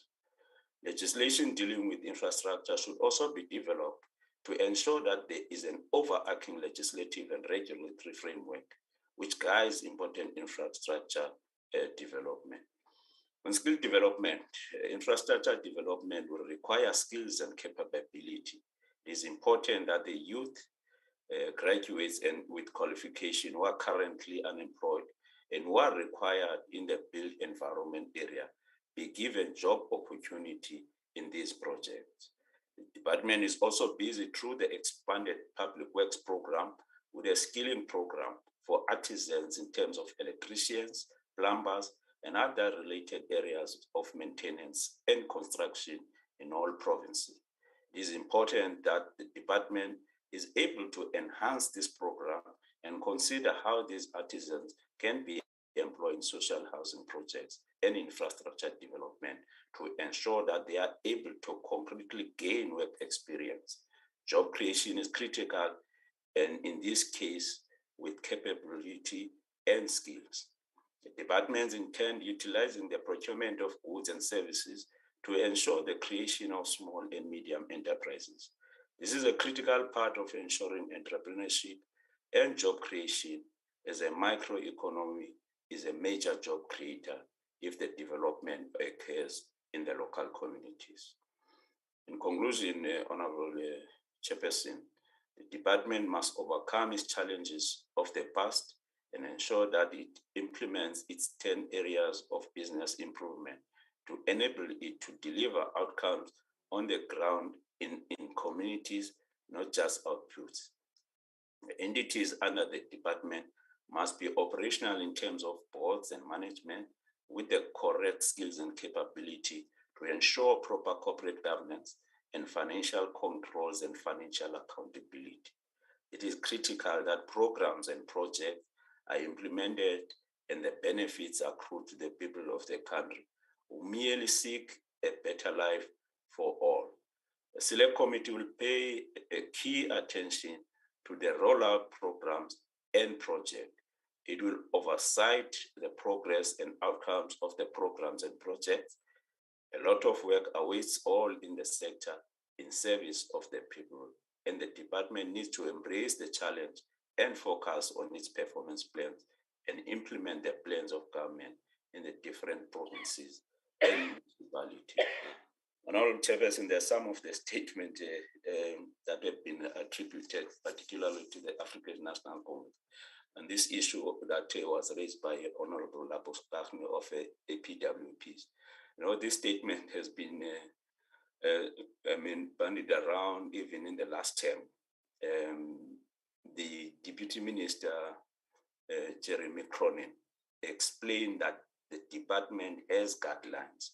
As a committee, we asked the department to publish these guidelines on the website of the department. And the department confirmed that the guidelines with regard to the recruitment of extended public works workers is in the website of the department. But again, this accusation and allegations are continuing. Honorable Minister, we met with the department on the 20th of April. The information that you said you're going to provide to us has already been provided. It was part of the annual performance plan of the department.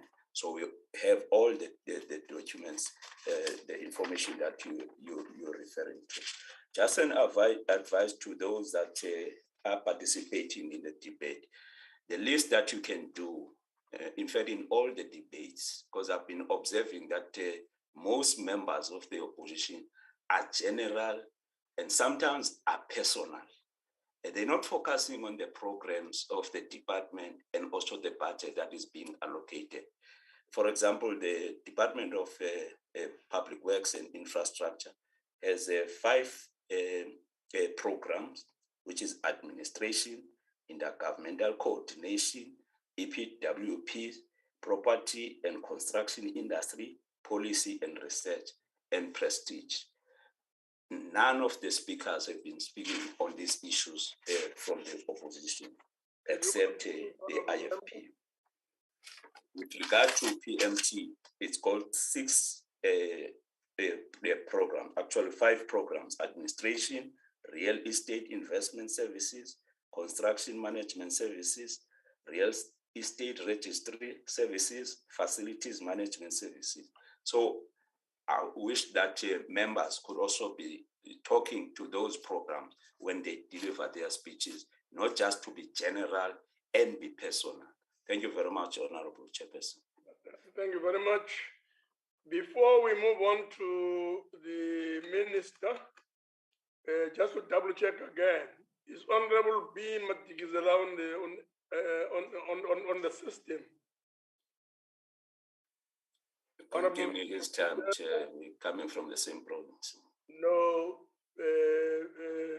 Honorable...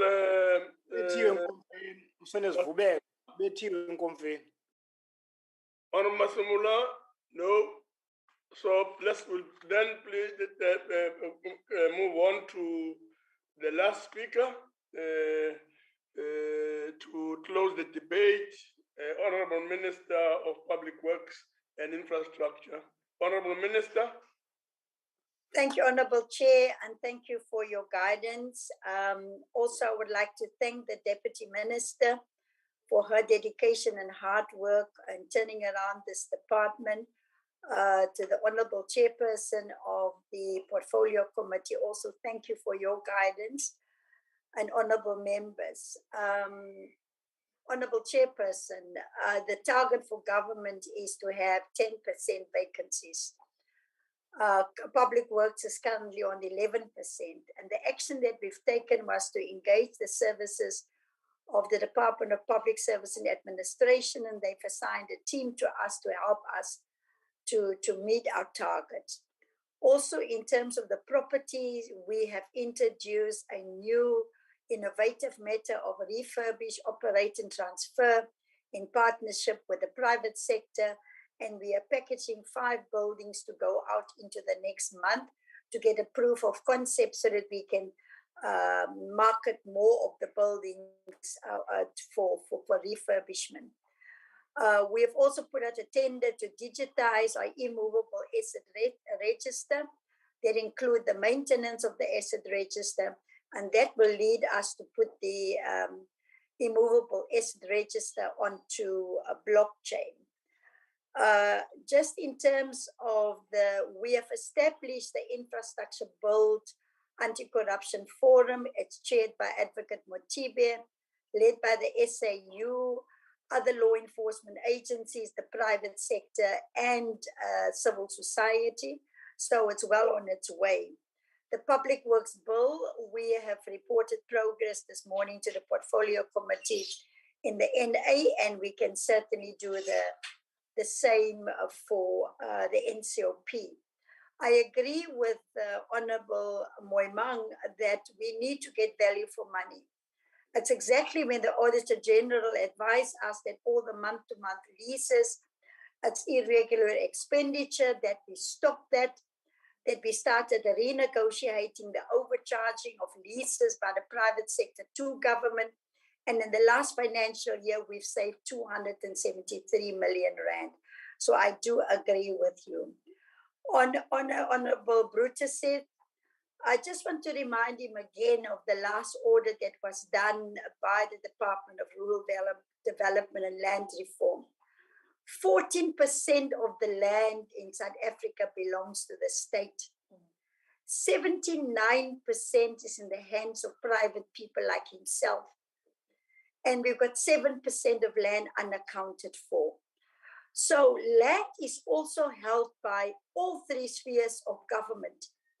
The provincial governments have got their own immovable asset registers. So does the local municipalities and metropolitan. So when we talk land reform, it is not just national government, it is all 3 spheres of government that must become involved in land reform.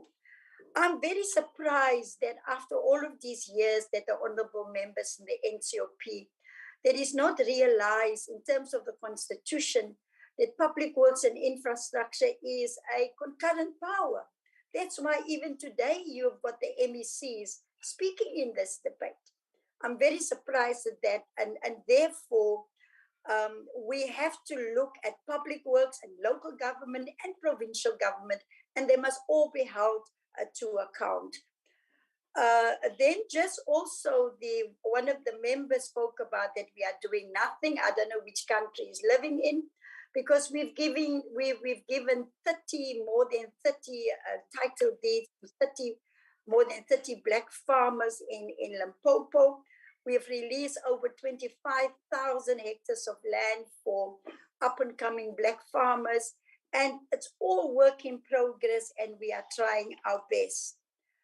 I just want to say to Honorable De Bruin that if there's anybody in this country with any information on corruption, they must go to the police. They don't need to wait for a forum.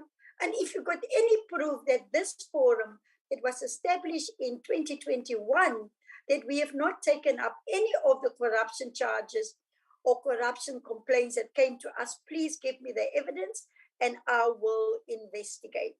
But I couldn't really make sense of the honorable member's speech because it sounded like klaagliedere van Jeremia in die Bybel. En ek sal maar net sê God seën jou. done. And also the issue of the fire at the Houses of Parliament. We've given many reports to joint standing committees of Parliament, and we've received the final report on the 20th of May. We've reported that last week on Friday. We are in the process of processing it because it must go to the National Director for Public Prosecutions as evidence too. So that is work in progress. I just want to assure Honorable High that yes, it's become normal that provincial governments and local governments and metropolitans especially scream out for land from National Department of Public Works. When we give them the land, they sell it off to developers. We have now put a special clause in since 2019 that yes, we will give you the land gratis, but if you ever want to sell this land, the Department of Public Works will be the first option to take the land back. So that is how we are protecting state land now.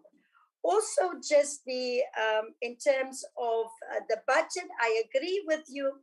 I sincerely hope that my members will take the time to read the budget, please. And then we can debate what is in the budget, because after all, this budget is put before the elected members of Parliament for consideration for approval. But when you've not read the budget and you are just repeating the same speech that you did the last year and the year before, it's very difficult, Honorable Chairperson, to then engage. So I really appeal to all members of the NCOP, especially from the opposition, to read the budget, and then they will see that there are attempts for us to save taxpayers' money, but we will also be wasting taxpayers' money that's paying the public representatives to read the budget. So let's stop wasting money on all sides. And from my commitment, I will be the first to admit that although we've made progress in the past 2.5 years, that their chairperson, there's still a lot to be done.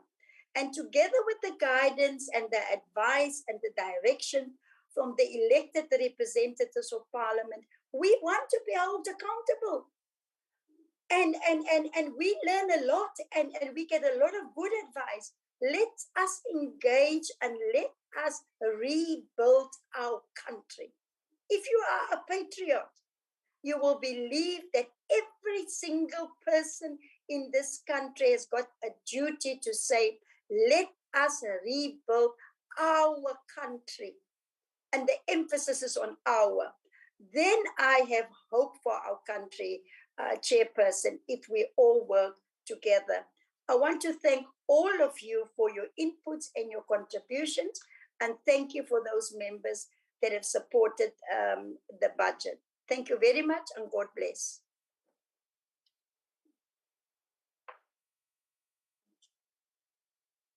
Minister. God bless. Thank you very much, Minister.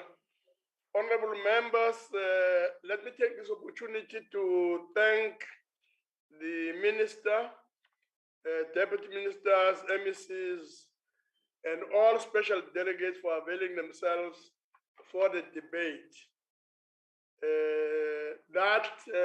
Honorable members, concludes the business of the day. The House is now adjourned. Thank you very much. Thanks very much, Chair. Thank you, Chair. Thank you. Thank you so much. Long live the chair. Long live. Long live the chair.